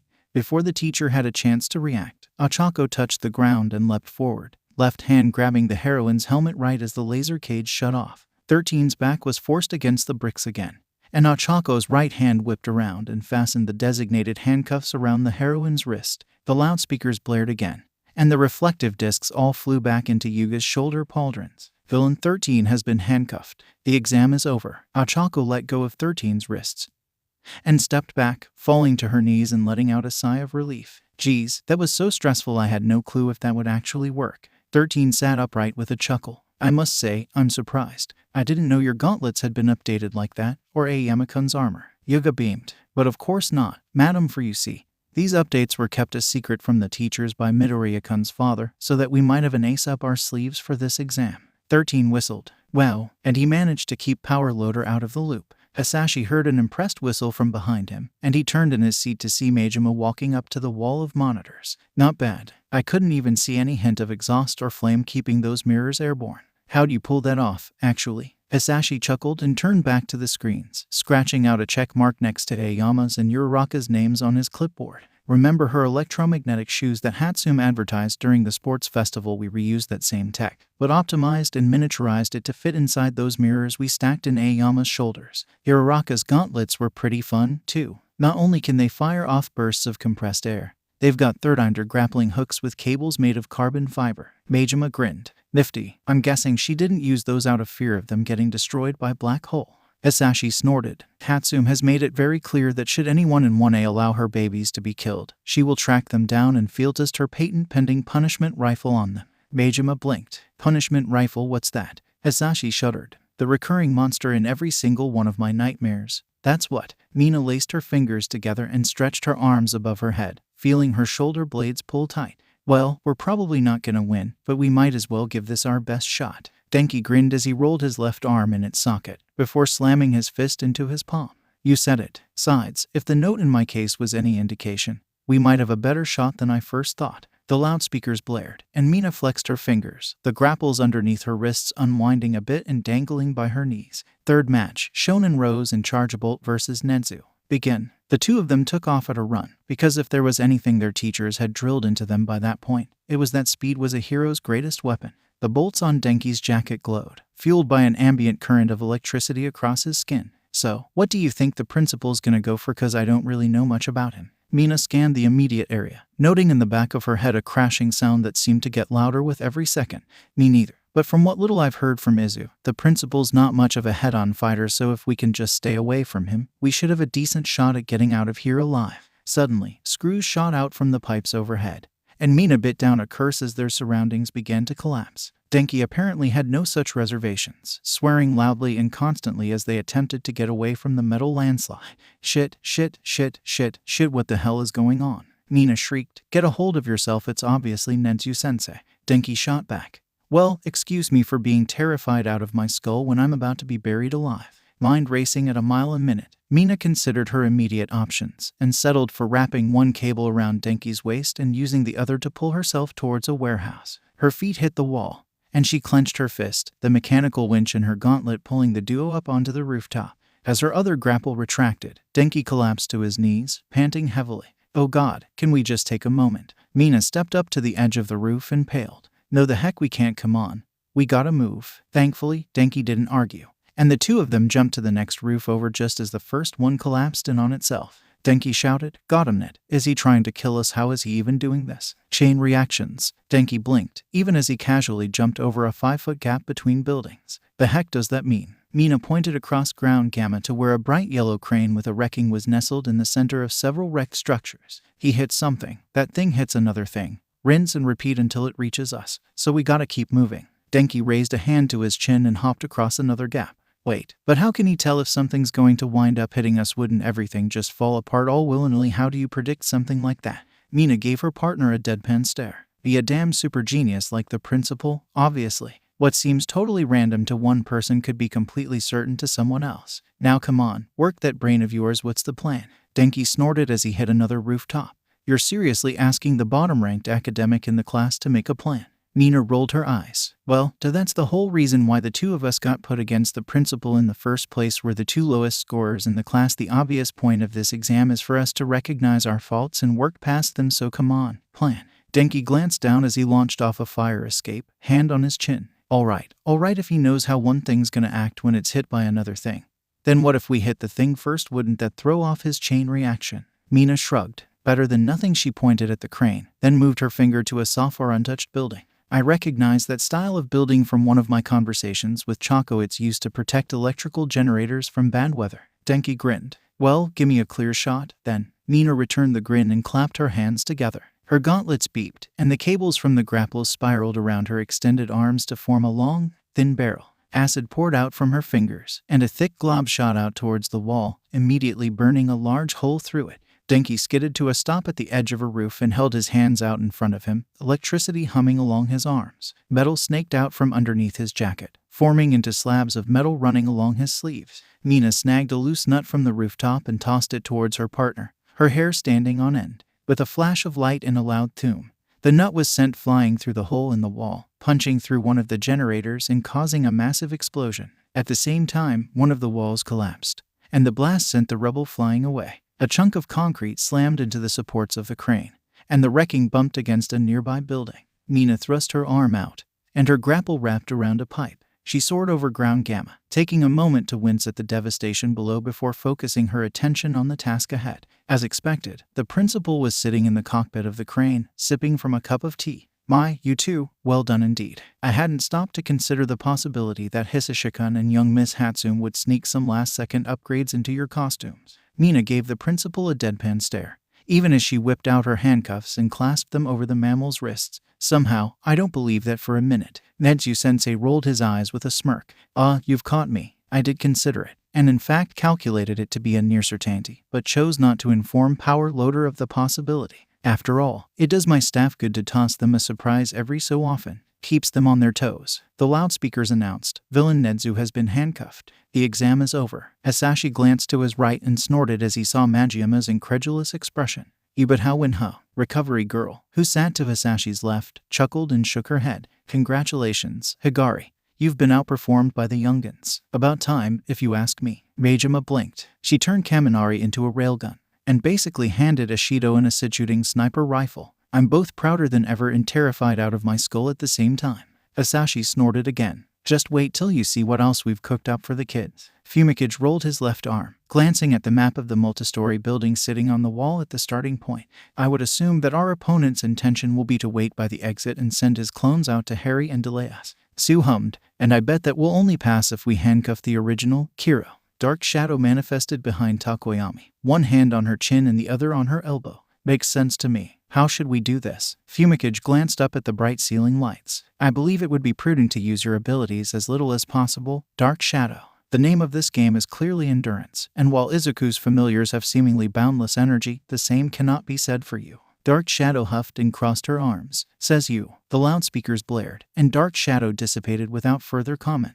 Fourth match, Froppy and Tsukayomi versus Ectoplasm. Begin. As expected, a small army of clones appeared before them, all in the image of their mathematics teacher. "It goes without saying, but us teachers will be trying to crush you with everything you have. Right now, you need to be at your very best, and we won't accept anything less, so give me everything you've got." The clones charged, and Tsu leapt towards the high ceiling as Fumikage crouched slightly, arms clasped around his chest and hidden under his cloak. "If you insist." Dark Shadow shot out from his navel, tearing through the clones as though they were wet paper. A tongue reached down from above and wrapped around his waist, and Fumikage was hauled into the air. Sue hopped across the atrium towards the hallway on the top floor, and Fumikage was dragged up after her. He hit the floor running, only to skid to a halt as more clones appeared in front of him. Sue dropped down next to him, her tongue at the ready. "Still more, Kiro." Fumikage grunted. "Indeed, it appears that combat is inevitable." Dark Shadow, his companion, shot forward, claws flashing in the bright lighting of the hallway. Despite her speed, however, several clones managed to slip past her, charging towards Fumikage. Fortunately, his internship was about to pay off. The front of Fumikage's cloak split open, revealing that his arms were covered in black metal gauntlets reminiscent of dragon scales. The frontmost clone's eyes widened, but before they could react, he charged forward, delivering a quick punch to each clone's chest. Sue followed closely behind, landing swift kicks that sent the clones flying into the walls, dissolving into the substance that was their namesake. The three of them made good time through the hallway, quickly emerging onto the top catwalk of the second atrium, where the exit gate was located. As was their true opponent, Ectoplasm stared up at them, his eyes narrowing. "I'll fully admit, I wasn't expecting Tsukayomi to enter the battle himself. I commend you for that. However, even though you made it past the others, you still have to deal with me." Light blue fluid poured from the hero's mouth, before surging upwards and taking the form of a massive version of the man. "Giant bite detention." Fumikage shouted. Froppy, move. His partner jumped straight up, and he leaped to his left just as the clone took a massive bite out of the floor where they'd just been standing. Taking the initiative, Fumikage grabbed the railing and vaulted over it, falling down towards where the real Ectoplasm stood in front of the gate. He rolled as he hit the ground, immediately dashing towards the hero. "Haven't you heard heroes enter the fray themselves, not send others to do their dirty work?" Ectoplasm chuckled. "But I'm not a hero right now, so I have no qualms with sitting back and letting my clones take you on." A massive pillar slammed down in Fumikage's path, and he swore under his breath as he was forced to dodge to the side yet again. "Foul demon of the shadows, I cannot allow you to prosper in the light any longer." Ectoplasm laughed heartily. "Ah, but the light is precisely where I prosper, for the sole reason that it is where you flounder, and I have no intention of plunging into darkness." Fumikage grinned and hit a button on his belt. "Then I must drag you there myself." Suddenly, the lights flickered and dimmed, almost to the point of turning off completely. Dark Shadow roared wordlessly as she tripled in size, her eyes shifting from a bright yellow to a brilliant red. "I'm gonna mess you up." The giant clone swung a massive leg towards Fumikage, only to be caught by Dark Shadow's massive claw. The quirk forced the enormous prosthetic upwards, tipping the clone and causing it to crash through the catwalks. Sue dropped from the ceiling and landed on its shoulder, before leaping towards Dark Shadow's face. Thankfully, the apparition was still lucid enough to distinguish friend from foe, and she allowed Sue to bounce off her head and streak down towards the real Ectoplasm. The hero glanced between the two students, and right before Tsuyu hit, Fumikage could make out the barest hint of a grin on his face. Good work. Then Tsuyu's foot crashed into the man's face, sending him flying back into the wall by the exit.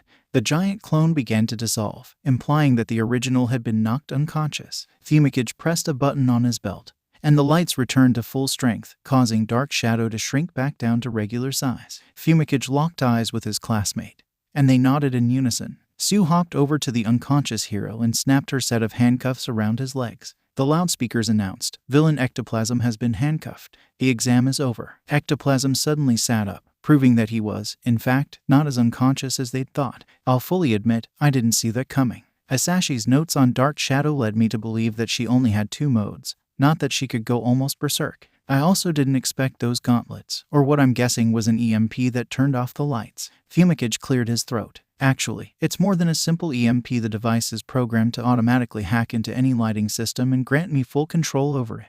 An EMP would disable the lights completely, which would make Dark Shadow fully lose herself, so I set them as dim as they could without fully turning them off. However, I need to place the access module directly on a light for it to work, which only Froppy was able to accomplish due to the high ceilings." Tsuyu pouted. "I'm still a little annoyed that I didn't get to show off my upgrade, Kiro." She placed her forearms together, and sheets of metal spiraled out from her sleeves to form a round shield that nearly perfectly resembled a lily pad. "Oh, wow, Kiro. The note only told me it was a shield, not that it'd be in theme." "That's even cooler, Kiro." Majima grunted in disappointment. "Armored gauntlets, lighting control, and an expanding arm-mounted shield that's tame for her." Asashi shrugged. "To be fair, those two kinda have their fighting styles solidified as mostly hand-to-hand, so there wasn't a lot we could add on such short notice. Trust me, though, we're planning on giving those two some crazier stuff once we're not avoiding your notice." Ijiru cracked his knuckles, activating hardening in short bursts at different points on his body. "Wow, still hard to believe that Hatsune got my costume to be this manly. I mean, self-repairing fabric, who even thinks of that?"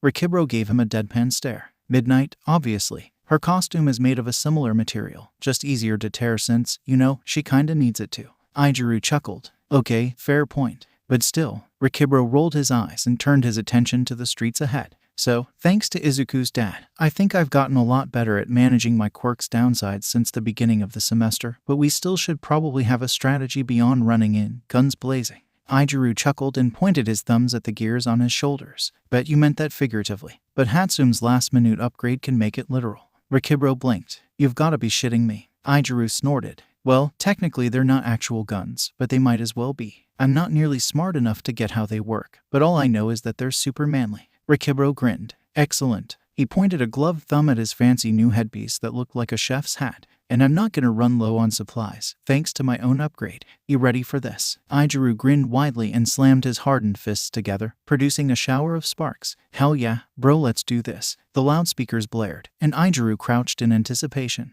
Fifth match, Red Riot in Baker's Dozen vs. Cementos. Begin. As expected, several walls of cement shot up from the ground in front of them. Ijiru cocked his right arm, only to pause when Rikibro laid a hand on his shoulder. He glanced up at his partner and cracked an eyebrow in confusion. "What's up, bro? Remember our combat exercise when we had Tiger as a guest speaker a couple weeks ago?" Ijiru blinked. "Yeah, what about it? Remember what he said about meeting force with force?" Ijiru's eyes widened. "Oh yeah, it drains your energy before you can really counter, except, does that really apply here? Cementos isn't exactly hitting us." Rikibro tapped his forehead. "No, but he's expecting us to waste our energy on his walls before we get to him." Ijiru nodded. "Yeah, that makes sense. Against me, that's probably the first thing I'd go for. So, what should we do instead? We gotta get out of here or get to the villain, right? Shouldn't we take the direct route?" Rikibro huffed. "Neither of us are fast enough for that. The past few weeks have made that abundantly clear. If we can't advance faster than Cementos makes walls, going the direct route will just wear us out. So, we go around as best we can. After all, Cementos needs to see us to be able to effectively block our path.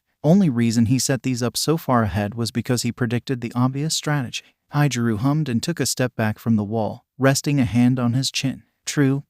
So, left or right, or do we each go a different way?" Rikibro snorted. "Have you seriously forgotten the battle trials?" Ijiru blinked. "Oh yeah, Momo kinda chewed mine out for ditching you to Hentabro's traps. Guess we should stick together." Rikibro nodded and casually glanced back and forth, scratching the back of his head. Does left or right really matter?" Ijiru hummed. "Play Janken to decide. I win, we go left. You win, we go right." Rikibro shrugged. "Works for me." They jumped apart and stuck their hands by their sides. Rock, paper, scissors, shoot. Ijiru's hand was a closed fist, while Rikibro's fingers were splayed out. Ijiru groaned in defeat, and Rikibro pumped his fist in celebration. "Aw, come on, how'd you know what I was gonna throw?" Rikibro snorted. "Dude, you're not exactly unpredictable." Ijiru sighed. "One of these days, bro, I'm gonna beat you. One of these days." They ran down the street to their right, cutting across one block before heading in what had to be Cementos' direction. Through sheer luck, they didn't come across any more cement walls. They rounded one last corner to see the exit gate and Cementos standing in front of it. The hero turned on his heel to face the approaching duo, stone-faced as always. "I'll admit, I'd expected the two of you to charge me head-on, Kirishima-kun in particular. Good work on choosing to take the path of least resistance." However, he crouched and laid his hands against the ground. Least resistance does not equal no resistance. Ijiru snapped his arms out, hardening them with a shower of sparks. "Baker's dozen, I'm counting on you." Rikibro tossed a condensed sugar cube down his throat, his muscles visibly bulking up.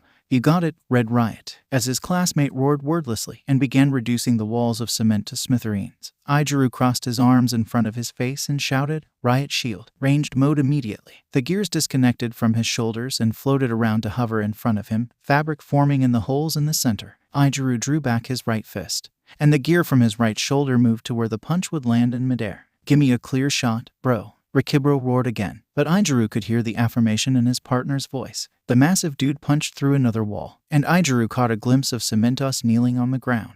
Rikibro shouted, "Now." Ijiru punched, his fist landing squarely on the fabric in the middle of the floating gear. As soon as his hardened skin made contact, there was a loud THOOMP, and Cementos suddenly jerked back, an indent appearing in the hero's left shoulder. "What the?" The teacher lifted his right hand from the ground to pat at his shoulder, which slowed his quirk just enough to give Rikibro an opening. With a wordless roar, the big guy punched through the remainder of the walls and wrapped an arm around Cementos' thick neck. Ijiru spun on his heel and hopped backwards, punching downward at the ground and hitting one of his gears. Another THOOMP, and he was sent flying across the street, twisting in midair so that his boot connected with Cementos' face right as the hero twisted out of Rikibro's grip. Cementos went down, and Ijiru quickly reached for the handcuffs hanging from his belt. "Please work, please work, please work." The handcuffs snapped shut around the man's blocky arm, and Ijiru heaved a sigh of relief. "Thank God, I had no clue if it was going to be secure, since they open in circles and Cementos-sensei's arm is a cube." Rikibro blinked wearily as his muscles shrank back down. "Gah, I need a nap. Did we get him?" The loudspeakers announced. "Villain Cementos has been handcuffed. The exam is over." Rikibro grinned weakly. "Sweet." Then he tipped backwards and crashed to the ground, already snoring away. Ijiru snorted, then passed out himself. Majima blinked. "Okay, what the hell did Kirishima hit Ken with? I didn't even see a projectile. Was that some kind of sniper round?" Hatsum snorted, making the support teacher jump as he seemed to finally notice the presence of his most prolific student. "Bullets? We don't need no stinking bullets." Hasashi chuckled, then cleared his throat and pulled out a hologram projector, flicking it on to display a 3D blueprint of one of Kirishima's gears. "It's actually pretty ingenious, if you ask me. If you take a piece of tough fabric, stretch it super tight in a thin tube, then punch through it, it'll generate a concentrated blast of wind that can travel several meters. And if that fabric is self-repairing, you've basically got a multi-use cannon that fires completely invisible shots. Plus, the harder you punch through it, the faster and further the shots go, and the harder they hit. In essence, we made Kirishima able to beat people up remotely. Say what you will about his academic grades, the kid's a natural fighter." Majima's jaw dropped. "He can beat people up remotely." Words can't even begin to describe how ridiculous it is for that phrase to be true. Hatsum grinned widely. "Hey, if you want to make it big, you gotta have a theme to commit to. Just so happens that my theme is so ridiculous it shouldn't be possible, but it is. Deal with it, sensei." She frowned, still annoyed that Diabetes didn't really get to show off the upgrade I made for him, though, but I guess it's not the flashiest. Kyoika fiddled with the strings of her new guitar, strumming a few test chords. Grunting in satisfaction when she got the tune she wanted, she let the instrument hang limp from her shoulders as she ran through some preliminary stretches, glancing around the forest of ground gamma. "Gonna be ready to jam once it's go time, Anima." Her rocky-headed partner hummed in affirmation, rolling a crystalline around his thick fingers. Stashing the in a pocket of his new belt, he signed. Kyoika tilted her head back and forth, feeling the base of her neck pop as she flexed her fingers. She grabbed hold of the guitar's neck with her left hand, retrieving a purple metallic guitar pick from the pocket of her jeans. And honestly, thank God that May understands the pain of women's clothing not having deep enough pockets. The loudspeakers blared, and Kyoyuka's jacks snaked down to plug into their respective ports in the guitar's bass. Sixth match, Anima and Cardiosmith vs. Present Mike. Begin. The two of them took off at a run through the forests, dodging around trees and hopping over small rocks. The entire time, Kuji kept up a low whistle that would hopefully attract any stray critters to them.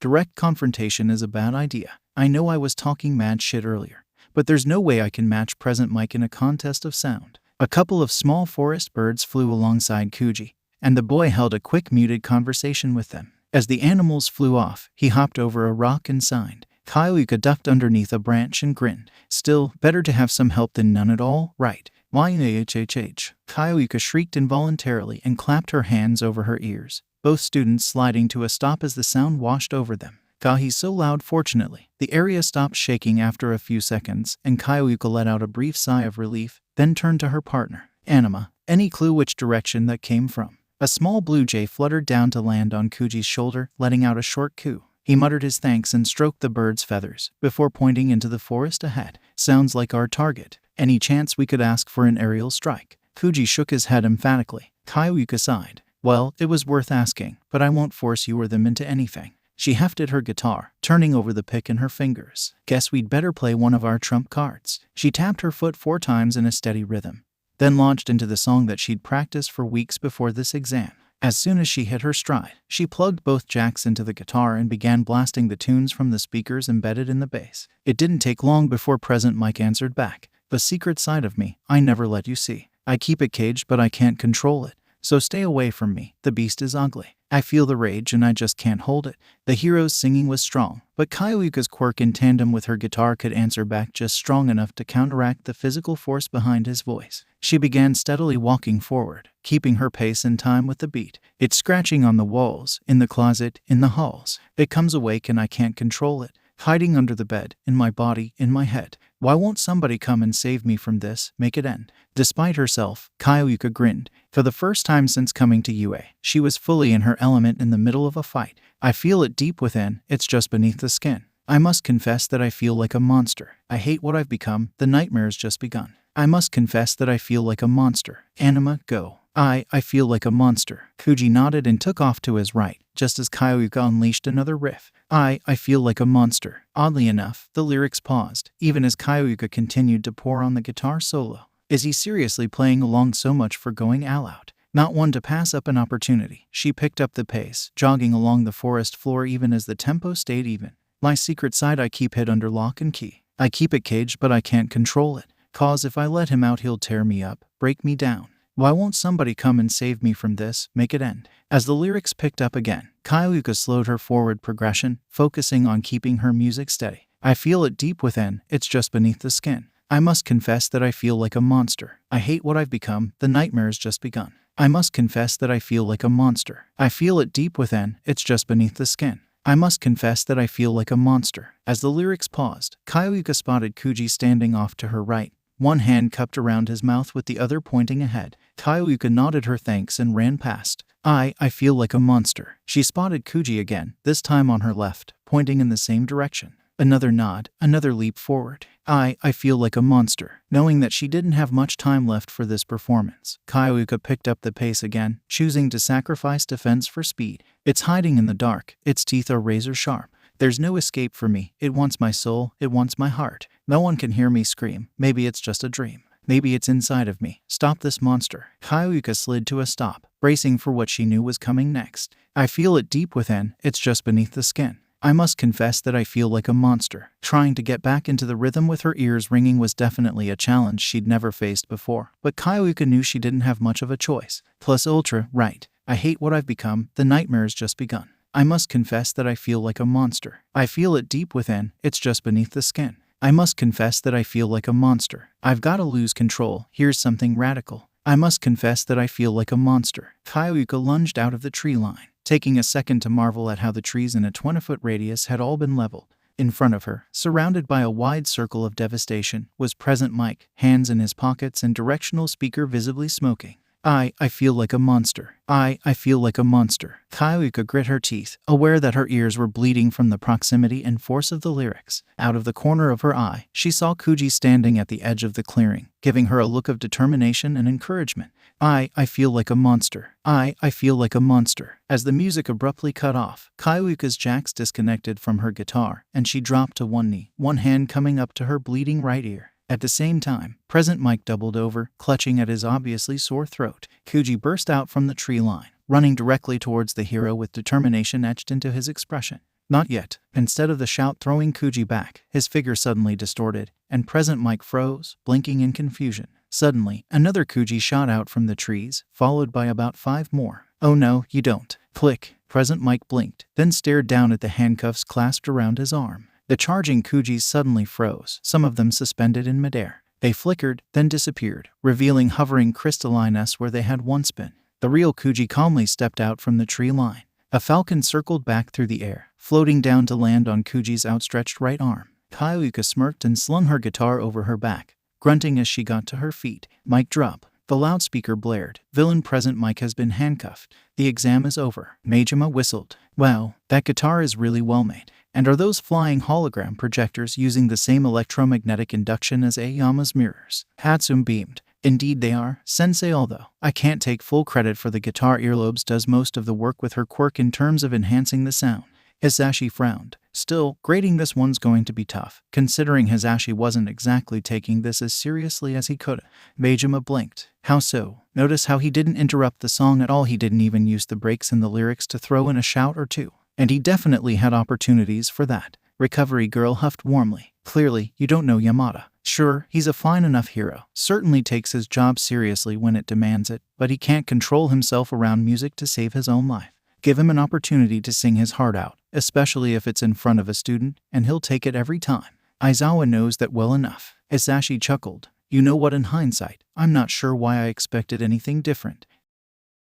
Mezu cracked his knuckles, staring straight ahead through the large room filled with wide pillars. Ghost, are you ready? Toru huffed from behind him. Give me a minute. I'm still putting on the extra parts of my uniform. Mezu frowned underneath his mask. Is that a good idea? Last time I checked, your clothes didn't turn invisible while you were wearing them. Toru giggled. Not from my quirk, they don't. Mezu chuckled. Excellent. The loudspeakers blared, and Mezu reached for one of his new belt pouches. 7th match, Tentacle and Ghost vs. Snipe. Begin. Mezu quickly ducked behind the closest pillar, his course of action being quickly proven the correct one as several bullets whizzed through the air where he'd just been standing. Ghost, where are you? A sudden tap to his left shoulder nearly made him jump, but he restrained himself. Right here, you goober. Forming an eye on one of his left arms, he glanced back, only to pause when he saw nothing there. Huh, the cloaking is better than I expected. Toru giggled, and man was it disconcerting to hear a voice that didn't have a visible source. Yeah, apparently Hatsune made some big jumps in the tech thanks to Midori-san's analysis sessions with me over the semester.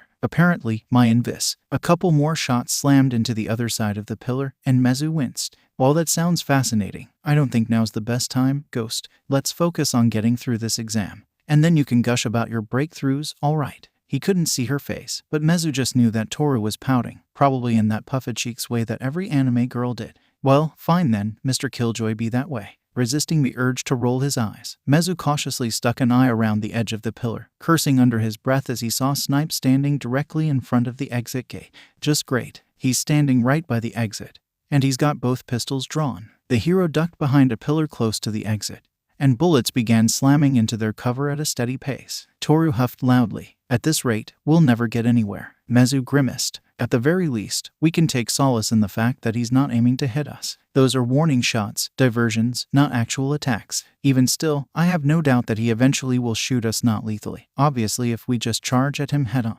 Toru hummed. You think I could sneak around behind him and get through the gate that way? Snipe tossed a metal cylinder in their direction, and smoke began pouring out of one end of it. Mezu winced. Not likely. He just tossed out a smoke grenade. It'll limit his vision too, but he's experienced enough that he can probably deal with that. Cracks suddenly spread across the surface of the pillar, and Mezu swore under his breath, jumping to the side and sprinting for cover as the concrete collapsed behind him. Crap, that was close. Ghost, are you all right? Yeah, I'm fine. Now seems like a good time for a counterattack, don't you think? Mezu hummed. Fing opened a pouch on his belt and pulling out a small scope with a haped indent on one end, setting it over the eye on the end of one of his arms. As promised, the scope provided a thermal view of the area, letting him see Snipe's heat signature through the smoke. He's walking this way, but he's got both pistols at the ready. He'd probably see me coming a mile away.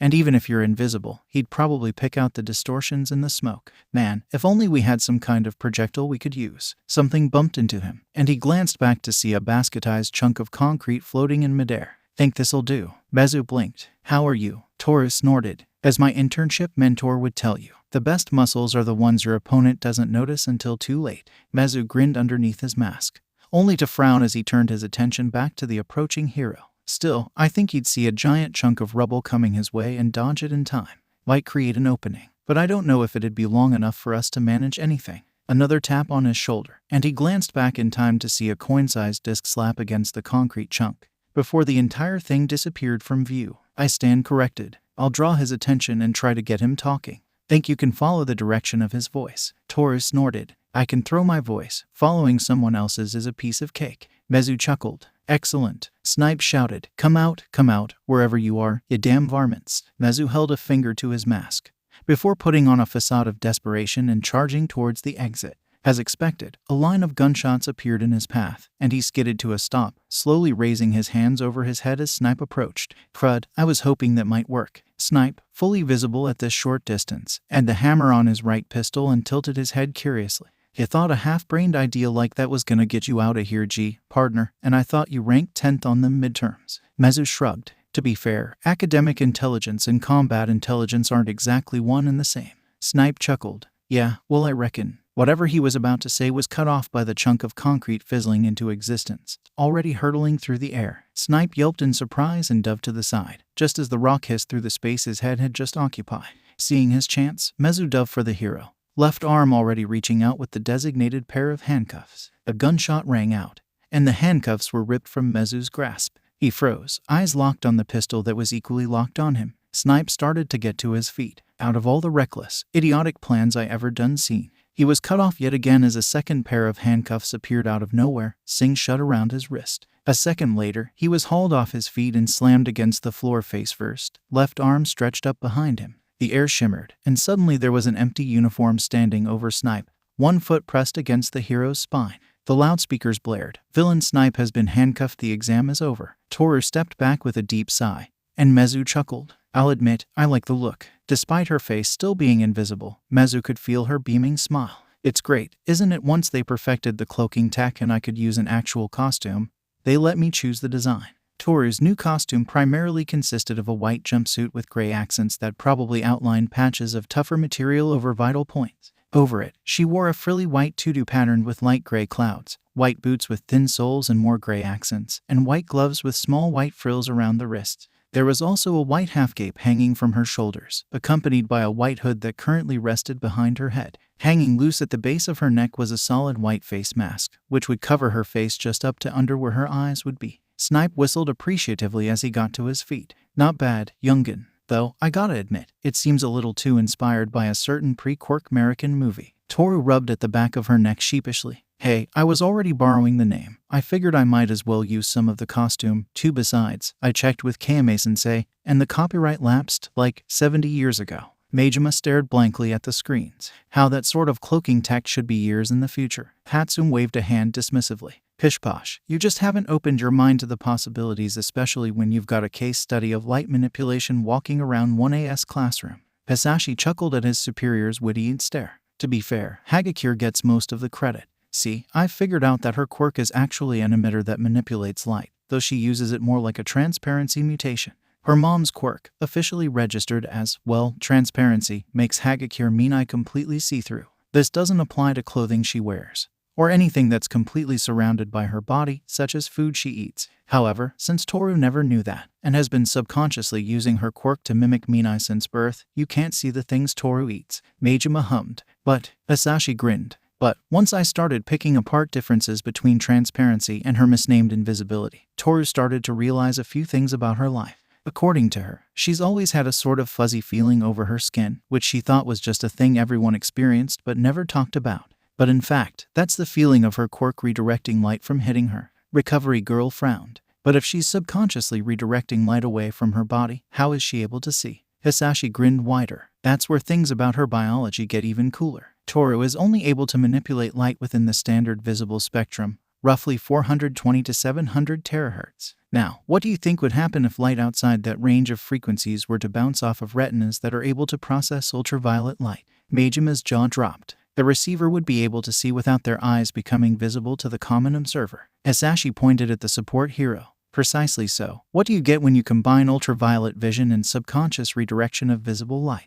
Recovery girl blinked. An invisible girl who's still able to see. Bingo. Majima stared blankly for a few seconds, before vigorously shaking his head.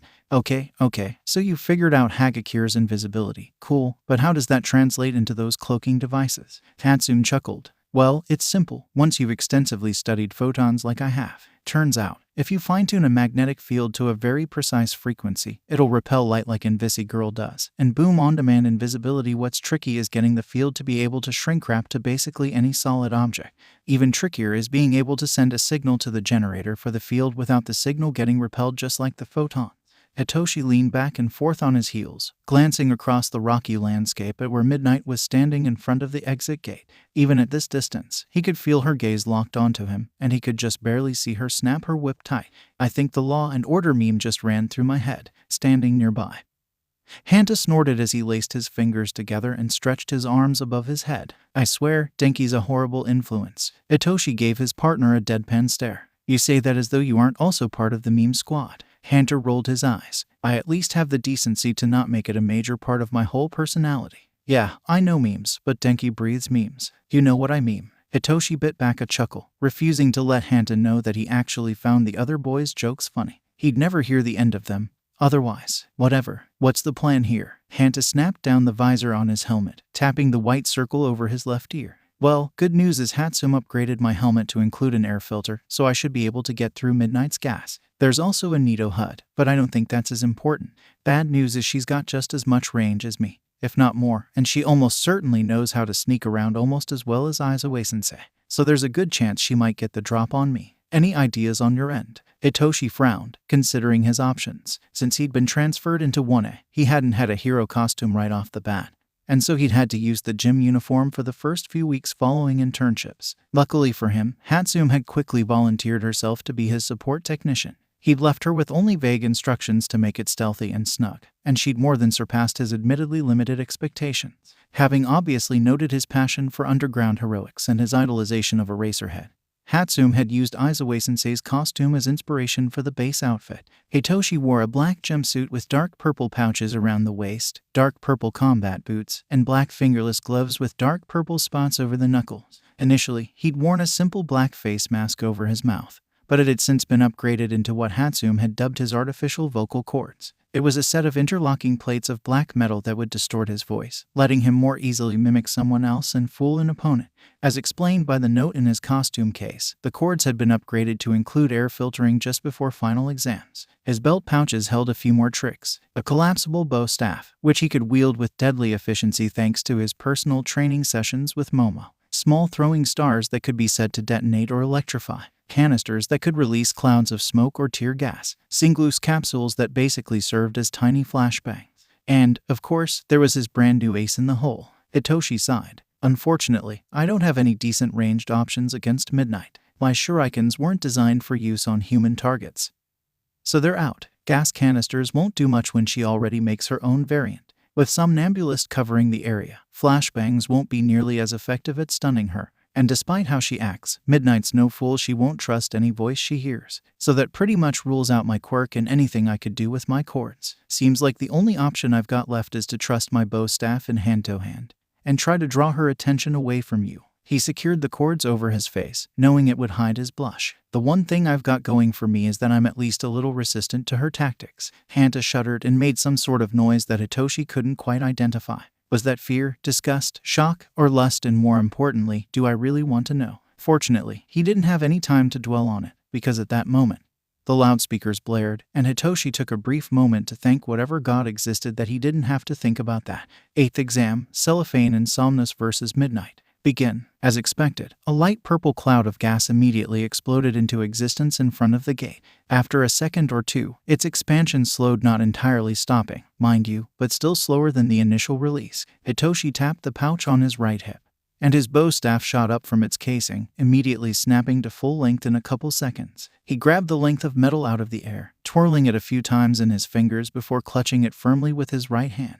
Cellophane, I'm going in. Can you see through the gas? Hanta nodded. You betcha. Hatsum included thermal vision in my helmet, so my aim should be fine. Besides, it's not that thick, anyway. Good. If you hear a flashbang, that's your cue to try and restrain Midnight, or at the very least impede her. Hanta chuckled. Trust me, I've got just the thing to keep her still. Excellent. He ran forward into the expanding cloud of gas, blinking for a few seconds until his eyes adjusted to the foreign feeling. It wasn't long before a bullwhip shot out from ahead, just barely missing Hitoshi and cracking against the ground on his right. He slid to a stop, holding his staff diagonally over his in a defensive stance. No use hiding, so come out and play. The heroine emerged from the mist, stroking her whip suggestively. My, Shinsao-kun, how bold if you'd like. I'm certain we could have a little fun together before anyone has to get involved. Hitoshi gagged. Okay, 1, you, 2, I'm a minor, and 3, I don't even like women. Midnight snorted. Oh, that was obvious, honey. I just hoped it might throw you off a little bit.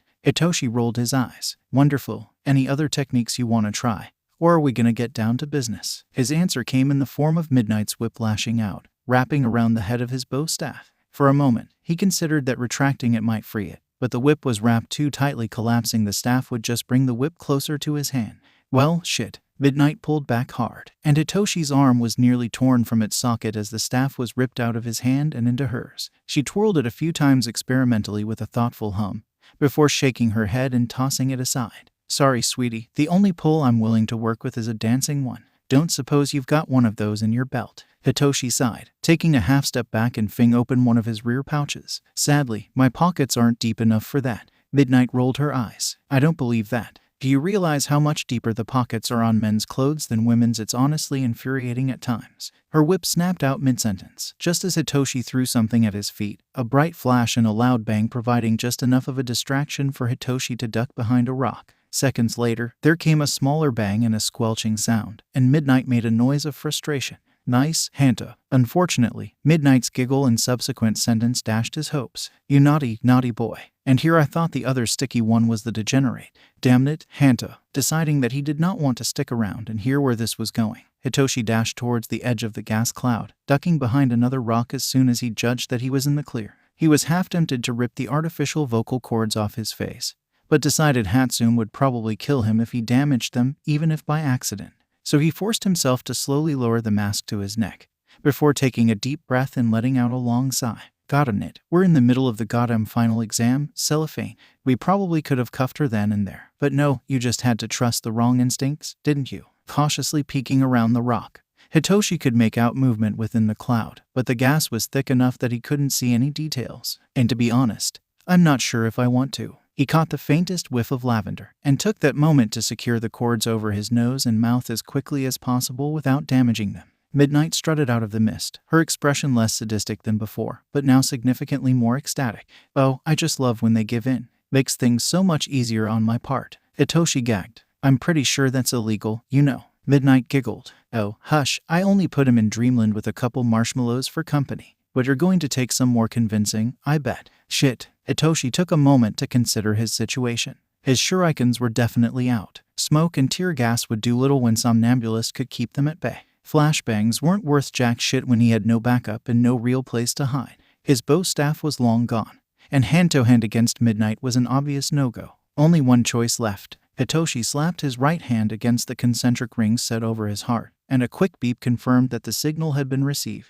He tossed out a flashbang and a smoke grenade at the same time, running as far as he could before ducking behind another rock. Midnight laughed derisively, and Hitoshi held his breath as her whip cracked against a nearby boulder, shattering it into pieces. Oh, I love it when they play hard to get. Come here, little boy, I promise I'll be gentle. Several heavy things hit the ground in quick succession, sending up multiple geysers of dust. Hitoshi smirked under his mask and stepped up onto the rock, one arm resting on his elevated knee. I dunno, you think you have enough whips? The dust cleared, revealing several copies of Hitoshi standing in a wide circle around Midnight.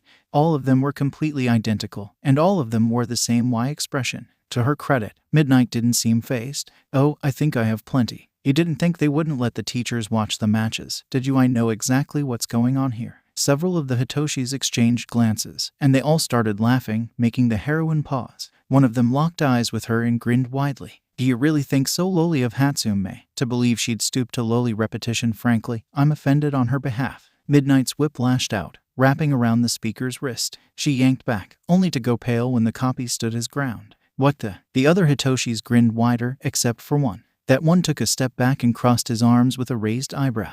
"If there's one thing I've learned at this school, it's knowing how to pick my battles. I was hoping that Cellophane would contain himself, but failing that, I know when it's time to call for backup. And lucky me, I've got my own personal backup on standby at all times." The other Hitoshis all pointed their right hands at her. Fingers splayed out, and their palms split open to reveal a cylindrical hole with a purple-tipped missile inside each barrel. In unison, they ordered, "Stand down. We don't want this to get any messier than it has to be." After a few excruciating seconds of silence, Midnight calmly set her whip on the ground and raised her hands above her head. "You win this round, Somnus. You win this round." Hitoshi calmly snapped the handcuffs around her wrist, before quickly stepping back as the loudspeakers blared. "Villain Midnight has been handcuffed. The exam is over." The androids lowered their arms, hands closing back up. Midnight chuckled warmly and ruffled Hitoshi's hair. "Not bad, kiddo, not bad." Hitoshi grunted. "Wish I hadn't needed to resort to them, though. Damn it, Hanta." Hisashi snapped his hand out and grabbed Hatsume's wrist just before she could storm out of the room. "No." Hatsume glared at him. "Remove your hand, Freckles." Majima took a step back, but Hisashi was undeterred. "No." Hatsume tried to yank her arm loose, but his grip was firm. "Let me go. He needs to understand the consequences of his actions." "No. He disrespected my babies, he must pay." "Not yet." Hatsume paused, looking up with a thoughtful expression that made Majima pale. "Yet." Hisashi firmly nodded once. "Not yet. We have to stay here until the exam's finished so we can note the effectiveness of your babies in real time. Once we're done here, then you can impress on him the importance of not wasting your baby's potential, but only then.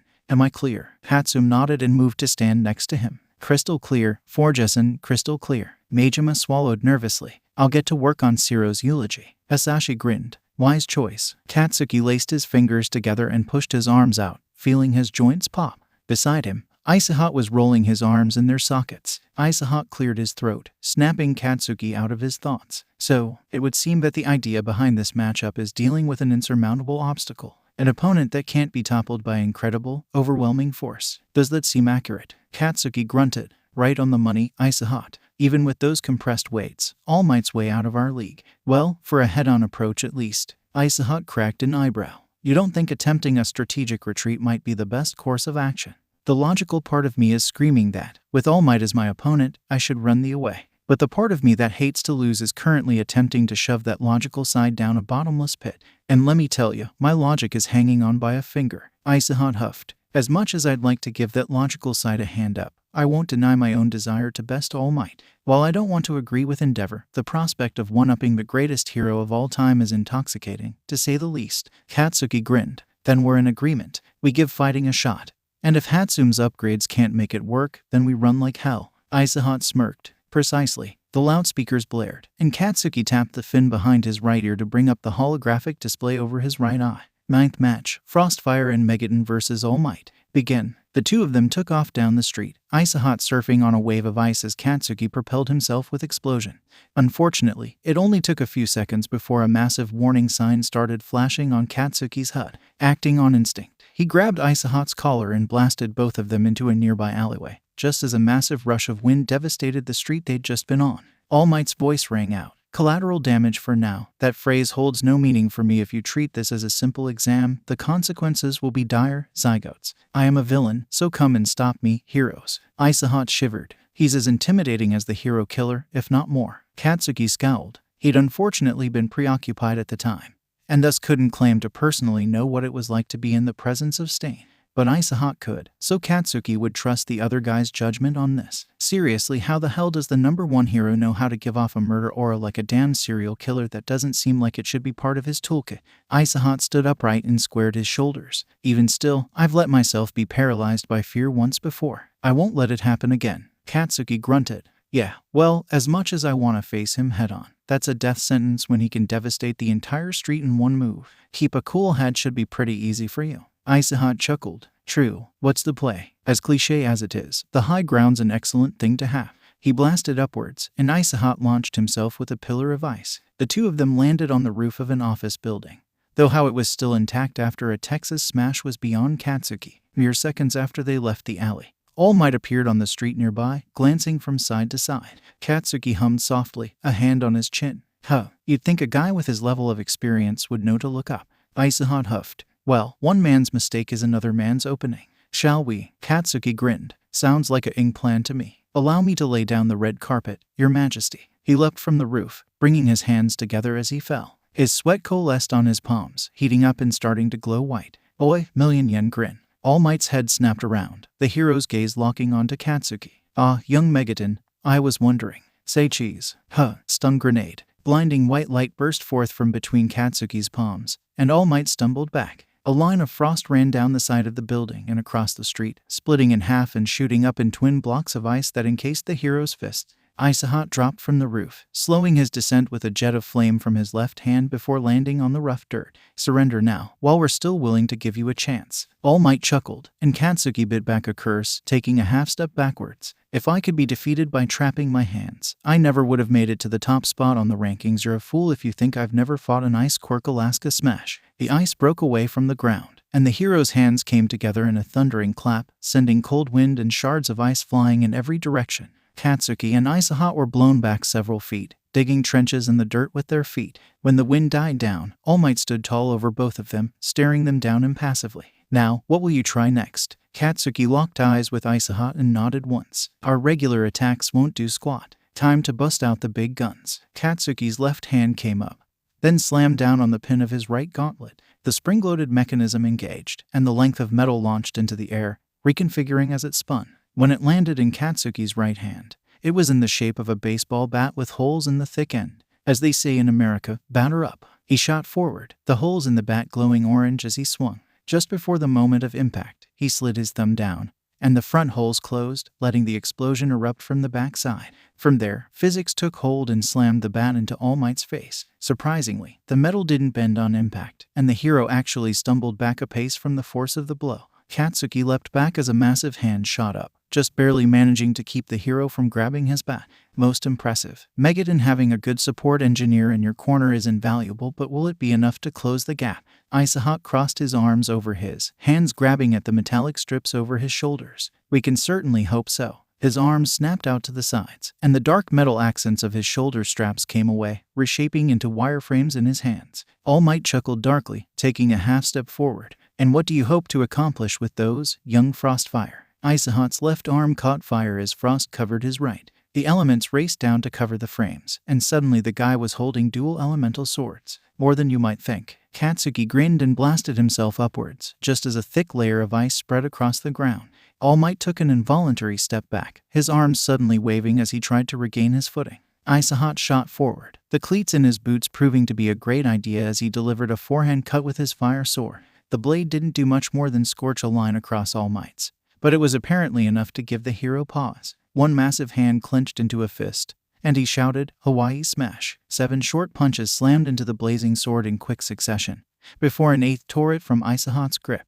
All Might at his other fist, only for Izuku to jump back as Katsuki flew in from behind, clutching his bat with both hands. Bomb Ruth-style home run. The bat slammed into the back of All Might's head, propelled by a double-strength explosion. The hero stumbled forward, clumsily swinging a fist around that missed as Katsuki blasted away. At the same time, Izuku lunged back in, ice sword gone and wielding a flaming something. It looked like a metal ring with a handle through the center, plus 4 short blades spaced equally around the outer surfer ends. Izuku shifted his thumb, and the blade started spinning around the ring, turning the weapon into a blazing wheel of death. The barest hint of fear flashed across All Might's expression, and the hero danced back as Izuku swung. The weapon hissed through the air, leaving a trail of smoke. One booted foot came up, and All Might shouted, Arizona Smash. His foot slammed against the ice, kicking up a geyser of dirt and sending massive cracks running through the ground.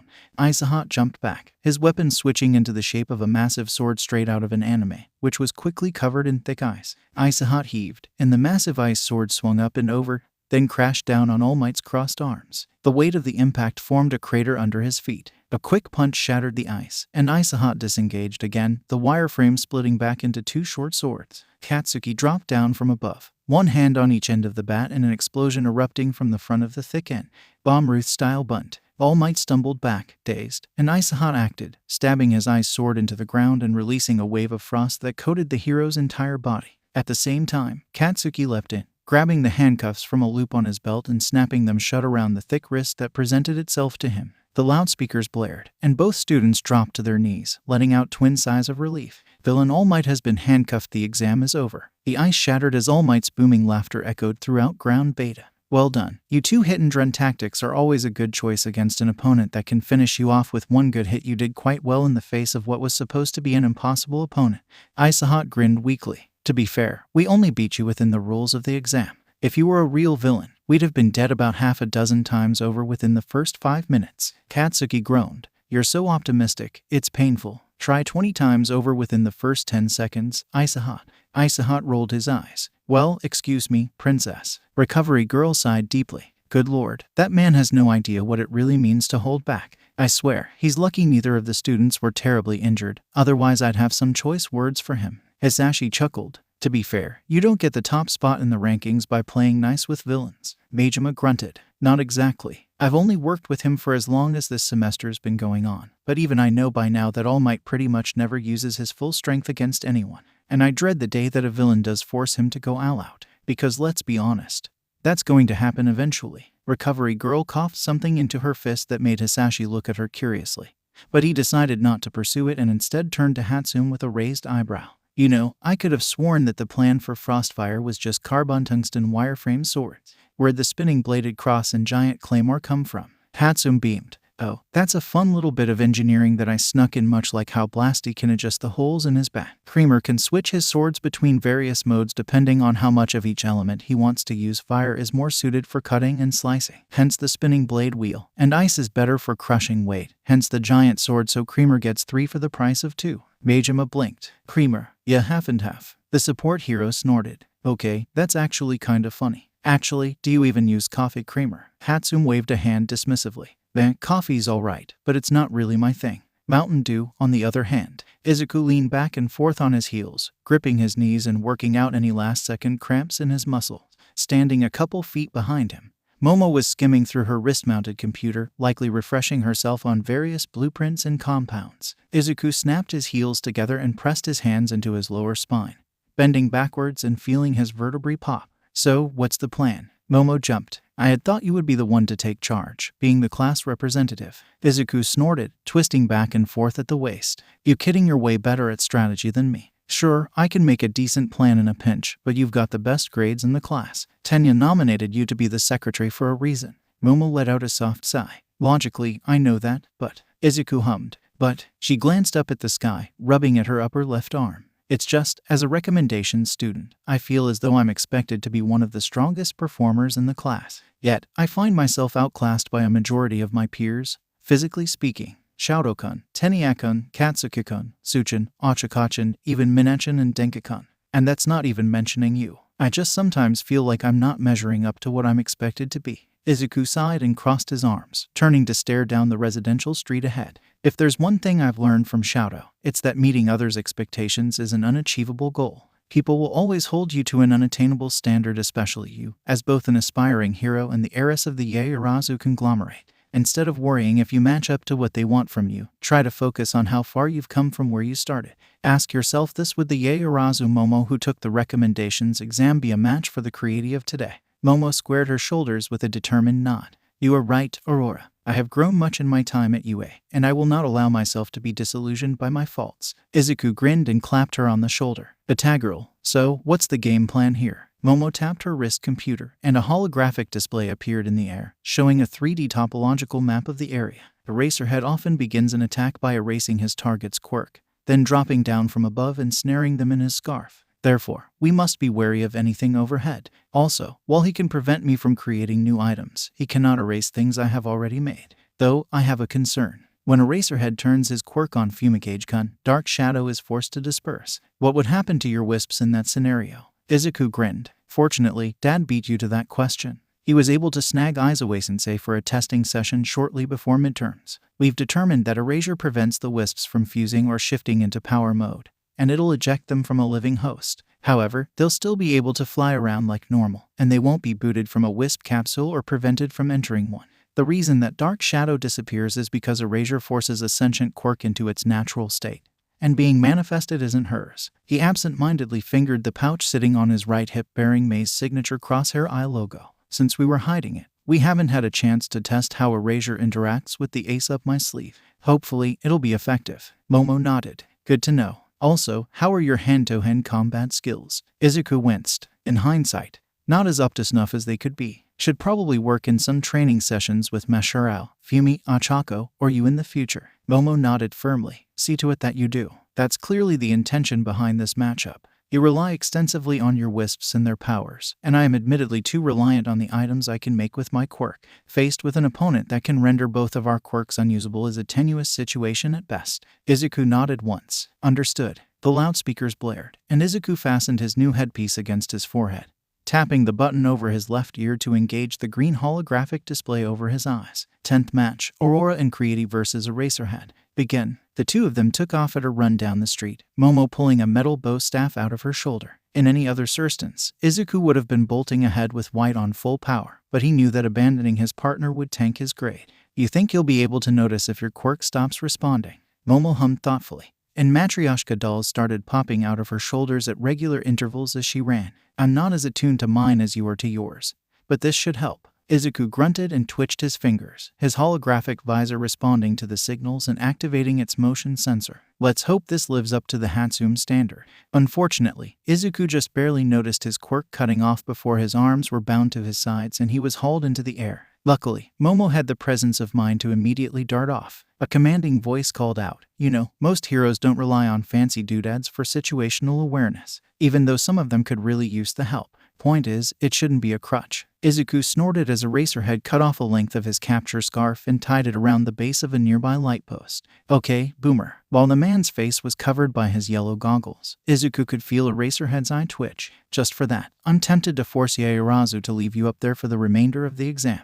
But Nedzu'd get up my ass about fair play if I did that, so I'll just resort to this. He fished around in a belt pouch, before littering the ground under Izuku with caltrops. Seriously, what is he? A ninja out loud, Izuku retorted. Bold of you to assume that'll be much of an obstacle for me, but go ahead and see if you can catch Creative. Eraserhead grunted wordlessly, before running off down the street. After a few seconds, Momo poked her head out of a nearby alleyway. Aurora, do you want me to get you down from there? Izuku almost nodded, but then a thought crossed his mind, and an evil grin spread across his face. Actually, I think he just gave me an opportunity I can't miss out on. I'd appreciate it if you could help me get my arms loose, though. Hisashi blinked as he watched Yaoyorozu untangle Izuku's arms from the capture scarf, but otherwise left his son hanging from the power lines. What are they up to? Majima hummed, rubbing his chin. I'm just as stumped as you. It probably involves Midoriya's secret upgrade, which I still don't have a clue as to what it could be, but beyond that, I've got nothing. On the screens, White emerged from the wisp capsules on Izuku's back and fused with Yaoyorozu.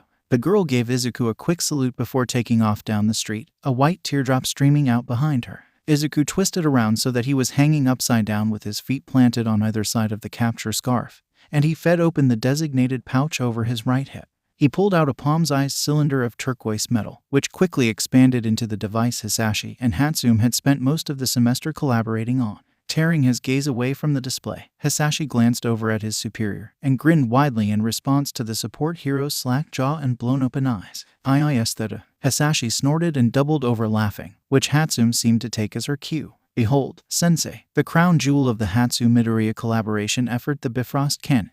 Boo-woo, that's literally a straight-up gun. How did you get away with handing him a gun that fits in his back pocket? The hero paused, then squinted. Actually, for that matter, how does it even reload? I'm not seeing anything that resembles a magazine. Hatsune snorted haughtily. Reloading is for sisses. The rapid sound of soles against pavement reached Shouda's ears, and he snapped his gaze in that direction, rewarded by the sight of a white flash and a familiar squid-like creature rising into the air. He hopped across the rooftops and dropped down behind Yaoyorozu, who instantly swiped at him with her bow staff. Decent reaction times and situational awareness, at the very least. He calmly batted aside her initial strike and tossed out the end of his scarf, only for a cyan streak of light to hit it and send it off course, giving Yaoyorozu an opportunity to duck out of his line of sight. Her footsteps quickly retreated, and Shouda scowled, winding his scarf around his neck. "All right, Midoriya, I know you're here somewhere. Come out and play." Dead silence. What? No witty retort this time. More silence. It was starting to annoy him. Come on, you've never passed up a chance for a quip before.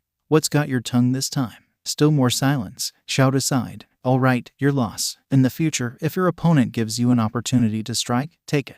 He pulled a small spiked ball out of one of his belt pouches and tossed it at his feet, a cloud of smoke exploding outwards in seconds to fill the surrounding area. Snagging the power lines with his scarf, Shouda pulled himself up out of the cloud, landing nimbly on the nearest rooftop, only for another cyan laser to slam into his right shoulder. Shouda winced and whirled on the spot, right hand clasping at his scarf and the other hanging by his side, ready. His eyes scanned the surrounding neighborhood, expecting to catch some glimpse of his top student in the vicinity, but there was nothing. His right hand slowly moved to his shoulder, feeling the mostly undamaged cloth where he'd been hit. So it's not strong enough to cause serious damage, but the kinetic impact is still dangerous like rubber bullets. Another laser hit, this time slamming into his left kneecap. About half a second later, he heard a drawn-out pew sound. What the hell is going on? Where is he? Izuku removed his left hand from the sniper rifle's barrel, moving it to his left ear and adjusting the dial on the side of his visor. The HUD zoomed in, giving him a clear view of Eraserhead's stupefied expression. Izuku chuckled, before firmly setting the rifle's stock against his shoulder.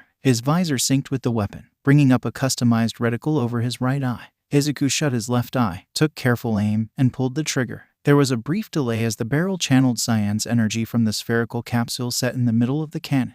After exactly 1 second, the rifle discharged, and a concentrated laser beam shot over ground Epsilon to hit Eraserhead in the left shoulder. The end of the barrel glowed red-hot for a couple seconds, but quickly cooled down and beeped to signal that it was ready to fire again. He's getting used to the low-damage lasers. Time to switch it up. Izuku let out a short whistle, and Cyan emerged from the rifle, flitting into his assigned wisp capsule as Orange took his place. The cannon beeped, and the metal shifted, transforming from a Cyan sniper rifle into an orange rocket launcher. Izuku moved the cannon so that it was resting on his shoulder instead of against it, took careful aim, and pulled the trigger. The inside of the wide barrel glowed orange, and a second later, a glowing orange rocket shot over the neighborhood. It hit the rooftop under Eraserhead's feet, detonating on impact and sending the hero flying.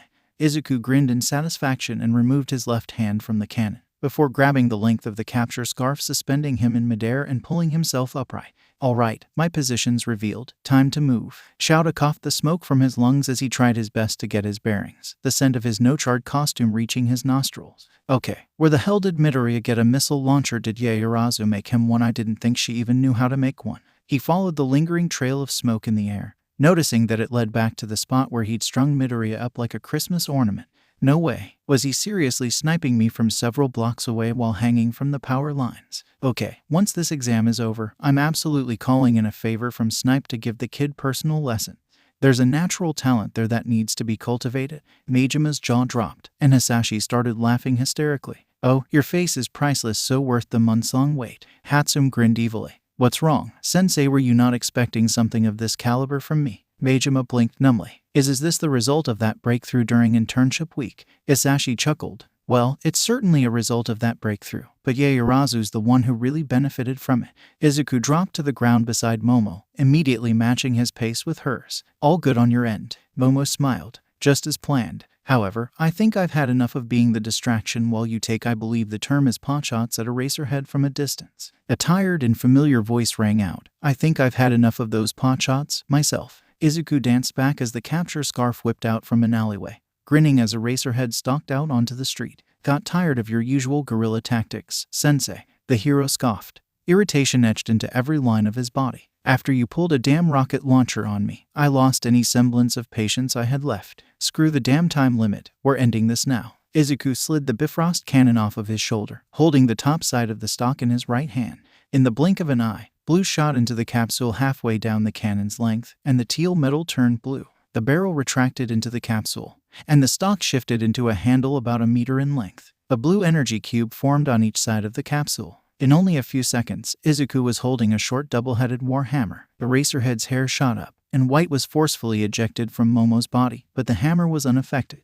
Izuku grinned. Would you look at that, I guess it does work under erasure. The hero seemed to consider something, before sighing and tossing aside his capture scarf. You're agile enough that this just be a nuisance. He took a half step back, bouncing on the of his feet and keeping his fists up in a classic boxer's stance. Let's go. Izuku and Momo exchanged a glance, and he shrugged, then lunged forward, swinging the hammer horizontally. The Racerhead deftly stepped back, letting the cannon swing through empty air, and Izuku stumbled forward, off balance and exposed. In that instant, the hero struck, delivering a pinpoint jab to Izuku's right shoulder and forcing him to drop the hammer, before landing a lightning-quick punch to the diaphragm. Izuku fell to his knees, heaving in an attempt to get his breathing under control. He dimly registered a Racerhead moving to stand next to him, one hand pulling back and preparing to chop at his carotid artery. Good try, Midoriya, but try working on your hand-to-hand.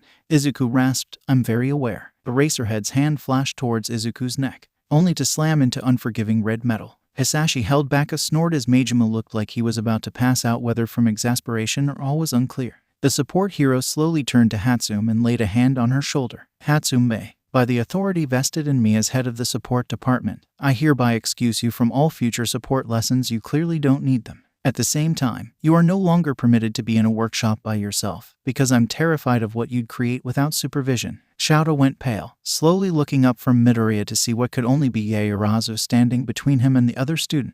The throbbing of his hand came second to the panic overtaking his thoughts. The recommended student was covered from head to toe in a metal suit that seemed vacuum-sealed to her body, able to bend and flex in a way that armor should not be able to. The suit was colored in a fashion that mimicked Yaoyorozu's base costume, red where there was cloth and silver where there would be exposed skin. As he watched, the helmet seemed to dissolve, revealing Yaoyorozu's determined expression. Submit. I'd rather this not escalate any further. Shouta slowly stepped away from Midoriya's prone form, raising his hands above his head. Testing his students was all well and good, but he knew that there was a point in any battle where continuing would only end badly for him. He just hadn't expected to reach that point. Well played. Yaoyorozu fastened his wrists together, and the loudspeakers blared. Villain Eraserhead has been handcuffed. The exam is over. The class was silent. Everyone sat at their desks, staring at the clock ticking down the seconds to their sentencing. No idle conversations, no secretive glances, no movement save for the occasional shuffle. The bell rang, and the door slid open, admitting a tired-looking Izuku-sensei that slowly walked up to the podium.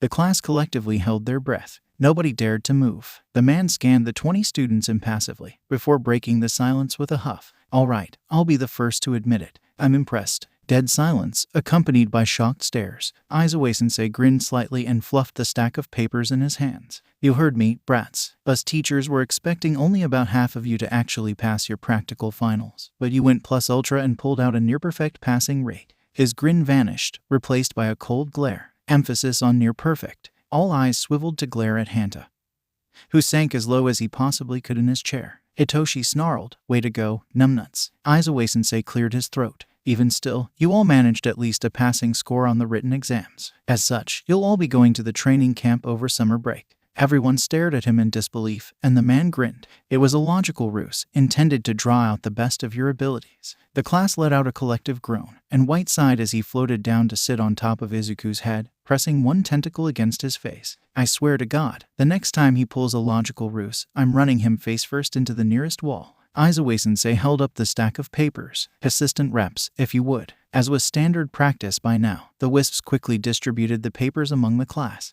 Once everyone had received their designated packet, the teacher pulled a remote out of his pocket and hit a button, filling the board with a list of names. Each of your packets has specific feedback from your exam opponent, Recovery Girl, and Power Loader, but here's the general overview for how the practicals went.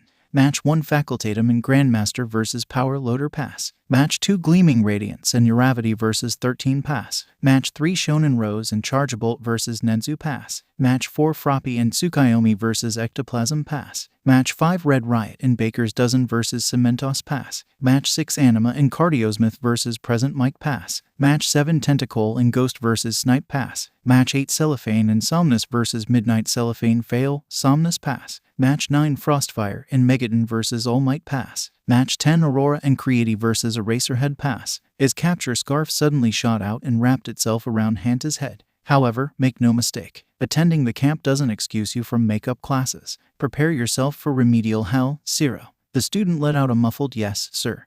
And Izuku-sensei nodded firmly before wrapping his scarf back around his neck. Now, I'll be honest, I was prepared to knock points off of nearly everyone's grades for only being able to win on account of your last-second gear. Several people bristled, but he held up a hand to forestall them. That's not to say I did. After some discussion among the teachers and reviewing the footage from each match, it was clear that every tech surprise was indicative of your own capabilities in one form or another. Most meshed seamlessly with your natural fighting styles or were something that required a decent level of skill to use properly. He glanced at Itoshi, and in the one case where it wasn't, it was only used as a last resort when all other avenues had been exhausted, so we couldn't knock you for it. Izuku smirked. That, and Nedzu reminded you about how much you use support gear for offense, didn't he? The class could catch the barest hint of a blush on the man's face before he hid it behind his scarf. No comment. You had. Dabai cackled as his Ludwig shot into first place. Get sniped. Dusty green shells are the ultimate weapon. Tamura snarled wordlessly, desperately holding down the accelerate button as his Isabel slowly picked up speed. Get your scaly ass back here. I'm gonna banana your face in. Spinner cleared his throat and flatly announced. By Odin's beard. Lightning struck everyone except his Yoshi, and the entire league screeched fairly. Magni, who was playing Toadette, shouted, "You son of a glitch, I'm gonna blue shell you into oblivion first chance I get." Toga cackled as her red shy guy sped through a double item box. Not if I get him first, big sis. Kurogiri calmly maneuvered into position and hit the item button, and his Lakitu dropped a bauble. Bombs away. Twice laughed as his black shy guy took the explosion to the face. Nice one, Kurogiri, I'm gonna kill you for that. Mother hey, see if you can hit fart boy. Mustard growled angrily, but moved his Waluigi to the side of the track regardless. Just you wait. One of these races I'm gonna totally flatten all of you. Mr. Compress chuckled as his Wario suddenly reappeared in fourth place, carrying the holy grail of Mario Kart items. Can I offer you a bullet in these trying times? Dabai, Tamura, and Magni shrieked and attempted to get out of the way, but to no avail. The bullet bill crashed through all three of them, even going so far as to send Ludwig careening into the air mere seconds before crossing the finish line. Tamura shot up from the couch and chucked his controller at Compress, whose smug face was uncovered for once. You asshole. Compress chuckled imperiously and turned his nose up. Oh, come now, surely the new age gentleman thief should have been expected to item smuggle. Tamura's controller hit the wall of the lounge and shattered into pieces. Kurogiri sighed and warped a dustpan and broom into his misty hands, already walking over to the mess. Shigaraki Tamura, perhaps a walk would help you to clear your head before you destroy anything else. Tamura scowled. Yeah, or anyone else. Drop me off in the alley outside the Kiyashi Ward shopping mall. One of the game stores there just got a new shipment of figurines. Izuku let out a whistle, adjusting his baseball cap and gazing around Kiyashi Ward shopping mall. Man, it's just how I remember. He lightly jabbed an elbow into Katsuki's side. Hey, remember the last time your mom took us shopping here? Katsuki groaned and stuck his hands in his pockets. Don't remind me. I'm pretty sure she's still banned from a majority of the clothing outlets here after my 10th birthday. Ijiru choked on his spit. Okay, there's gotta be a story behind that, bro, and I wanna hear it. Katsuki fluffed the collar of his sports jacket.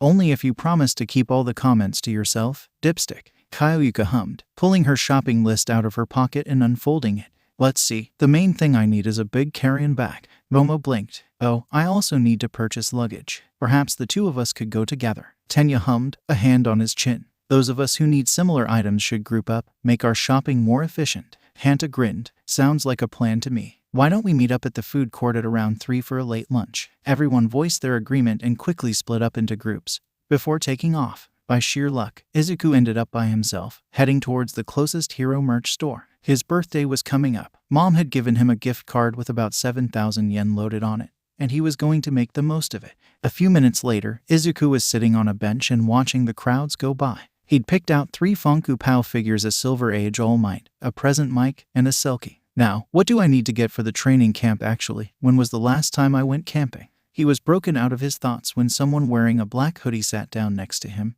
carrying a bag from the nearby Gemma stop. Fancy meeting you here. Almost didn't recognize you, with all that merch you're wearing. Izuku glanced at the newcomer, raising an eyebrow curiously. After the sports festival, he'd started disguising himself in public with loads of merch to avoid people asking for autographs. Do I know you? The guy huffed, casually slinging an arm around Izuku's shoulder. Well, I sure hope you remember me, otherwise the USJ wouldn't have meant squat. Izuku froze. Shit. Shigaraki Tamura flashed a grin at him. Hey, brat. Before Izuku could move an inch, there was suddenly a hand wrapped around his throat, all but the middle finger clamped down on his skin. Whoa there, take it easy. Just act like I'm an old friend. Izuku swallowed, a nervous grin spreading over his face. Hard to consider you a friend when you tried to kill me. And when your pet monster nearly killed Pink, Shigaraki grunted. Hey, that's in the past now. Besides, it wasn't personal. I just wanted to get All Might. You just happened to be in the way. And I got stabbed through the palm, which hurt like and made me really pissed. But that's not why I'm talking to you right now.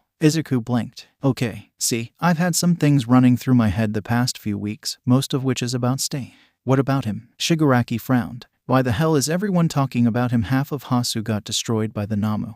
And yet they were a mere half-glance while Stain keeps making headlines. Why is that? Izuku hummed. I can't speak for everyone, but my best guess is that they just didn't think the Namu were interesting enough. Sure, you and I know that the Namu are connected to the League, but the news stations don't, and therefore the public doesn't. So when a couple of villains show up out of nowhere, wreck downtown, and then get arrested without saying a single word, people just see them as your everyday chaos and move on. Shigaraki grunted. Everyday chaos? Do you realize how dumb that sounds, NPC? Izuku chuckled. I mean, yeah, but let's be honest, raw destruction doesn't exactly make headlines anymore. When the train lines get interrupted a couple times a day by random non-named villains, you become desensitized to that sort of thing. But when a villain keeps their crimes contained, has purpose and direction to their actions, that's when people start to take notice. That's why Stain is getting all the attention. He wasn't just a mindless killer. He had motives, targets, criteria. There was logic, reasoning behind what he was doing, even if I don't really agree with most of that logic.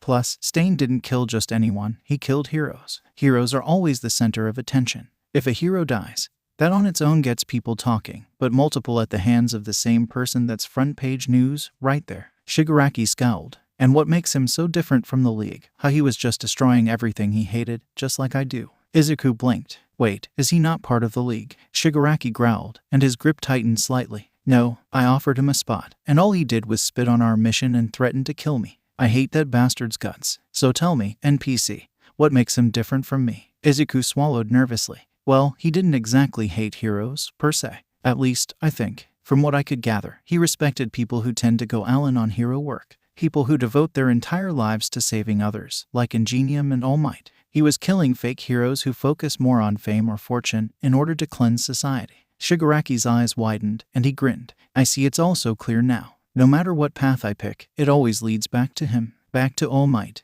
Izuku blinked. What? Just look around you. All these people, smiling and laughing and going about their days without a care in the world. They don't believe that they could possibly die at a moment's notice, because they think All Might will show up to save them every time. Everything is the way it is because of that stupid grin of his, and if I take that away, everything else comes crashing down. Izuku gasped for breath as Shigaraki let go, clutching at his throat while the villain stood and picked up his bag. Thanks for the talk, Brad. It was, I guess Sensei would say, enlightening. Izuku coughed, glancing up at Shigaraki. So, what'll you do now? Shigaraki glanced back, before chuckling and turning his back on the student. For now, nothing. I got what I wanted from this place, so I'll leave you alone. But be warned, if we meet again, it won't be as two buddies running into each other at the mall. Izuku gave a small chuckle. Well, we'll burn that bridge when we get to it, I imagine. Shigaraki snorted and walked off, disappearing into the crowd. Mere seconds later, Katsuki walked up with a concerned expression. You good, Glow Squid? Izuku smacked his and coughed a few times, before standing up and staring off into the crowd.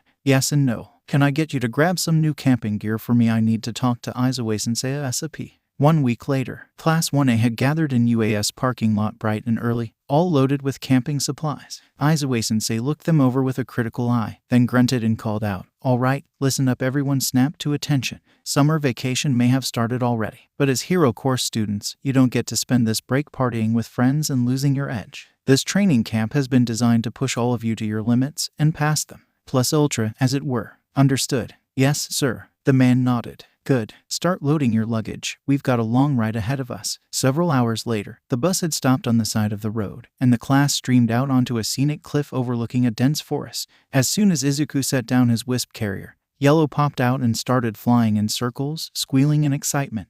Ew, a forest? We almost never get to work in a forest, it's always urban environments. But now we're in a place where I can do stuff without breaking anything. White floated into the air by Izuku's shoulder, one tentacle pressed against his chin.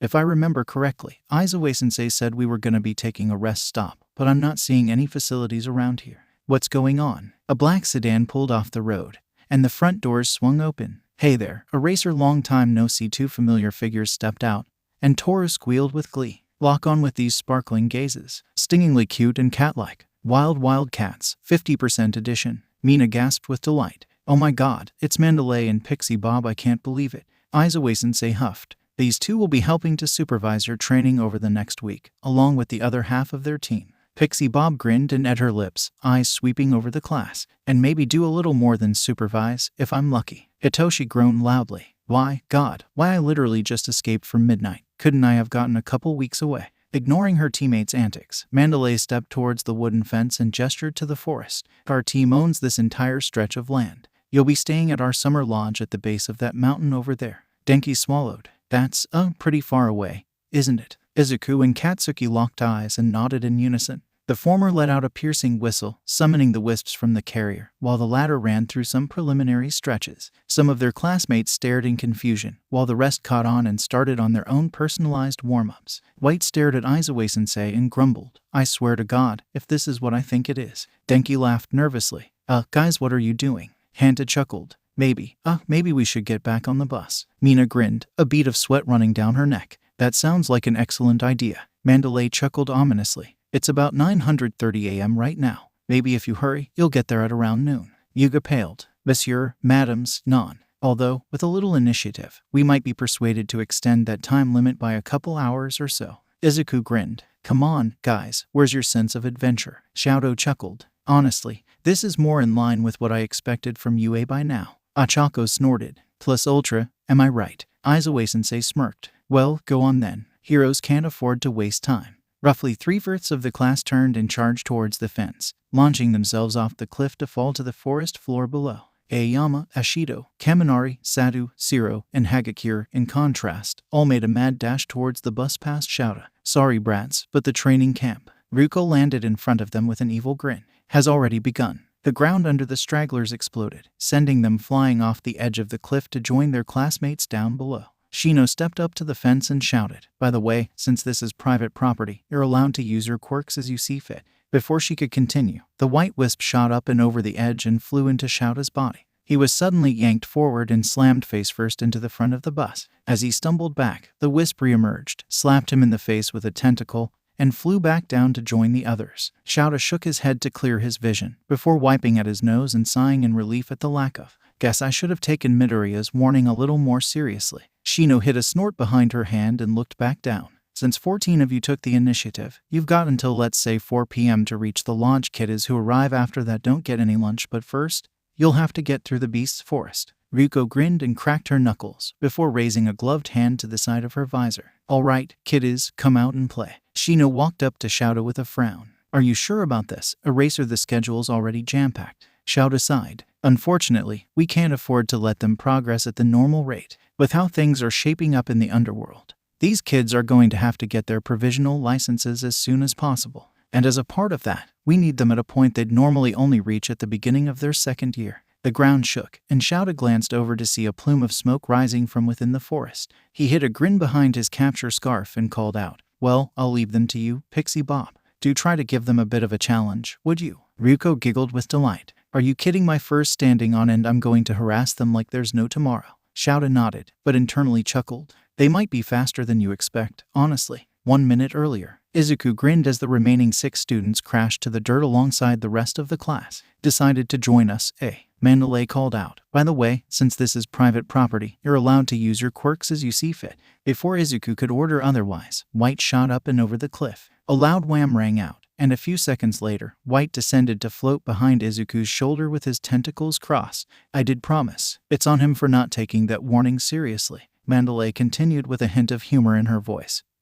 Since 14 of you took the initiative, you've got until let's say 4 p.m. to reach the lodge. Kiddies who arrive after that don't get any lunch, but first, you'll have to get through the beast's forest. Denki groaned as he got to his feet. Seriously, that sounds like something straight out of Dragon Quest. Ijiru huffed, his arms crossed. No point in complaining about it, bro, we've just got to get moving. The ground shook, and a large figure trudged out of the forest. Kuji nervously walked up to it and raised a hand.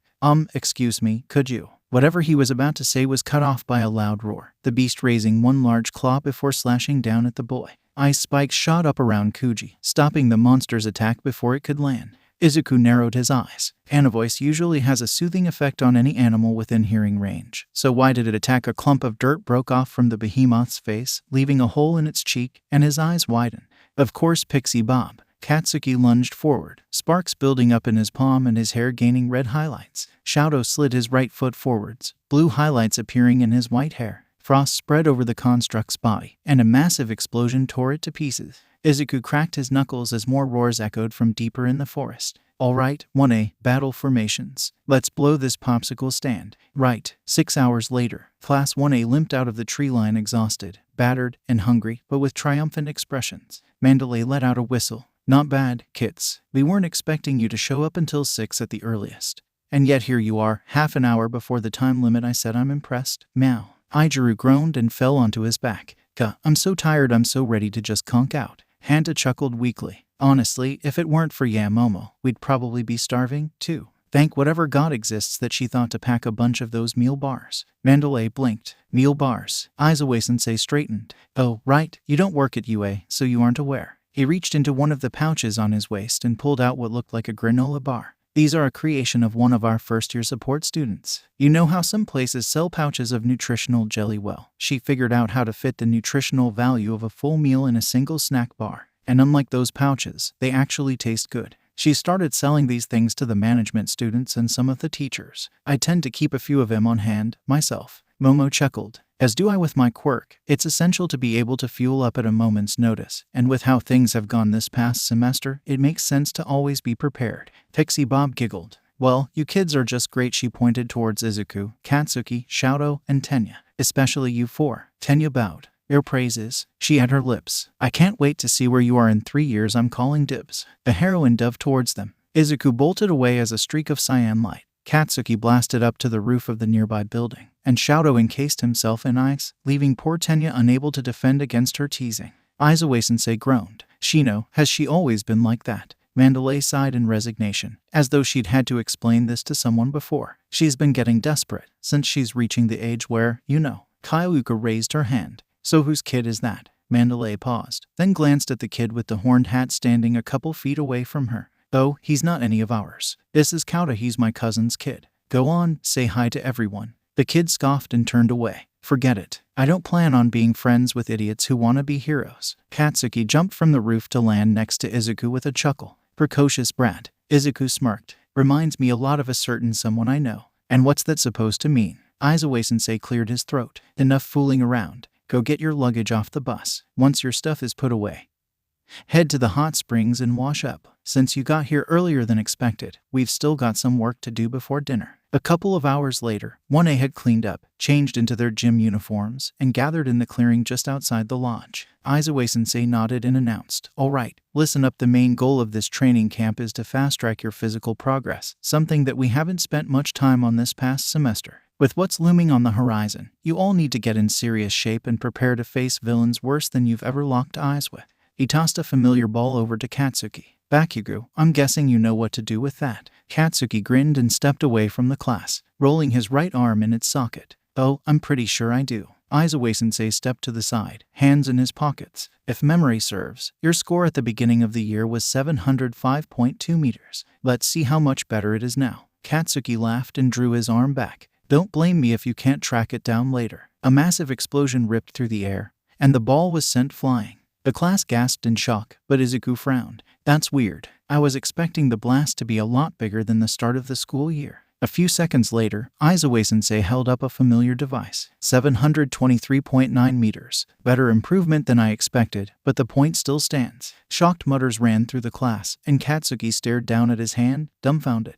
The hell, I thought my week with the bunny would have had stronger results than that. It's been about 3 months since you all started learning at UA.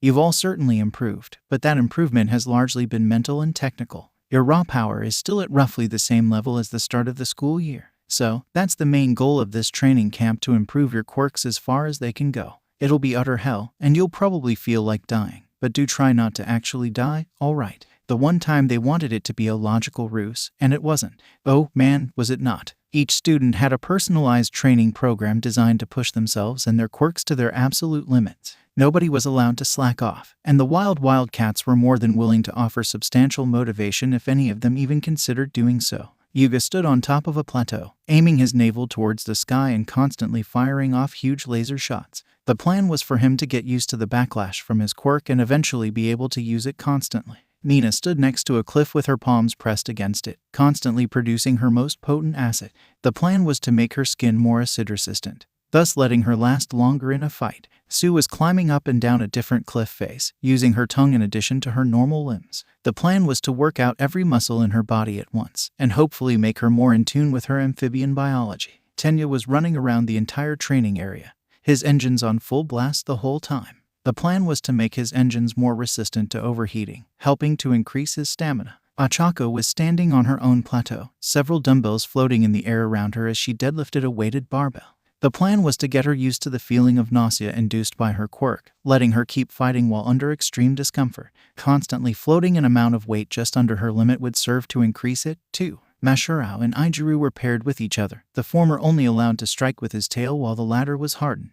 The plan was to strengthen both quirks simultaneously by exercising them against each other. Having his quirk constantly active would also help Izuku's stamina. Denki was running his electricity through a modified voltmeter into an industrial battery. If his voltage went outside the specified parameters, he'd be forced to feel the full brunt of his charge. The plan was to sharpen his control over the charge he produced, while simultaneously increasing the max charge his body could handle. Kuji and Hitoshi were running through identical vocal exercises. The plan was to increase the ranges of their quirks by training their vocal cords. Yelling a lot also helped with Kuji's anxiety. Rikadu stood by a table, scarfing down slices of cake while lifting a dumbbell. The plan was for him to adapt to the mind-numbing backlash of his quirk, hopefully increase the multiplier of the buff, and build up his base strength. Mezu was forced to continuously dodge several of Pixie Bob's earth beasts with his eyes shut, his ears muffled, and his nose plugged. The plan was to heighten his senses even further, while also helping to improve his agility and reflexes. Hyuuka stood next to Mina, stabbing the cliff face with her jacks over and over again.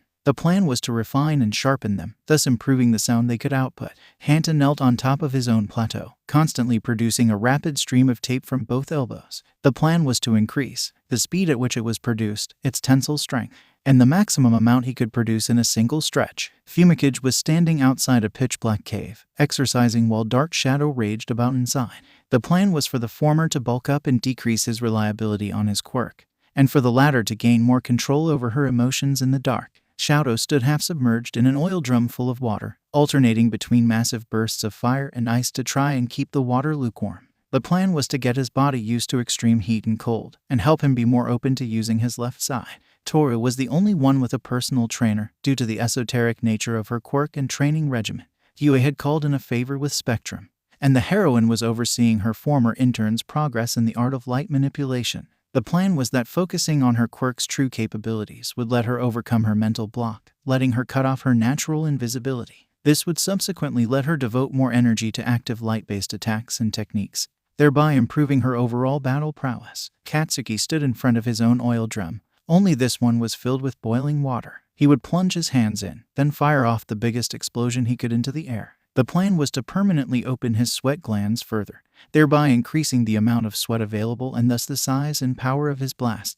Momo stood at the same table as Rikadu, only she was chowing down on meal bars while constantly producing matryoshka dolls from her free arm. The plan was to decrease the time it took to create an item, as well as increase their strength and durability. Of course, those all paled in complexity compared to Izuku's training program, where the others only had a single, continuous exercise. He had 8 that he would swap between on the fly, each tailored to a specific wisp. While he was working with one wisp, the others were recovering their energy in a tanning bed powered by Denki's training.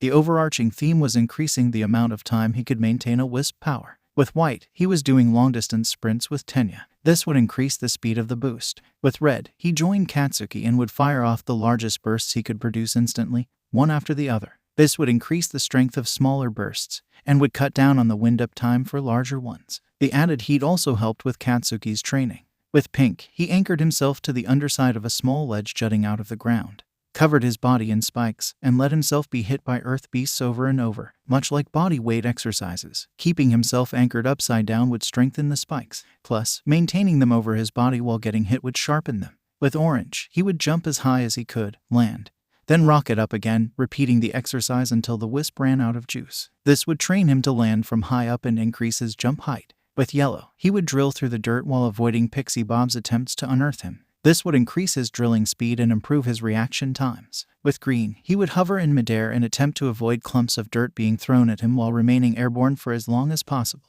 This would increase his flight speed and midair handling. With blue, he would stand still with his arms crossed and tank Tiger's hits for as long as possible. This would increase his durability. With cyan, he would zip back and forth between two reflective metal plates set vertically into the ground, blasting through earth beasts with each pass. This would increase the laser's travel speed and destructive power. As promised, UA was making them go absolutely plus ultra, and it didn't seem like there was any sign of slowing down anytime soon. As the sun began to set, Mandalay used her telepathy to call for the end of the day, and all 40 students numbly filed towards the dining pavilion, only to find another surprise. Pixie Bob grinned widely. "We told you yesterday, didn't we, that was the only day we'd be doing stuff for you want to eat? You gotta make dinner yourselves." Ragdoll added, "Tonight's meal is curry." The exhausted students let out a monotone, "Yes, ma'am." Ragdoll burst into mocking laughter. "Wow, you're all super worn out, aren't you? But that doesn't mean you can make any old sloppy cat food." Tenya snapped to attention. "Of course, as heroes, it is our duty not only to save people's bodies, but their spirits as well. Surely we will have to provide food to those rescued from a disaster at some point in the future." He snapped an arm in the air.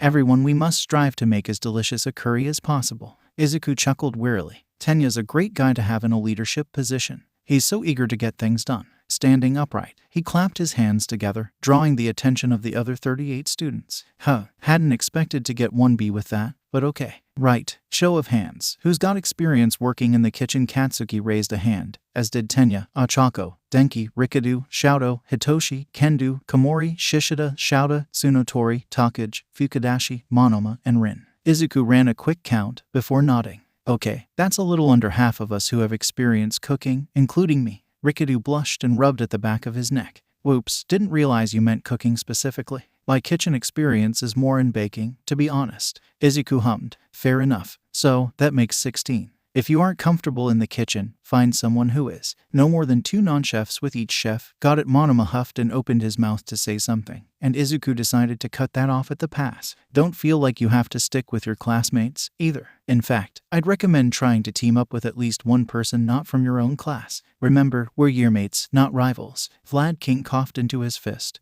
and Izuku-sensei sent the other homeroom teacher a glare. "Not a word, Ken." Izuku clapped his hands together. "Now, let's get cooking. You're going to be eating this, so try not to ruin it, all right?" The curry didn't turn out half bad, at least according to Izuku. Katsuki, on the other hand, had uttered a few choice words at some of the choices the others had made during preparation, especially Kamakiri's idea to try and slice vegetables using his quirk. Everyone dug in with gusto, tired and hungry after a long day of pushing themselves to their respective breaking points. Ragdoll started laughing again at their ravenous eating. "Wow, all that training really got you kid is starving, didn't it?" Ijiru and Tetsu swallowed and shouted in unison. "Starving ain't even the half of it. Who even came up with such ridiculous training?" Izuku-sensei chuckled. "If you want to blame anyone, blame Midoriya." Izuku's gaze whipped around to land on the hero. "Oi, I can't be held accountable for anything Dad does." He paused. "Well, almost anything. Point being, I have nothing to do with his quirk analysis obsession that was there before I was even born." Monoma's head snapped up. "Quirk analysis? Oh yeah, Dad's absolutely fascinated by quirks of all kinds, and he'll spend hours picking them apart if he's allowed to. Getting hired at the UA agency as an analyst must have been a dream come true for him." Monoma hummed. "A shame he seems overly attached to you 1A heathens, then. I would love the chance to pick his brain on the subject." Izuku shrugged. "I mean, to be fair, I don't know how often 1B drops by the support department.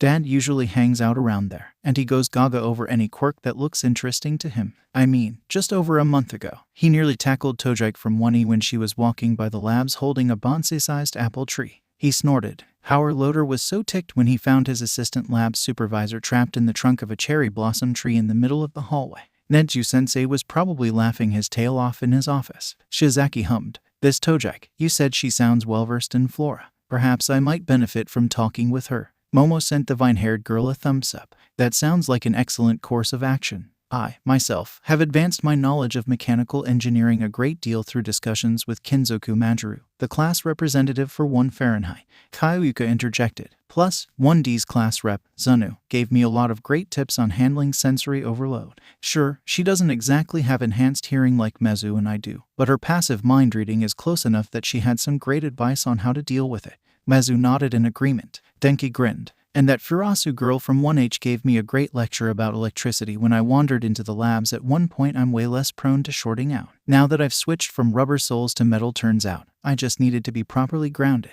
Kodai frowned slightly. Grounded is good for you. Need to think of something else for punishment. Denki blushed furiously and sank low in his seat as several devilish grins turned on him. Izuku laced his fingers together and set his elbows on the tabletop, earning him a lecture from Tenya that he ignored. You little charmer, you. Monoma stared, jaw wide open. But Wahussen's winnin' for that matter. Why him, Yuichin? Kodai giggled. Stupid is cute. Sports festival was adorable. Pixie Bob scowled. Darn, that's one potential mate down. Oh well, guess I'll just keep looking. Hitoshi shouted. Make that too, this ass is quite gay, and perfectly fine not being tied to anyone at the moment. Tomurakan. The villain's gaze snapped to the small TV by the bar, the screen reading audio only. Sensei, you were hoping for more strong recruits, correct? Tamura hummed. Yeah, why? Would you agree that the first-year students at UA more than count as you would say, elite units? Tamura grunted. I guess, but there's no way we'd ever convince one of those hero brats to join us. They're all starried hero worshippers. Sensei chuckled. Not quite. There is one among them who has a darker side. One that might be exploitable. You mean the NPC with the bird head? No, Tomurakan. I mean the golden egg among golden eggs. They're diamond in the rough. They're mini-boss, so to speak. I believe his name is Midoriya Izuku. Tamura scowled. I really doubt he'd be willing to join, especially since the All Might killer almost crushed his squid buddy at the USJ raid. He kinda said as much when I ran into him at the Kiyashi Ward Mall. Sensei hummed. True, but one of my allies in the underground acquired footage of his battle against Stain. The boy has expressed a disliking for Endeavor, one that might be used to sway him to your side. Tamura scratched at his neck. Are you sure, Sensei? Sensei chuckled. My boy, it is at least worth the attempt. Besides, his recruitment is not necessarily a requirement. I merely wish to have a chance to take a closer look at his quirk. Tamura grunted. So even if I fail the charisma roll, the gacha pull won't be a waste. Good, because I doubt that he'd willingly switch factions. 2 days later, Izuku walked along the forest trail, marveling at the soft glow generated by both the wisps and his prismatic hair. Maybe I do have my own unique energy wavelength like May hypothesized. Think I should ask Aizawa-sensei if we should look into that. Pink groaned. Please, no. The existing exercises are already bad enough. Having to throw an extra one on top would be straight torture. White rolled his eye. Right, like giving Izuku an extra thing to do would make any of us more tired. Green hummed. I mean, to be fair, I was exhausted before dinner yesterday even though I was next in the chain of exercises. So it's possible that Izuku's physical, mental, or emotional state influences our own. Red groaned. So there is a chance that giving him an extra thing to do would tire us out more. Wonderful. I vote we don't mention the prospect to Eraserhead. Anyone else? Izuku opened his mouth to retort, only to pause and sniff the air. That's weird. Why do I smell smoke? Blue hummed. Maybe it's from one of 1B's quirks. White shook his head. None of them have the capacity to produce smoke like this except for Fukudashi. And he's not boneheaded enough to start a forest fire. I think. Yellow flipped upside down. Wait, does Fukudashi even have bones in his head?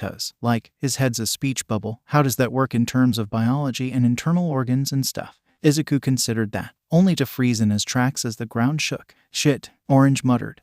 Not to interrupt, but I think I see someone standing behind Kauta on that cliff up there. 1 second later, Izuku rematerialized out of a cyan beam of light between the boy and the cloaked figure, immediately on guard. Who are you? Why are you here? And what's it gonna take to make you piss off? The figure chuckled darkly. Geez, talk about mouthy. I was just trying to find a spot with a nice view, and lucky me, I found a face not on the list. He tilted his head to stare past Izuku at Kauta. Hey kid, nice hat you got there. Wanna trade? Izuku held an arm out to block the guy's view. Buzz off. One thick arm came out from under the guy's cloak, reaching up to pull the mask off. God, this thing is so lame. And it doesn't even fit. Something about being new and a late shipment. The mask clattered to the rocky floor, and Izuku ate in a breath through his teeth as Kauta whimpered. Papa Mama. Izuku could understand the kid's panic. A year ago, he'd caught the news broadcast on the death of the water hose hero duo. He hadn't known that they'd had a son, but he could see the resemblance. More importantly, their killer was standing right in front of him, muscle fibers emerging from under the skin to wrap around the arms. Battle-hardened villain,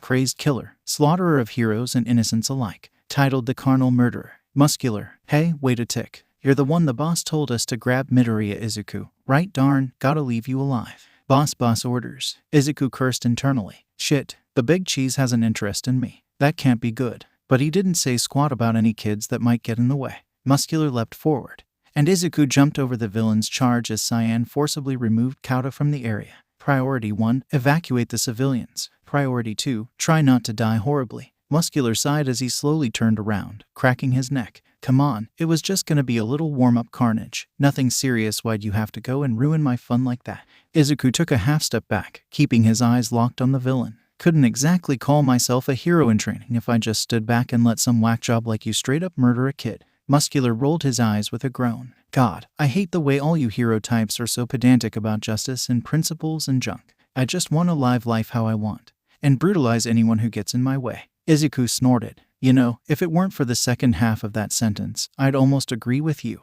No possible way I can take this guy head on. My saving grace is that he's not allowed to kill me, so the best I can do is evade capture for as long as possible. I just hope the others aren't dealing with anyone as dangerous as him. 1 minute earlier, Shouda stepped out of the lodge and sighed deeply, staring up at the night sky overhead. As much as I'd like to give Zero my full attention, there's only so much the kid can take before he snaps. Hopefully some time under can will give him a bit of a break. Something weighing you down, hero? Shouda glanced to the side, eyes widening as a hand emerged from the darkness, heat emanating from the palm. Shit. Just before blue flames washed over where he'd been standing, Shouda launched himself straight up, just barely avoiding the wave of fire and firmly grasping the sign over the entrance. The villain glanced up at him and chuckled. Man, Dusty wasn't kidding when he was gushing about your reflexes. I'm starting to see why he's so obsessed with how cool you are. Not wasting a moment, Shouda's eyes glowed red, and his capture scarf wrapped around the villain's torso, followed quickly by kneeing the guy in the ribcage and pinning his face against the dirt. Purpose, number, and positions.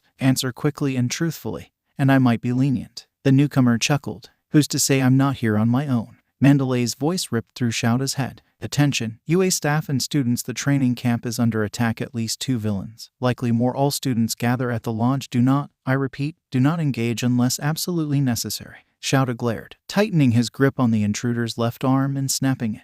That's 1 wrong answer. You get 3 more. I'm hoping you'll only try to lie to me 1 more time, because breaking your legs is gonna make you a pain in the ass to transport. The man snorted. Why, if I didn't know any better, I'd say you're in a hurry, Eraserhead. Eyes away, sensei. Shouda's gaze snapped up as Ida, Kuda, Ajiro, and Shinsu burst from the tree line, just as the ground shook. Get inside. Help Vlad King establish a defensive position. A cyan beam of light streaked down from the mountain, and a glimmer of hope bloomed in Shouda's, only for it to be dashed when the laser rematerialized into the Izumi brat. The cyan wisp diffused and immediately zoomed back through the night sky, ignoring the kid's desperate pleas. No, don't, he's gonna kill you. Shouda bit back a curse. Kid, get inside. 1A, make sure he stays safe. Izumi lunged forward, only to be caught by Ida. No, you don't understand. The rainbow guy is gonna die, just like Papa and Mama did. Shouda swore under his breath. Great. This night just keeps getting better and better. The intruder suddenly arched his back, forcing Shouda off of him. He stood, upper arms still secured by the capture scarf. He grumbled something under his breath, then turned his head towards Shouda.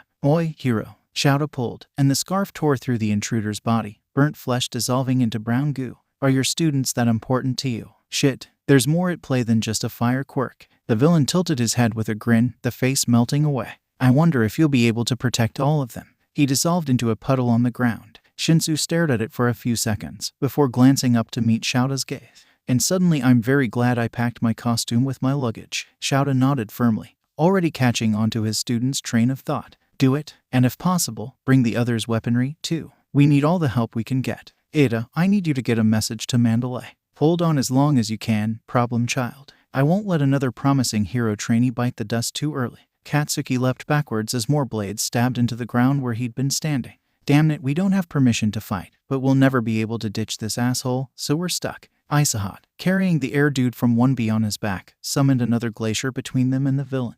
The ground shook as several blades stabbed into the other side, but it otherwise stood strong. For now, if we weren't in a forest, then I might be able to use flames to set up some kind of distraction, but I don't want anything else to start burning. Flesh, sweet, succulent flesh. Katsuki scowled, and to top it all off, we had to get stuck in the vicinity of the cannibal. Of course, out of nowhere, Mandalay's voice shouted in his head. Attention, students of UA, by authority of Underground Hero Eraserhead. You are hereby granted permission to use your quirks for the purpose of fighting the attacking villains and getting back to the lodge. If you are unable to evade the enemy, send up some form of flare to signal your location. Katsuki aimed his right palm skyward, curling his fingers to focus the resulting cloud of flame straight into the air. As if by magic, his baseball bat and Isahat's wireframes hit the dirt mere seconds later. Oh yeah, now we're talking. Izuku swore under his breath as he jumped over another punch from Muscular, twisting his body in midair so that the follow-up blow hissed past and slammed into the mountainside, leaving yet another crater. Get down here, brat, I just want to see a little. Izuku flew backwards as the villain jumped at him, landing on the cliffside and skidding towards the rocky trail that led down to the forest.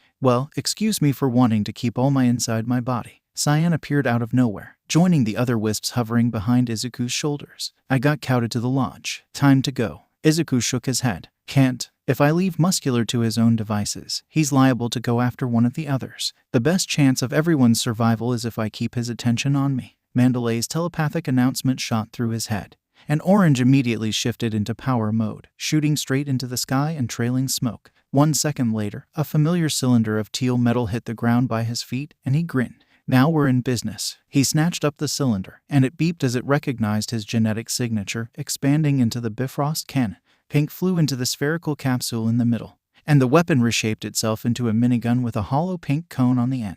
Muscular seemed unfazed, snorting and pointing his thumb at his. You seriously think you'll be able to take me down with bullets? Izuku grinned widely and pulled the trigger. Who said anything about bullets? A barrage of tiny pink spikes erupted from the barrel, tearing through the villain's muscle fibers. Muscular hissed in pain and crossed his arms over his face, bending his knees against the onslaught. Izuku slowly walked backwards, keeping the trigger firmly pressed down. Come on, someone notice what's happening up here. Fortunately, he got his wish. Out of nowhere, the cliff underneath Muscular's feet exploded, and Izuku let go of the trigger as a familiar roar echoed over the tree. A shadowy claw smashed Muscular into the mountainside, and dark shadows in large form emerged over the side of the cliff. Get your filthy hands away from my buddies. Fumikage climbed onto the ledge, his neck dripping with sweat and his feathers ruffled. Izuku, are you well? Izuku nodded as Pink ejected from the Bifrost cannon, causing it to revert to its default sniper rifle configuration.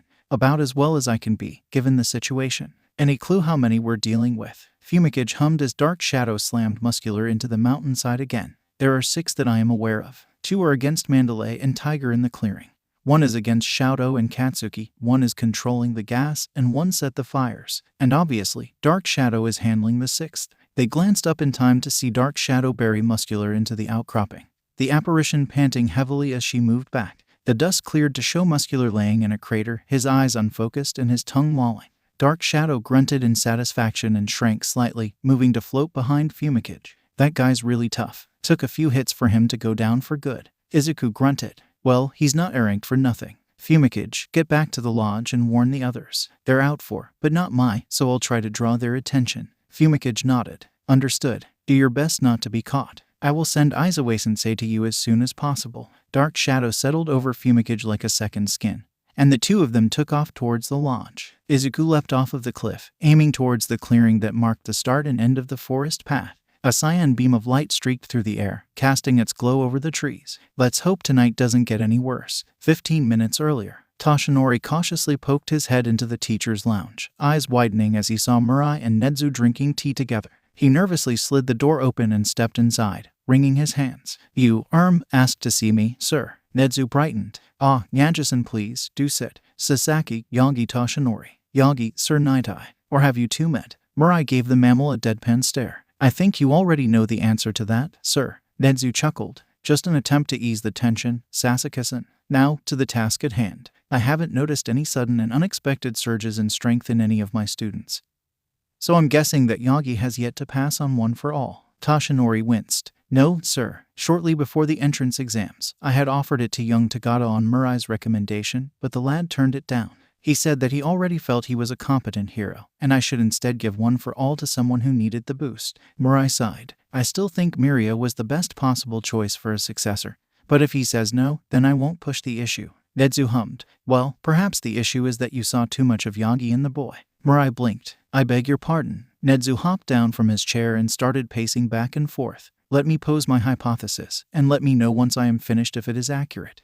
While you have been searching for a potential successor for All Might, you have been seeing candidates through the lens of a duplicate rather than a protege. You wish for All Might's reputation to continue, for his successor to be his second coming, and only Tagata has met your criteria for that so far. Would that be correct? Mirai huffed. Is that so wrong? All Might's mere presence keeps villainy at bay and inspires peace. If we want that to remain, we must ensure that his legacy remains, and Mirio is the best possible option. Nedzu chuckled. But you see, that will happen regardless of who All Might passes the torch to or if he passes the torch at all. He stopped in his tracks and turned to stare at the sky through the window. You've seen it already, Sasaki. The rising stars of the first years are making great strides to uphold the peace that All Might crafted.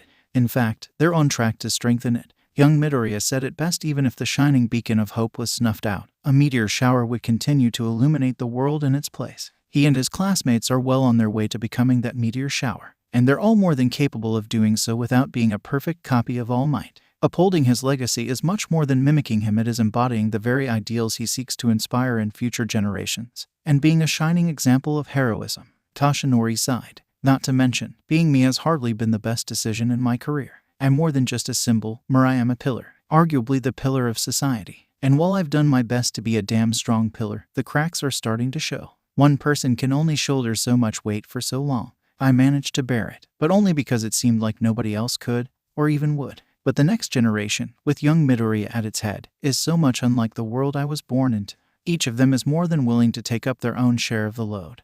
All of them working together to ensure that peace is maintained. Even if my successor happened to take the largest burden on themselves, their fellows would refuse to let them shoulder all of it. There simply won't be another symbol of peace, but rather an entire generation of symbols. Mirai bowed his head. I see. Perhaps I was too clouded by my idolization of All Might. Toshinori frowned and laid a hand on his chin. More immediately, I'm not entirely sure if I'm ready to pass one for all to someone else yet. All for One is still at large, and I refuse to force anyone else to take up the task of defeating him for good. Netsu sighed. Unfortunately, we may not have that luxury. You must face some facts yourself. Yagi, you are nowhere near your prime. In fact, I dare say you've been past it for some years now. Meanwhile, we have no idea of All for One's current prowess and whether or not you could match or surpass it. In situations like these, being overprepared is far preferable to being underprepared. Passing the torch to a new bearer may be just enough of a boost for All for One to face utter defeat. Toshinori bristled. But he was cut off by several figures flying away from the support labs, trailing smoke. The three heroes turned in unison to the rapidly retreating silhouettes, just as Power Loader burst into the lounge. Principal Netsu Shinsu's android squadron just took off in the direction of the training camp with his classmates' weaponry in tow. Toshinori swore under his breath, calling on One for All and bulking up into All Might. NEDZ USAN. The mammal nodded. Say no more, Yagi. Your students need you. Toshinori nodded and burst through the massive windows. His feet had only touched the ground for about a second before a mighty leap sent him soaring after the robotic double. Please be safe. I do not know if my heart could take knowing that I failed because I was elsewhere. Ochako danced backwards as another syringe shot out towards her shoulder, deflecting it with an open palm and keeping her eyes on her opponent. The syringe reeled back towards the apparatus on the villain's back, snapping into place, and she pouted. Oh, but I just wanted a taste. Come on, you'd look so much cuter if you were all red. Ochako scowled, mentally cataloging her options. Escape is out, she's too fast. Hand-to-hand is out, she's got knives, syringes, and a thirst for. Long-ranged is out, her aim is ridiculous considering how easily she pinned Tsu by her ponytail. Damn it, if only Ryukyu had covered knife combat during internship week. A cyan beam of light streaked overhead, and the villain glanced up, her face splitting open in a twisted grin. Ooh, that's gotta be the one Shiggy ordered us to grab. Her gaze snapped back to Ochako and Tsu. But Sensei told me to get as many peoples as possible. What to do? Ochako snarled. How about piss off and leave us alone? The villain pouted again. Wow, you're really no fun at all. Guess I'll go try and nab the rainbow boy. Maybe he'll let me make him all cute. She disappeared into the forest, and Ochako briefly considered giving chase, but decided against it and dashed back to where Tsu was pinned to a tree. She quickly removed the knife from her classmate's hair, letting Tsu drop to the ground. Tsu, are you all right? Tsu nodded, rubbing at the top of her head. I'll be fine, Kiro, but that's twice now that villains have used my ponytail against me. Maybe I should cut it short, Kiro. Good thinking. Having long hair on the battlefield is just asking for it to be yanked. Ochako snapped to attention as Izuku-sensei emerged from the trees. Sensei, we were attacked by a blonde girl with messy buns and yellow cat eyes. She was wearing some kind of device on her back with syringes attached to it. Izuku-sensei swore under his breath and pointed back the way he came. The lodge is in that direction. Join up with your classmates there and help Vlad King form a defensive position. If you run into anyone along the way, pass along the message. Ochako nodded, turning on her heel as the teacher sprinted off into the trees. She grabbed Tsu's wrist, tapped her right thigh, and dragged her classmate up to the treetops. Fortunately, the other girl caught on quickly, and they bounded over the canopy of leaves towards the main building. They were only a few jumps away when everything went wrong. Izuku pressed the head of the Bifrost cannon into Spinner's back, forcing the reptilian villain against the dirt. Gotta say, for someone so devoted to carrying out Stain's will, you sure as hell aren't as impressive as the man himself. I mean, seriously. You could at least try to be more precise than your poor attempt at a fusion sword. Tiger grunted as he wrapped his arms around Magni, trapping the muscled villain against his back. We heroes will never allow you vile fiends to accomplish your goals. A chuckle brought Izuku's gaze to the edge of the clearing, where a man wearing a mask and a yellow overcoat leaned on a white cane. Well, we may not have fulfilled our main objective, but I'm certain that Shigaraki will be pleased with what we did accomplish. He made a V with his right hand, 2 teal marbles held between the fingers. After all, these 2 ladies are quite the treasure, I'd imagine. I do believe one was responsible for the takedown of Yupencomer Innsmouth, and the other received the honor of interning under Ryukyu herself. Imagine what we could do with them. Before Izuku could stop himself, purple energy claws had formed over his hands, and he'd lunged at the villain with a wordless roar. The bastard danced back, his top hat shredded into paper-thin strips, and tossed the marbles in the air. My, you're easily lured, aren't you? One gloved finger tapped his nose, and suddenly Izuku was in some sort of teal glass ball. As his initial fury vanished, replaced by irritated wariness, the claws faded, and he glanced around curiously. What the hell is this? A massive hand eclipsed the ball he was standing in, and the world shifted. As he regained his bearings, the voice of the bastard from earlier rang out. A pity I had to capture him conscious, but I doubt anyone other than that muscle-bound brute could do more than scratch him.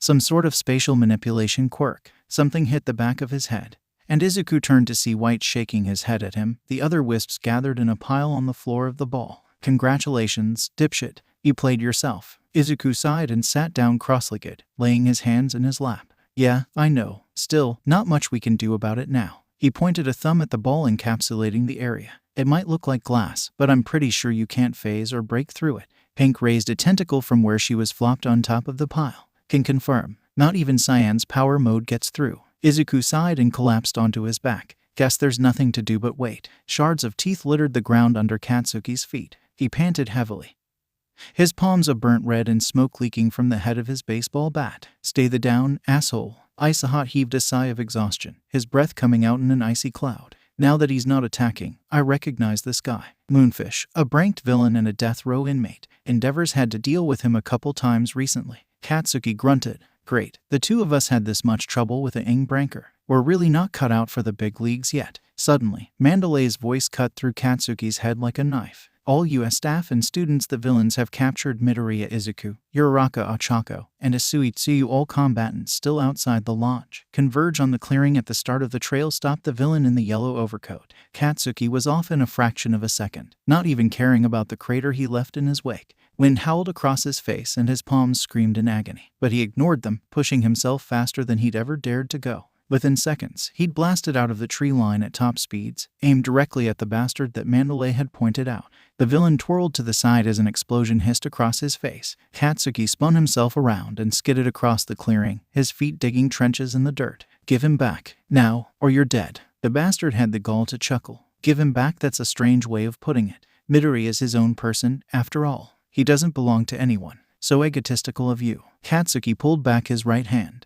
Anyone who knew him would be terrified by the lack of sparks. Release him, now. Yellowhead chuckled again and held up 3 marbles between his fingers. By all means, try to take him. But which one is your friend you're so desperate to save, and what of the other 2? Are you so focused on retrieving the boy that you'd forsake the girl's tusk? Hero. An invisible force slammed into the villain, and the marbles flew into the air. Katsuki lunged forward and grabbed 2 of them, but a jet of blue flame forced him away from the third. Some burnt asshole walked out of the trees and grabbed the remaining marble from the ground.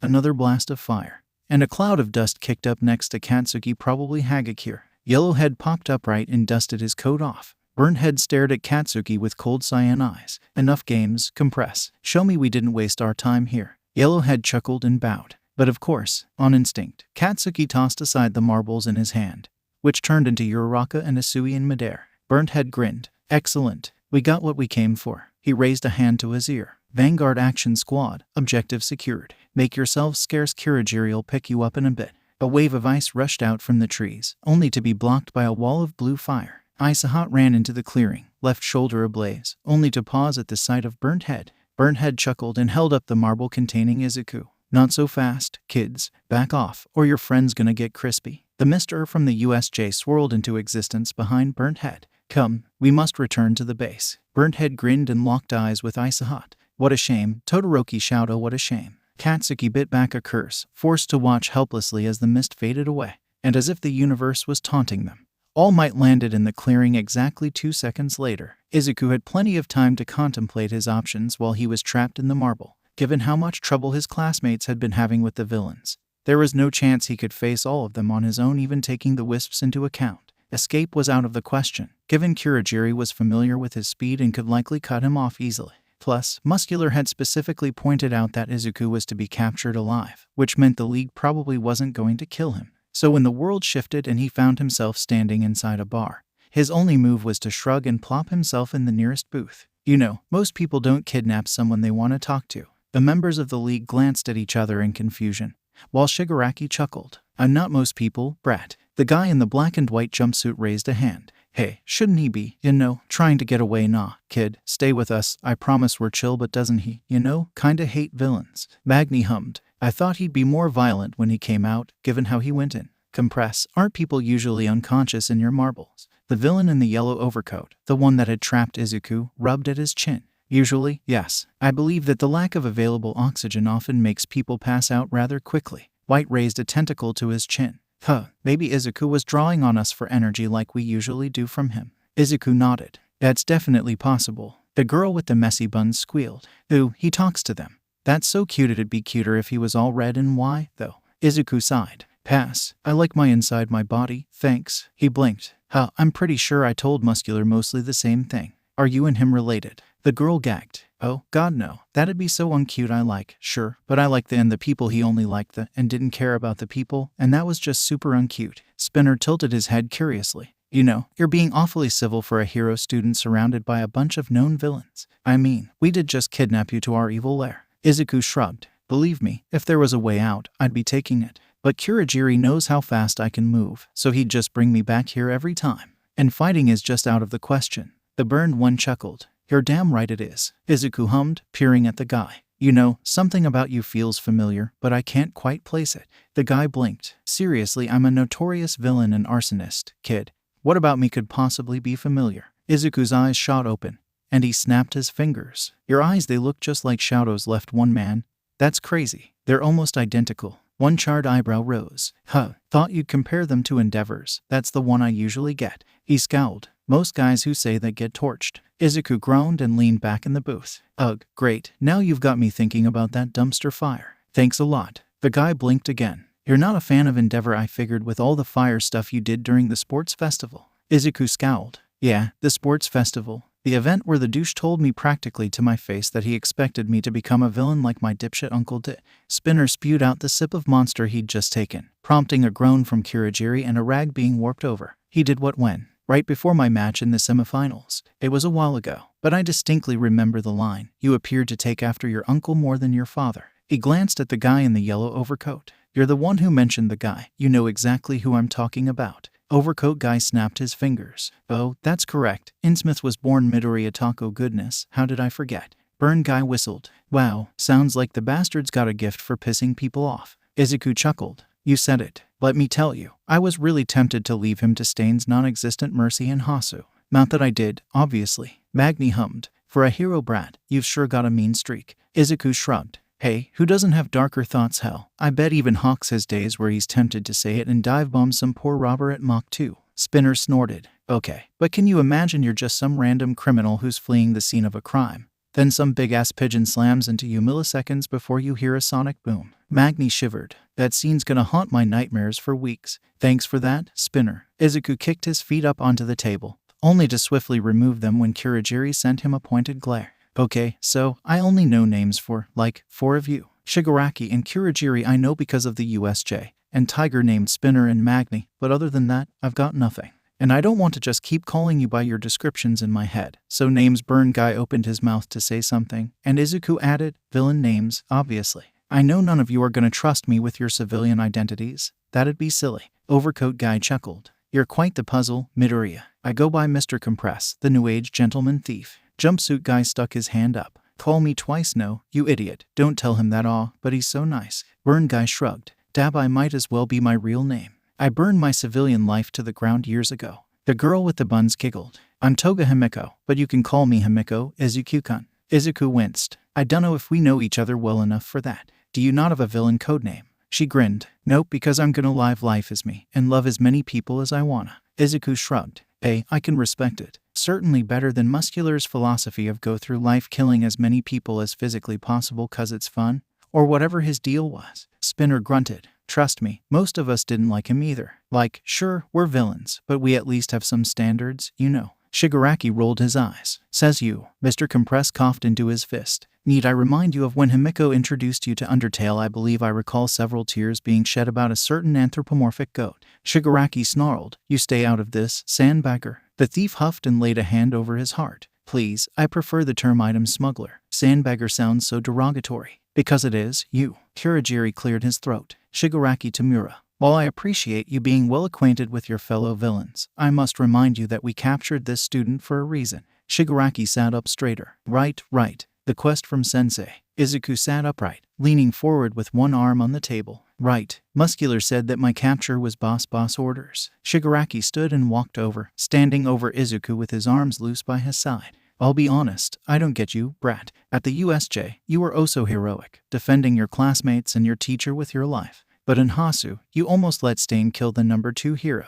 And when we met at the mall, you talked like you understood where the hero killer was coming from, like you understood why villains were villains. So if you understand so well, why don't you join the league? Katsuki glared down at his bandaged hands, ignoring the mutterings and instructions of the doctors and nurses. I was so close, so got him close, and it still wasn't enough. He was right there, and they still got him. 10 villains had attacked the camp.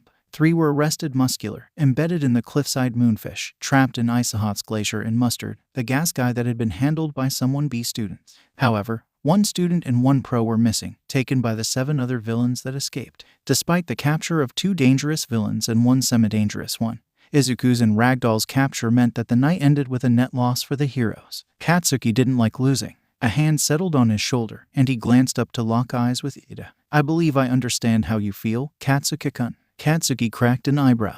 And what the hell makes you think you've got any idea what's going through my head right now? Losing is not a pleasant experience. Not to peers, and certainly not to villains. And when someone particularly close to you loses rather spectacularly, you feel the full brunt of that failure. The question is, how will you handle that loss? Will you lose yourself to the pain and lash out in blind anger? Or will you do as that person would want of you? Katsuki paused for a moment to consider that. Do what he'd want me to do. I think I can do that. The door launched out of its frame, and all the pros turned in shock to see Katsuki walk into the conference room, wearing his hero costume. I'm getting Izuku back. The only question is whether or not I'm supervised while doing it. 10 minutes to answer that question, or I answer it for you. Izuku whistled casually as he laid in one of the booths, watching the wisps play in the rafters like they usually did. You know, for the big bad boss himself ordering my capture, I'm surprised he hasn't talked to me yet. He'd actually been largely left alone since the previous night, save for Kurogiri watching him like a hawk. From what he could tell, most of the league was processing his response to Shigaraki's proposal. Izuku cracked an eyebrow. Is that seriously the best offer you could come up with because it's not very effective? Dabai leaned forward, a tongue of blue fire dancing through his hair. So you're rejecting it? Izuku scoffed. Not only am I rejecting it, I'm going to point out every reason why it never should have been made in the first place. First, the league attacked my class on, like, the 3rd day of classes, when we were still trying to get used to the whole being at UA thing. Second, one of my wisps nearly got killed during said attack, which hardly endears me to you. Third, the thing with Endeavor was a personal grudge, and not indicative of my usual outlook. Fourth, Stain was an asshole. An asshole with a couple good points, but an asshole nonetheless. Spinner bristled, but Izuku ignored him. I won't argue that the hero system doesn't have flaws, because let's face it, any government institution is going to have issues. But killing heroes one by one isn't going to change anything in the system. If anything, it'll make the survivors double down on what's already in place. If you want things to be different, don't oppose the institution, join it, and model what you want it to become. Lead by example, because trying to brute force change isn't gonna do squat. Shigaraki looked unfazed. So your final answer is no. Categorically and definitively no. Currently, the members of the league were scattered around the bar, watching the press conference from UA on the big TV. The reporters were bombarding Izuku-sensei with questions, but the hero was holding up surprisingly well so far. That is, until one woman with blue skin and purple hair asked, based on footage acquired from the police report on the USJ, it would seem this Midoriya boy has quite the violent streak. Furthermore, security footage from Hasu proves that he has a grudge against Endeavor. Is it possible that the League might use those qualities to convert him to their side? Izuku sat up indignantly. Oi! On the screen, Aizawa-sensei and Nedzu exchanged glances, and managed an impressive 3 seconds before bursting into howling laughter in unison. The reporter huffed. Well, it's a valid question, I don't see why that's any reason. Aizawa-sensei resumed his stoic expression and stared her dead in the face. The day that Midoriya Izuku willingly becomes a villain is the same day that hell freezes over and Satan does the Macarena up the stairway to heaven. Spinner stared at the TV with his jaw hanging open. Such loyalty in his student, I'm speechless. Mr. Compress chuckled. I must say, the wording is rather amusing. Toga tilted her head curiously. What's the Macarena? Magni sighed. Oh, sweetie, Yellow huffed. I'm with Magni on this one. Not knowing about the Macarena is criminal, mind the pun. Who do I need to slap in the face? Dabai rolled his eyes. Well, great. His teacher's confident he'll never go villain, goody goody gumdrops. Problem is, now there's really no point in us keeping him around, is there? Shigaraki huffed. Sensei wants him around, so he stays. Twice stuck out a thumbs up. Well, if Big Boss says he stays, then he stays. No, that's dumb. We gotta get rid of him before he kills us. Nah, he's a hero kid. He won't kill. And besides, this place is secret. There came a knock at the door, and everyone turned to it in confusion. Pizza La. Camino Branch, I have a delivery here for, Dust T-Boy. Is there a Dust T-Boy in there? Shigaraki sighed. Damn it, NPCs. I thought I said to stop using the stupid joke names for... Smash. All Might burst through the wall, the force of his entrance launching Spinner across the room. While the League was still reeling from the shock, Kamui Woods swung in through the hole and bound the villains with a swift lacquered chain prison. Here's your order. Dust T-Boy 2 extra large fists with a side of justice. Dabai growled, blue flames appearing in his hair. You think something wood is gonna... In the blink of an eye, Gran Torino streaked through the hole in the wall, slamming a booted foot into the villain's head and knocking him unconscious. Don't be so impatient, Zygote. It's in your best interests to stay put. Izuku chuckled and stood up from the booth as Edshot let the police in through the back door. Took you long enough. I was starting to get bored with the decor. He bowed his head towards Kurogiri. No offense. I imagine you didn't have much to work with. Shigaraki growled. That does it, Kurogiri. Bring over as many Namu as you can. Nothing. Come on, I'm waiting. The misty bartender bowed his head in shame. I apologize, Shigaraki Tamura. The Namu that are supposed to be in a fixed location are no longer there. All Might chuckled. You underestimated quite a lot, League of Villains. The diligence of the police investigations, the spirit of this boy's comrades, and the anger of us pro-heroes. There is nowhere for you to run. This is the end for you. Shigaraki scowled, slowly climbing to his feet. The end? No, this is just the beginning, Kurogiri. A red line stabbed through the bartenders, and he slumped to the side. Edshot emerged from the brace and crouched on a bar stool. This one's a known nuisance. Better to make him sleep. Gran Torino chuckled. Like I said, it's in your best interests to stay put. But you know, Shigaraki, this isn't everyone. Is it mind telling us where your boss is? Shigaraki froze, and the air seemed to freeze with him. No, this isn't right. All Might took a step forward. Answer US, SHIGARAKI. I hate you. Clouds of black sludge appeared in midair around the bar, each one spitting out a Namu. Izuku swore under his breath, snapping his fingers to call the wisps to his side. Where'd these guys come from? Edshot scowled. Kurogiri still unconscious. It wasn't him. Izuku suddenly felt bloated, and more black sludge spewed from his mouth. The hell, the wisps crowded around him, and Izuku could see All Might lunging towards him before the world went dark. By the time the sludge had receded, Izuku was standing in the ruins of a large warehouse, surrounded by a devastated landscape. A quick glimpse showed that the wisps had all been warped alongside him, but something felt off about them. He tried to identify the feeling, only for his every muscle to freeze on the spot. This oppressive atmosphere. Low chuckling sounded from above him, and Izuku raised his head to see a tall man wearing a tuxedo and a skull-themed helmet. My apologies, dear boy. I would have preferred to meet you sooner, but I was certain the heroes would be moving against me rather quickly, so there was no time for a proper introduction. Other clouds of black sludge appeared nearby, depositing the members of the League onto the ruined dirt. Shigaraki slowly climbed to his feet, raising his head to stare at the massive figure. Sensei, the man tutted in disappointment. Another failure, Tamura, a shame. Still, do not be discouraged. Simply try again as many times as you need to.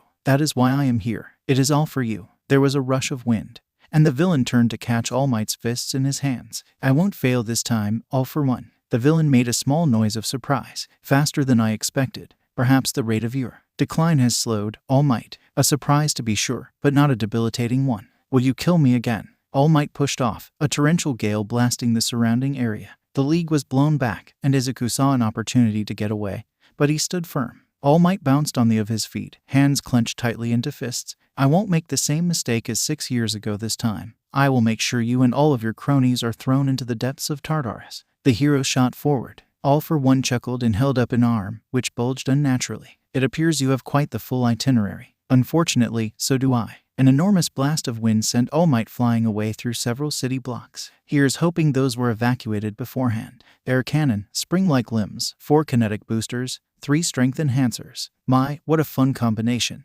Perhaps a few more enhancers for the next shot. Izuku clenched a hand into a fist. As much as every synapse in my body is screaming at me to run, there's something I have to do while I still have this chance. All for One held a hand out to the side, his fingers turning black with red lines. Tamura, it is not safe here. You must take your league and flee. Bring the Midoriya boy with you. Thin rivet shot out from his fingertips and stabbed into Kirigiri's, the red lines glowing as dark purple fog swirled into existence. Now, go. Shigaraki stood nervously. What about you, sensei? The ground shook, and All for One chuckled as he rose into the air. I have a different part to play tonight. Remember to always be planning your next steps, Tamura. There is still room for you to grow. All Might slammed into the villain again, blasting the area with another gale. Shigaraki turned to Izuku, only to pause as the student held up a hand in polite refusal. Look, you were a gracious host, but there's something I need to do while I still can. Spinner gaped. Are you seriously thinking about trying to take on the big boss by yourself? You're crazy. Izuku chuckled darkly. Nah, I'd never match him head-on. But I'm not planning to fight him head-on anyways. He calmly strode forward, his hands in his pockets and the wisps at his back. The 2 titans seemed to notice him at the same time, splitting apart to let Izuku walk between them. All Might boomed, Young Midoriya, you have to get out of here now. Izuku sighed. All Might, I'm afraid I'll have to ask you to back down for a moment. You see, this is a family matter. Hero and villain froze. All for One slowly turned towards Izuku, his arms limp at his side. I beg your pardon, child. Izuku cracked his knuckles, the wisps glowing in the evening dim. Fact, my quirk is unusually strong, especially compared to my parents'. Fact, I have a singular quirk factor, though closer inspection shows it's more of a fusion of equal fractions of 8 different quirk factors. Fact, my mom's quirk factor has tiny, unusable pieces of those same quirk factors embedded in it. Fact, while she officially took Dad's family name when they married, Mom had already been using it before then, due to being an orphan who never knew her birth parents. Fact, my maternal grandfather's DNA is an exact match for someone who, by all rights, should be my great-great-grandfather. Izuku looked All for One dead in the eyes and announced, You're a shit parent, Shigaraki Atsumuru. If Grandma Hiku was alive, she'd be demanding child support. Nighteye cleared his throat. Let me preface this by saying that I have absolutely no doubts about Midoriya-kun's allegiances. However, there's been a theory floating around my head since I'd witnessed the strength and versatility of his quirk, and I wanted to test that theory. So, I had one of the nurses take a DNA sample and run it through ancestry verification. Izuku blinked. What'd they find? To be blunt, they found that your maternal grandfather is the villain that All Might thought he killed 6 years ago. Gran Torino's jaw dropped. You've got to be kidding me. The kid put in all that effort to show he wasn't associated with that bastard, and he ends up being the guy's grandson anyway. Izuku hummed. In hindsight, it's not too terribly out of the question. She doesn't advertise it, but Mom grew up an orphan, never knew anything about her parents, and never really had a family until she fell in love with Dad, or so I'm told. Besides, the odds of me getting the wisps from small object attraction and fire breath are so astronomically small, it makes sense that someone as powerful as him was involved somewhere. Sir Nighteye nodded. Indeed. They also found some oddities about your quirk factor. The supervillain took a step back. How did you? Izuku chuckled and stuck his hands back in his pockets. Oh, I can't take credit for that. That honor goes to Sir Nighteye and the staff at Hasu General Hospital. You'd be surprised what sorts of records the government kept during the Quirk Wars, especially of mutant freaks. Sure, I bet you tried really hard to bury any mention of that name, but everything's accessible with the right methods nowadays. All for One clenched a fist, and the air grew heavy. Of course, it all makes sense. That particular attempt was made soon after my encounter with Seven. It's entirely possible that some of the quirks I possessed at the time would have left imprints on my child's DNA, especially with my running hot, all culminating in that marvelous power you possess. And to think I so foolishly discarded her and her mother when she failed to present the quirk I desired. All Might paled, you mean to say. Izuku nodded with a scowl on his face. This bastard's been laying pipe all over the country for decades, trying to make an upgrade to his own quirk. The mothers were killed shortly after birth, and any failure was tossed into the nearest orphanage or dumpster. The oppressive atmosphere grew stronger. I've spent 2 centuries crafting the perfect quirk. It's my creation, my property. Mine now be a good grandson and give it to me. Izuku scoffed. Fat chance, Gramps. You gave up your ticket to the genetic lottery decades ago when you abandoned Mom. He glanced back at All Might. I don't think making his head resemble a crushed pumpkin will be enough this time, do you? The hero cracked his knuckles. I think I quite agree, young Midoriya. However, I'd rather you weren't around for this. All Might stuck 2 fingers in his mouth and let out a piercing whistle. The sound of an explosion rang out, and Izuku was yanked through the air away from the battlefield. As his feet hit the ground, he rolled his head back to grin at his savior. Took you long enough. Katsuki grinned back, clad in his full hero costume. Well, excuse me, princess. Suddenly, the world shifted, and Izuku was standing about a meter away from All for One, with Katsuki thankfully still at his back. The blonde grabbed Izuku's shoulder and launched away, only to slam into the underside of some sort of clear purple dome. I'm afraid I can't allow you to leave, dear grandson of mine. That quirk of yours is far too enticing to let it slip through my fingers. Katsuki punched the dome, and an explosion rippled across its surface, but it was unmarred when the smoke cleared. The hell is this shit? All for One chuckled. An amusing quirk, is it not? I picked it up from a bystander just before my encounter with 3. In essence, it blocks off a given space from the outside world. Its original owner preferred to use it as a shield, but you'll find it works quite well for trapping. All Might cut the villain off by slamming a massive fist into his helmet. We're not trapped in here with you, monster, you're trapped in here with me. Tamura stared at the raging battle inside Sensei's boss arena, quirks flying left and right. What is he doing? A hand landed on his shoulder, and Magni shouted, come on, let's get out of here. Tamura held up his hand, and the league paused. Hang on, something isn't right here. I just haven't rolled a high enough insight check to know what. Sensei loves quirks, sure, but for him to lock himself in an arena for the sake of one quirk, I've only ever seen him that focused whenever he rants about All Might. What's so special about that NPC that he'd go that far? Spinner shouted, we can figure that out later, now let's move. Dabai hummed curiously. Hang on, Dusty's got a point. Take it from an expert. That kind of focus only happens when there's a surefire path to victory for a revenge plot of some kind. So why is the brat's quirk so important for whatever the big boss has planned? Compress shrank Kurogiri's unconscious form into a marble and stuck it in one of his coat pockets. I must admit, I am torn. Spinner and Magni are right that we should evacuate the premises, but Shigaraki and Dabai pose good questions about Sensei's plans. Twice pointed towards a nearby collapsed office building. Hey, why don't we get to a safe distance and watch from a vantage point, idiot? We should get closer so we can hear what they're saying. No way, dude. I don't want to get any closer to Sensei. He's way too strong. Toga giggled. Twice, you're so silly. Tamura grunted. Works for me. Izuku cursed under his breath as he jumped over another swipe of All for One's extended fingers, the rivets tearing trenches through the ground and disrupting the already unsteady footing. Okay, maybe the family matter thing was a bit too far. Katsuki blasted through the air, bobbing and weaving around a barrage of spiked projectiles. I'm still trying to wrap my head around that, to be honest, and that's considering some of the other stuff I was told during last night's debriefing. Izuku ducked under a jet of flame. Well, can you wrap your head around it later? Kinda busy right now. All Might leapt in for another blow, only to be repelled by another enhanced air cannon. All for One snarled. You cannot last forever. Welp, sooner or later, your reserves will run dry, and I will claim what is rightfully mine from both you and that blundering blonde buffoon. Izuku retorted. Keep dreaming, plus, rightfully yours. I thought it was all for Shigaraki. All for One laughed derisively. That foolish boy, little more than a means to an end. He was nothing more than a mouthpiece, a figurehead through which I would impose my will. I only raised him in order to one day command my full power once again. But I no longer need him once I have that quirk. I won't even need to dominate Shimura Tenko's mind and take control of his body. I will rule the world with my own 2 hands. Everything hit him all at once. Sensei's lack of actual care. The real reason he was made the head of the league. Sensei's true plans for him. His birth name, which had evaded him for years. And then everything else came flooding through. Memories of a time long ago, of home. His sister Hana, who was his best friend. His mother now, who gave him food and clothing and a bed and so many hugs that were just short of suffocating. His grandparents Chizuo and Mako, who always took him and Hana to the park and played games with him and were so bright and cheerful. Manchin, the little dog only he and Hana would care for but loved with all their hearts anyway. His father, who seemed to despise everyone and everything with a burning passion, and especially anything that was even remotely related to pro-heroes. His father, who tried to bash his head in with a weed clipper when everyone else in the house wanted to help him. his father, who even now had a hand on his face, holding him down and forcing him back. He never did like that hand all that much, but Sensei and the doctor seemed so proud of him for wearing it. He always forced himself to bear the itch that came with it,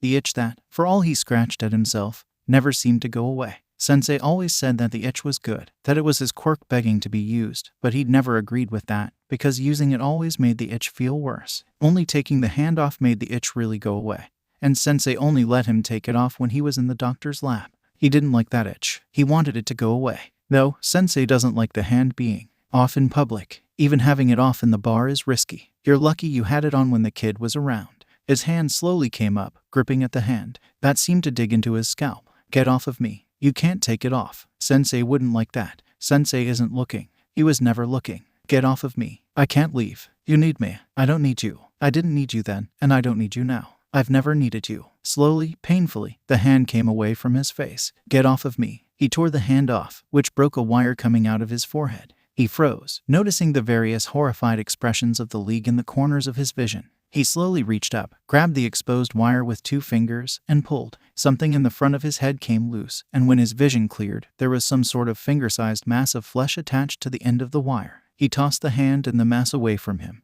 and Nighteye burned them to ashes in seconds. Jesus, that was disgusting. You good, Dusty? Toga gagged. I've never seen something that gross, or so little yummy come out of somebody's head. Hold me. Big sis, I'm scared. For the first time since he could remember, he felt good. There was no itch, no feeling of dryness under his skin. He flexed his right hand, then slowly leaned his head back to stare up at the night sky, hair blowing in the evening breeze. Yeah, I think I'm good, Nighteye. I think I'm better than I've ever been. Really? Spinner cautiously reached out a hand. Shigaraki. He scowled. No, that's not me. Shigaraki Tamura is just the puppet that Sensei that All for One wanted to create. Magni hummed. And who are you, Shimura Tenko? That's the name he said just now. Is that you? He paused. I don't know. It feels more right than Shigaraki, but it's still not quite me. Who am I? I've got 2 names, 2 faces that fit and don't fit at the same time. Compress nodded. Then until you find yourself, we shall refer to you as such. Kaoni. All Might paled. Shimura. All for One chuckled darkly. Oh, did I forget to mention that little nugget of information?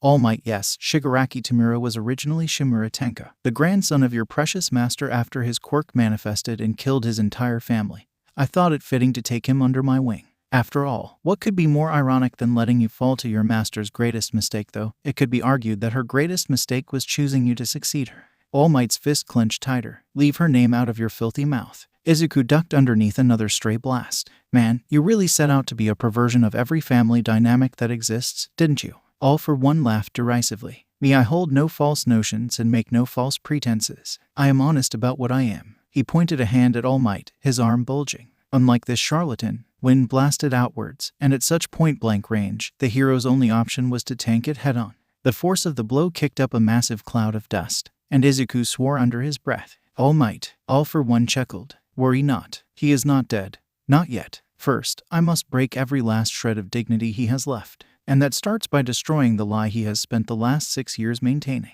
Show this world your pathetic form, O great symbol of peace. The smoke began to clear, revealing an emaciated All Might with running down his face. Izuku had a breath through his teeth. That hollow form, those sunken eyes, is that really All Might? Ah, there he is. A pathetic image for a top hero. But that is your true form, the real you. A light shone in All Might's eyes, and he had his right fist. Even if my body grows frail with age and injury, even if it is exposed to the world, I am still the symbol of peace at heart. That is something not even you can hope to crush. All for One side. Goodness, I'd forgotten how stubborn you are. Still, while I'd love nothing more than to fully break down your spirit, I have my priorities. He turned, and Izuku took a half step back as that baleful gaze landed on him. You've seen that the so-called ultimate hero is nothing to me, boy. Spare yourself the exhaustion and surrender your quirk to me now. Izuku scowled. Fat chance, head. I was born with this quirk, and I have every intention to keep it until the day I die. That can be arranged. Faster than he could react, a swath of flame raged across the ground, slamming into Izuku and sending him flying into the barrier that kept the devastation contained. The only thing that kept him from getting barbecued was Blue's quick reactions. Katsuki managed to evade the blast, and All Might was able to take the brunt of it head-on. Izuku dropped to one knee, coughing onto the ruined ground. Damn it, I'm losing steam here. The barrier went down, and another air cannon blasted Katsuki and All Might away. Resistance is futile, boy. Sooner or later, you will tire. Izuku shakily got to his feet and retorted, "Yeah, well, you don't have unlimited reserves either, genius. Pathetic whelp, you think you can outlast my thousands of quirks with your measly 8? No. One a fool's notion. I have studied quirks for decades, and I can definitively say that you have reached your limit. Maybe it was the adrenaline. Maybe it was the stress of everything that had happened so far that semester finally reaching a breaking point. Maybe he went insane from sheer proximity to such a dangerous villain. Maybe something finally settled deep within his body, a loose puzzle piece that had just found its place. Whatever the reason, something inside of Izuku snapped. Limit. His hair blazed to life with all the colors of the rainbow. Limit. His eyes lit up, crackling with power. I've got your limit right here. The earth cracked under his feet, and he vanished. Final color blaster. A radiant comet slammed into All for One, his helmet shattering along with the life support equipment underneath. The force of the impact annihilated everything within 10 meters. Glass shattered, steel creaked and groaned as it bent. Concrete disintegrated into millions of tiny pieces. The air itself seemed to rip apart, before suddenly pulling back together with a massive roar. When the dust settled, Izuku stood in the center of Ground Zero, his fist pressed against All for One's upper head, where the villain's nose would be if it was still there. The boy began to tip backwards, and the villain huffed, one hand calmly reaching out. A valiant effort, but to perish the thought. All Might appeared behind Izuku, left hand gently moving the student aside as he planted his feet. A young man's heroic actions are to every avail. All for One locked his gaze on the hero's bulky right arm, even more muscular than it normally was. This may be my final blow, but I deliver it with all the pride a teacher can have in his students. All for One raised a hand, the arm already bulging in preparation for an air cannon shot, only for a concentrated explosion to shoot across the ruined battlefield and force it aside. While the villain was off guard, Katsuki blasted in and dragged Izuku out of the crater. At the same time, All Might's feet locked into place, his waist twisted, and his arm launched forward with every ounce of strength the hero could put behind it.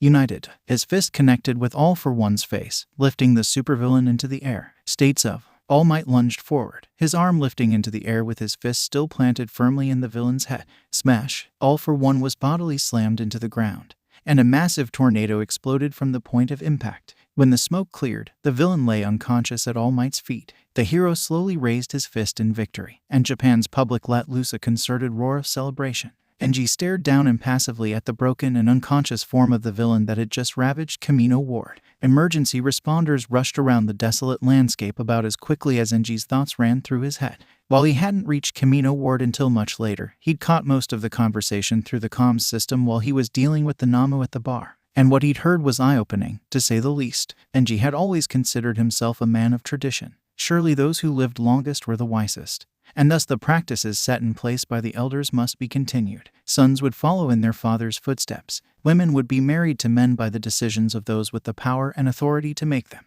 The strong would rule, and the weak would scramble to find a niche they could occupy. But now, Enji was at odds with himself. Plain as day. The villain laying before him had admitted to fostering relationships with woman after woman in attempts to improve on his quirk, child after child, decade after decade, discarding all who seemed to be failures. And, as evidenced by the Midoriya boy's retorts, all those that lived held extreme resentment for the man that had brought them into existence. It was far too familiar a story for Enji's comfort. The worst part was that he had been so confident about it since he first chose this path. It had seemed the obvious decision if the father could not achieve a task.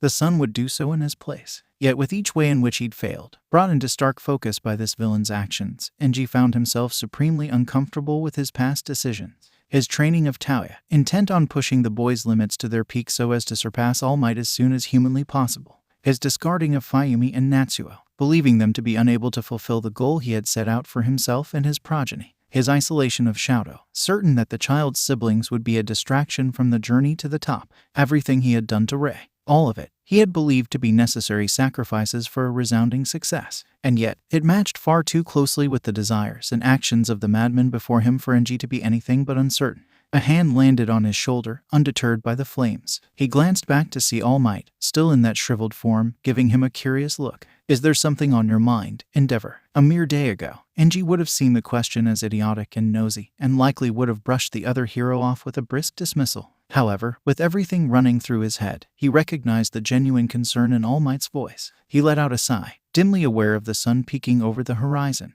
"I am torn. Everything I was taught told me that those who came before were wise, and their practices should be respected and upheld. Yet here lies a man, decades older than anyone else alive, whose actions are so clearly repulsive and shunned, yet so close to what I've done myself." All Might sighed. You and him are hardly comparable, Endeavor. For a moment, Enji thought the other hero had only heard the surface of his words and prepared for some sort of proverbial nonsense. But what he heard next shocked him to his core. He accepted that his actions were deplorable, continued them as before, and never had any intention of apologizing. You, on the other hand, only acted in a way you believed was right, and wish to atone now that you know the truth. A man only has so long before he goes too far down the wrong path and becomes unable to turn around. Enji blinked. I see. And where do you suppose I start? All Might glanced up at the news helicopter overhead and chuckled. Maybe a good starting point would be to open up a little more to your fans, especially the younger ones. Children are the future, after all. The blonde leaned in close and whispered, especially your own. Enji was visibly unmoved, even though his thoughts were running a mile a minute inside his head. What do you? All Might interrupted in a low voice, carrying an air of danger that Enji had never heard from the man's smiling face before. Netsu is very protective of his students, no matter who they may be in danger from. Enji nodded once. I'd best move quickly, then. He'd never been on the receiving end of one of the mammal's revenge plans so far, and based on what he'd heard about those who had, he didn't want to anytime soon. All Might patted Enji on the shoulder and muttered, if possible, I'd like you to drop by UA sometime in the near future. There are some things I'd like to discuss with you without any unwanted guests. But for now, I must ensure that young Midoriya will be all right. The blonde hero walked off, leaving Enji to his thoughts. Before, they'd been scattered and panicked, but now, the next step was clear. He still had no clue how to even begin addressing his past actions, but he was certain of how he had to try to correct a more recent mistake.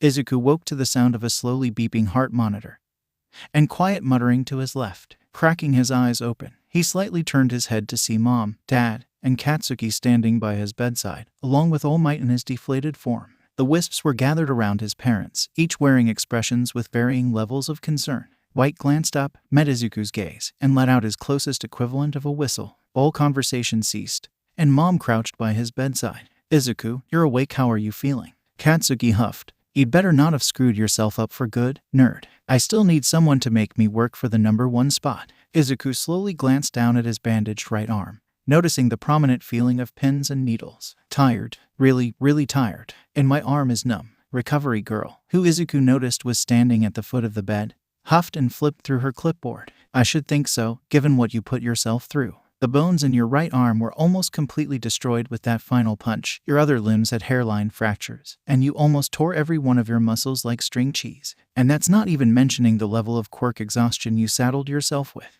Dad chuckled and stuck his hands in his pockets. You know, you should really break this habit of ending up in the hospital after every major fight. First the USJ, then Stain, and now this. Izuku nodded slowly. I know, the way I see it. The fact that I've had to push myself so hard so often means that I've still got a long way to go before I can even hope to call myself a hero. There came a knock at the door, and everyone turned to see a broad man with spiky red hair standing just outside the room. I apologize for the intrusion, but I wish to do this as soon as possible. Izuku recognized the man's voice, and his curiosity at the lack of flames was overtaken by his annoyance. What do you want now? Endeavor, do you expect me to take after my grandfather? The hero winced. In fairness, I deserve that. Being Innsmouth's nephew clearly doesn't mean that you're at all like him. I realize that now. As a matter of fact, that encounter is the reason why I came. He stepped into the room and immediately bowed low. I wish to apologize. My words were unjustly harsh and entirely unfair, and my actions left much to be desired. An extreme understatement, I know. Izuku blinked. Thanks, I guess. Dad grunted. I'm not buying it. You've always presented yourself as stubborn and unflinching, and the change of heart is too sudden. What's your game, Endeavor? Todoroki Enji. Dad blinked. Excuse me. Endeavor raised his head to meet Dad's eyes. My civilian name is Todoroki Enji. I believe that, as an apology to you and your son, it is only fair that you know it. I hope that you use it, but insisting on it would be a step too far. Mom frowned. While that's nice, Hisashi still has a point. You've never come off as the type to change suddenly, so why? Endeavor sighed and straightened. How much do you know about the situation regarding my family? Dad grunted. Enough to know that your kid has every reason to hate your guts the way he does. Izuku interjected. Showdown told me everything he knew immediately after the cavalry battle, and I told Mom and Dad about it that night, and Dad passed it along to Netsu. Endeavor nodded. Up until very recently, I was convinced that what I was doing was the right thing. Harsh, perhaps, but I believed it to be a necessary evil in the pursuit of a noble goal. However, I was privy to your son's discussion with last night's villain through All Might's earpiece. I do not appreciate that my actions match up so closely with his. All Might spoke up. Enji, it's not. Endeavor silenced the older hero with a sad glance. Is it really all that different? A man, wishing to improve upon his quirk, forcibly bearing children in the hope that one of them would present the desired result, discarding the ones that did not. Mom winced. I agree with Todoroki. That's too close for comfort. Endeavor nodded. Precisely. But someone who I recently gained significant respect for told me something. A man only has so long before he goes too far down the wrong path and becomes unable to turn around. I'd prefer to get off that wrong path while I still can. All Might's eyes widened, and Endeavor bowed deeply. So, again, I deeply apologize for my insults and actions towards you, both of you. I hope that you may forgive me one day, and respect that today will likely not be that day. Izuku considered that for a moment, then slowly extended his left hand. Don't mistake this for complete forgiveness, because it isn't. I'm just recognizing that you understand how badly you screwed up, and I'm willing to move past it for both of our sakes. Endeavor nodded once and accepted the handshake. It's hardly what I deserve, but I suppose I'll take what small mercies I can get. Besides, if there's anyone you really need to apologize to, it's Showdown and his siblings. The hero winced. I'm still working out where to begin on that front. There's so much I need to repent for with them. I can't even imagine what to address first. Dad grunted. Well, that's not our business. I think there's nothing left here for you. Endeavor nodded and headed for the door, pausing briefly to glance back at Izuku. One last thing. I said in Hasu that Showdown would defeat you next time. I hereby renounce that claim. There's no doubt in my mind that you'll be just as magnificent a hero as he will, if not even more. Do not lose sight of your ultimate goal. With that, the hero left, and Katsuki spoke for the first time since Endeavor's entrance. Without his head stuck up his ass, he's actually not a bad guy. Nezu dropped out of a nearby vent, landing on the table next to Izuku's bed with a disappointed hum. That's a shame. It's been so long since my last unpleasantness. I was hoping I'd get a chance to work off some of the rust. Still, at the very least, it means that young Showdown's living situation should improve considerably. Oh, speaking of living situations, he turned to Mom and Dad and laced his paws together. On behalf of UAS entire faculty, I must extend my deepest apologies to the both of you. We promised that your son would be protected, and yet we allowed him to be stolen right out from under our noses. This is a serious failure on my part as both a teacher and the principal, and I am already taking steps to ensure this cannot happen again. Dad nodded once. I understand completely, sir. We're well aware that Izuwasan and the others did everything in their power to try and keep Izuku safe, so we can't blame you for not trying, at least. What sort of steps are you referring to? Nezu beamed. On-campus dorms, of course. All Might blinked. Wait, what? I wasn't aware of that development. Nezu waved a paw dismissively. I was planning on informing you once you'd been discharged from the hospital, so it's hardly consequential.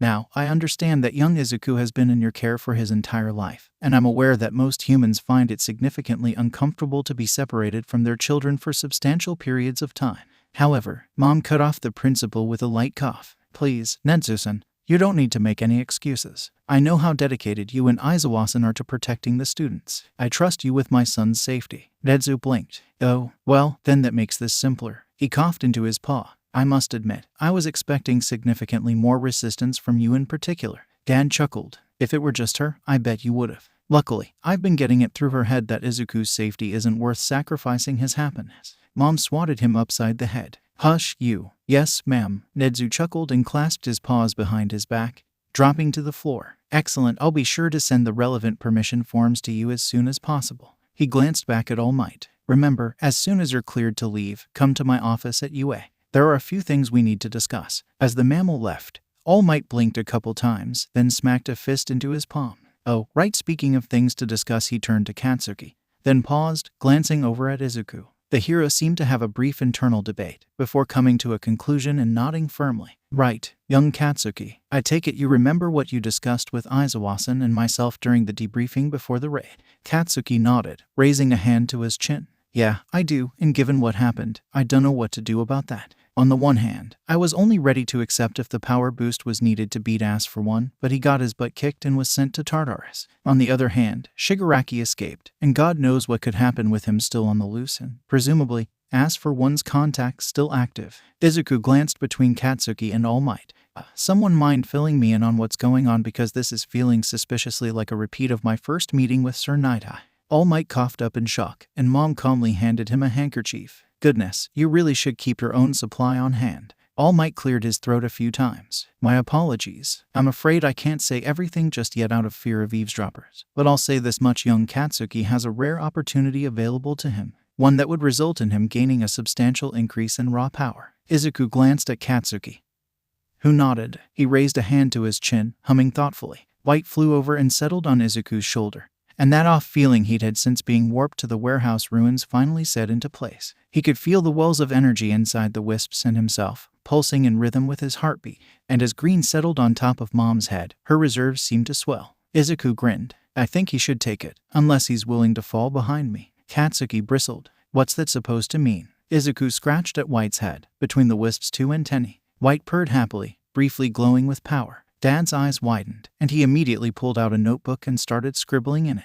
Izuku glanced up to meet All Might's gaze. If memory serves, All for One's quirk lets him steal other quirks and use that power for himself, right? All Might nodded confusedly. That's correct, young Midoriya. Why do you ask? Izuku ran a finger over his, inscribing a circle around his heart. I'm thinking that my quirk and his are more alike than we suspected. While he steals other quirks entirely, mine imitated them when it was still in development, especially ones that I was familiar with. Katsuki snapped his fingers. That actually makes sense, even though it hadn't shown up yet. The quirk factor for explosion was still there, and you were right next to me when it manifested. And that guy who could grow spikes out of his hand, that kid who could jump really high, that Echidna mutation, Anti-Inko, the stone dude, and the glowing kid red, pink, orange, yellow, green, blue, and cyan, respectively. Mom frowned. But then where did White come from? Izuku hummed. Given the color and the effect, I'd say the most likely inspiration is Ingenium. Dad glanced up from his notebook with a frown. Wouldn't he have needed Ingenium's quirk factor nearby to latch onto, like with the others? I don't think it was necessarily latching onto the quirk factors as it was me seeing them and subconsciously preparing the wisps to imitate how I saw them. Yellow isn't an Echidna transformation. He tunnels through dirt. Blue isn't a stone transformation. He solidifies and hardens. It's an imitation of the effect, not a direct replication. Dad nodded and went back to his scribbling. Katsuki hummed. But what does that have to do with me potentially falling behind? Izuku grinned. Because for some reason, being in close proximity to All for One gave my quirk something of a software update. Now the wisps aren't just imitating similar quirks, they're drawing on them. He gestured to where Green was sitting on Mom's head and glowing softly. Since Green is an imitation of small object attraction, being in close proximity or direct contact refines and sharpens her power. And I'd hazard a guess that being around Ochako would have the same effect. Katsuki blinked. So the longer the wisps spend around quirks that are similar to them, the stronger they'll get. Exactly. The blonde grinned. Then I'm taking that boost, because there's no way in hell I'm letting the nerd leech off of me and get ahead. All for One scowled to himself, locked away in the deepest level of Tartarus, far from anyone who might possibly get him out. Curse that brat. I was so tantalizingly close to finally regaining the same measure of power that I wielded in my prime, and it managed to slip through my fingers. He growled under his breath, and the gun suspended from the ceiling swiveled to aim at him. The loudspeakers crackled, and the guard with the Ramshorn's helmet announced, "Settle down in there. You've lived a couple dozen decades already. You can stand to wait a little longer until someone from the WA comes to take you to your trial." All for One grumbled, but settled back in his chair regardless. At the very least, I still have Tamura to carry out my will, regardless of whatever happens to my primary body. All I need to do now is wait for the doctor to work his magic. Kaoni glanced up as a cloud of black sludge appeared in the middle of the warehouse the League had holed up in, briefly scowling as the doctor stepped out before schooling his expression. What are you doing here? Old fart, I figured you'd crank up your sneak stat while the hero faction is still aggroed. The doctor huffed. In case you hadn't noticed, Shigaraki, Master, was captured by those filthy heroes. The League bristled at the no-forbidden name, but Kaoni held up a hand to forestall them. Feigning surprise, he dropped from the shipping container he was sitting on and walked up to the elderly man. So what do you want me to do about it? What? Should I walk up to Tartarus, dust the whole place, and let Sensei out? The doctor waved a hand dismissively. No, that wouldn't do. You're far too vital a piece in Master's plans. Not to worry, we will be freeing Master eventually, but first you'll need a few modifications. To use a term we both understand, you need to evolve. Kurogiri stepped forward.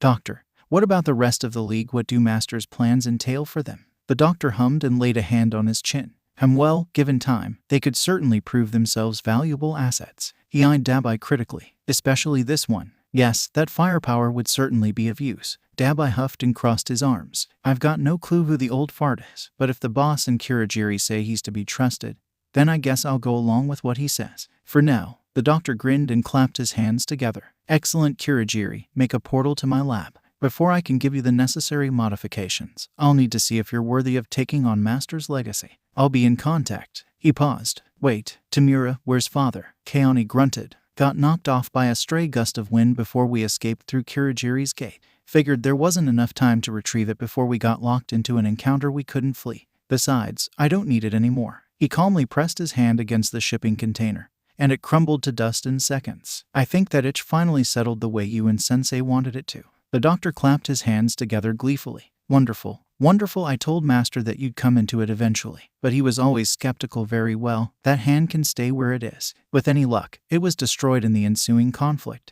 I'd hate if any of the heroes happened across it. That was one of my finer works." Kurogiri, gate. The misty bartender complied, and the short man walked through, the gate closing behind him. The league all stood up and gathered around Kaoni with worried expressions. Toga asked, "Are we really going along with this guy?" "Kanon, I thought you were stepping away from All for One." Compress hummed curiously. "I agree. Is there a particular reason you're keeping up this charade?" Kaoni huffed. "As much as I'd love to dust the old fart on the spot, I can't deny that he's our best shot at vital resources. If we want any chance at staying alive for now, we need those, especially if we want to get in contact with Jurin again. Plus, he's got loads of Namu in reserve, some of which would be an absolute pain to go up against. So for now, we pretend to play his game. If he's within earshot, use my old name, the second one." He shuddered. "Even if hearing it makes me want to claw my skin off." Magni smiled and laid a gentle hand on his shoulder. "It's all right. You've just got to hold on until we find a way out." Kurogiri cleared his throat. "I feel I must admit something. While I am sworn to obey Kaoni, I am also sworn to obey Master and the Doctor. I cannot promise that I will forever be able to act in your favor." Kaoni chuckled, his fingers curling into claws.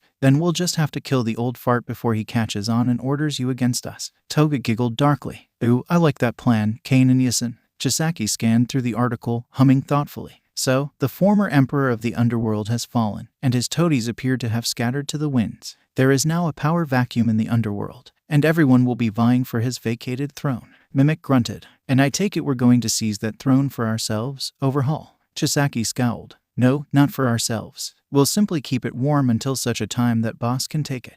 Rikia hummed curiously as he rewound the footage taken from Shueisha Publishing's newscopter of what many had taken to calling the Camino incident.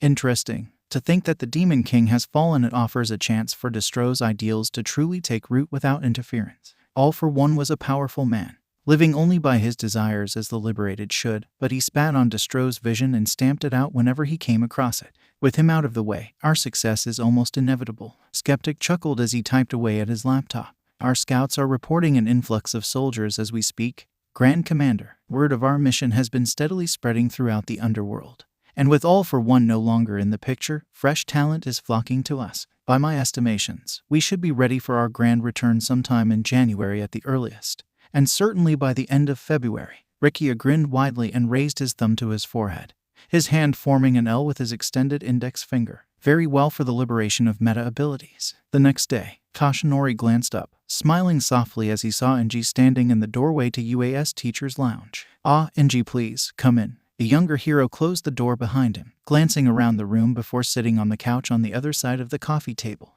"What exactly did you wish to discuss with me?" Kashinori chuckled. "Not one for small talk, I suppose. Not that I expected much different, to be honest." Enji bristled for a moment, then sighed, a seemingly involuntary burst of flame shooting from his nostrils. "All might, please." Kashinori schooled his expression and nodded seriously. "Yes, of course. Put simply, I wanted to congratulate you. Come this November, you'll be Japan's #1 hero." Enji jerked upright, his signature flame mask flaring to life. "What?" Kashinori sighed, calling on the embers of One for All. He inflated into his bulky form, only for his strength to give out in a couple seconds, forcing him to revert back with a burst of steam. "My power is no more. My health has been steadily declining for the past 6 years, and Camino was a breaking point. I can no longer maintain my heroic form for more than a few seconds per day. All Might is officially retired. Well, not officially quite yet, but it will be by this time tomorrow." Enji's flames died, and he leaned forward with his head in his hands. "I can't believe it. All that time spent pushing myself to surpass you in the rankings.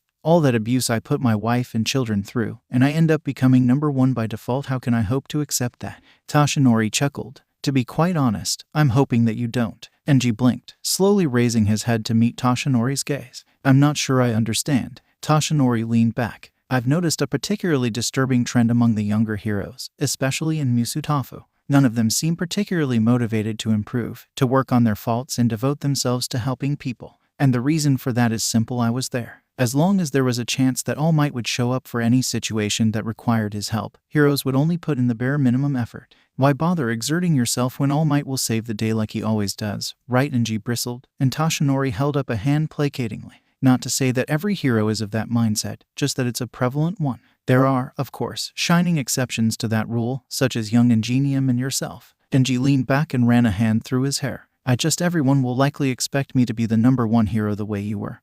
And I don't know if I can do that. Tashinori leaned forward and stared at the other hero firmly. Don't try to. You're not All Might, you're Endeavor. You aspire to be better than you were the day before. And being number one won't change that. More importantly, the number one spot doesn't mean you have to be me. While most people see the titles of number one hero and symbol of peace as interchangeable, I don't. To me, holding the top spot was simply a side effect of trying to be the symbol of peace. When I became a hero, Japan was in chaos. There needed to be an all-powerful savior that would keep the public secure and happy by driving back the darkness. But now, that's no longer necessary. You don't need to follow my example to be the number one hero. Simply keep being the outstanding hero you are. And encourage others to follow your example, to work towards improvement for the safety of the people. To me, that's the most important task of being the number one hero, to set an example for the other heroes to follow, no matter what form that may take. Enji nodded slowly. I will do my best. All Might. Tashinori chuckled. Like I said, All Might is retired. You've shared your civilian identity. It's only fair I reciprocate. Please, call me Yagi Tashinori. Enji paled. The secretary of the mighty agency. Tashinori snorted. Indeed, nobody would suspect the quirkless office worker to be All Might in disguise. Enji buried his face in his hands again. Oh God, the amount of things I've said to you without knowing. Tashinori coughed into his fist. Yes, well, let's call that water under the bridge and move on, shall we? For the sake of my sanity, it's probably best we do. My conscience probably won't shake that for a long time, though. Okay, sadly the chapter is over. And if you enjoyed the video, just leave a like and subscribe with post notification, so when the next chapter is ready, you will be notified. Okay, see you in the next video. Bye.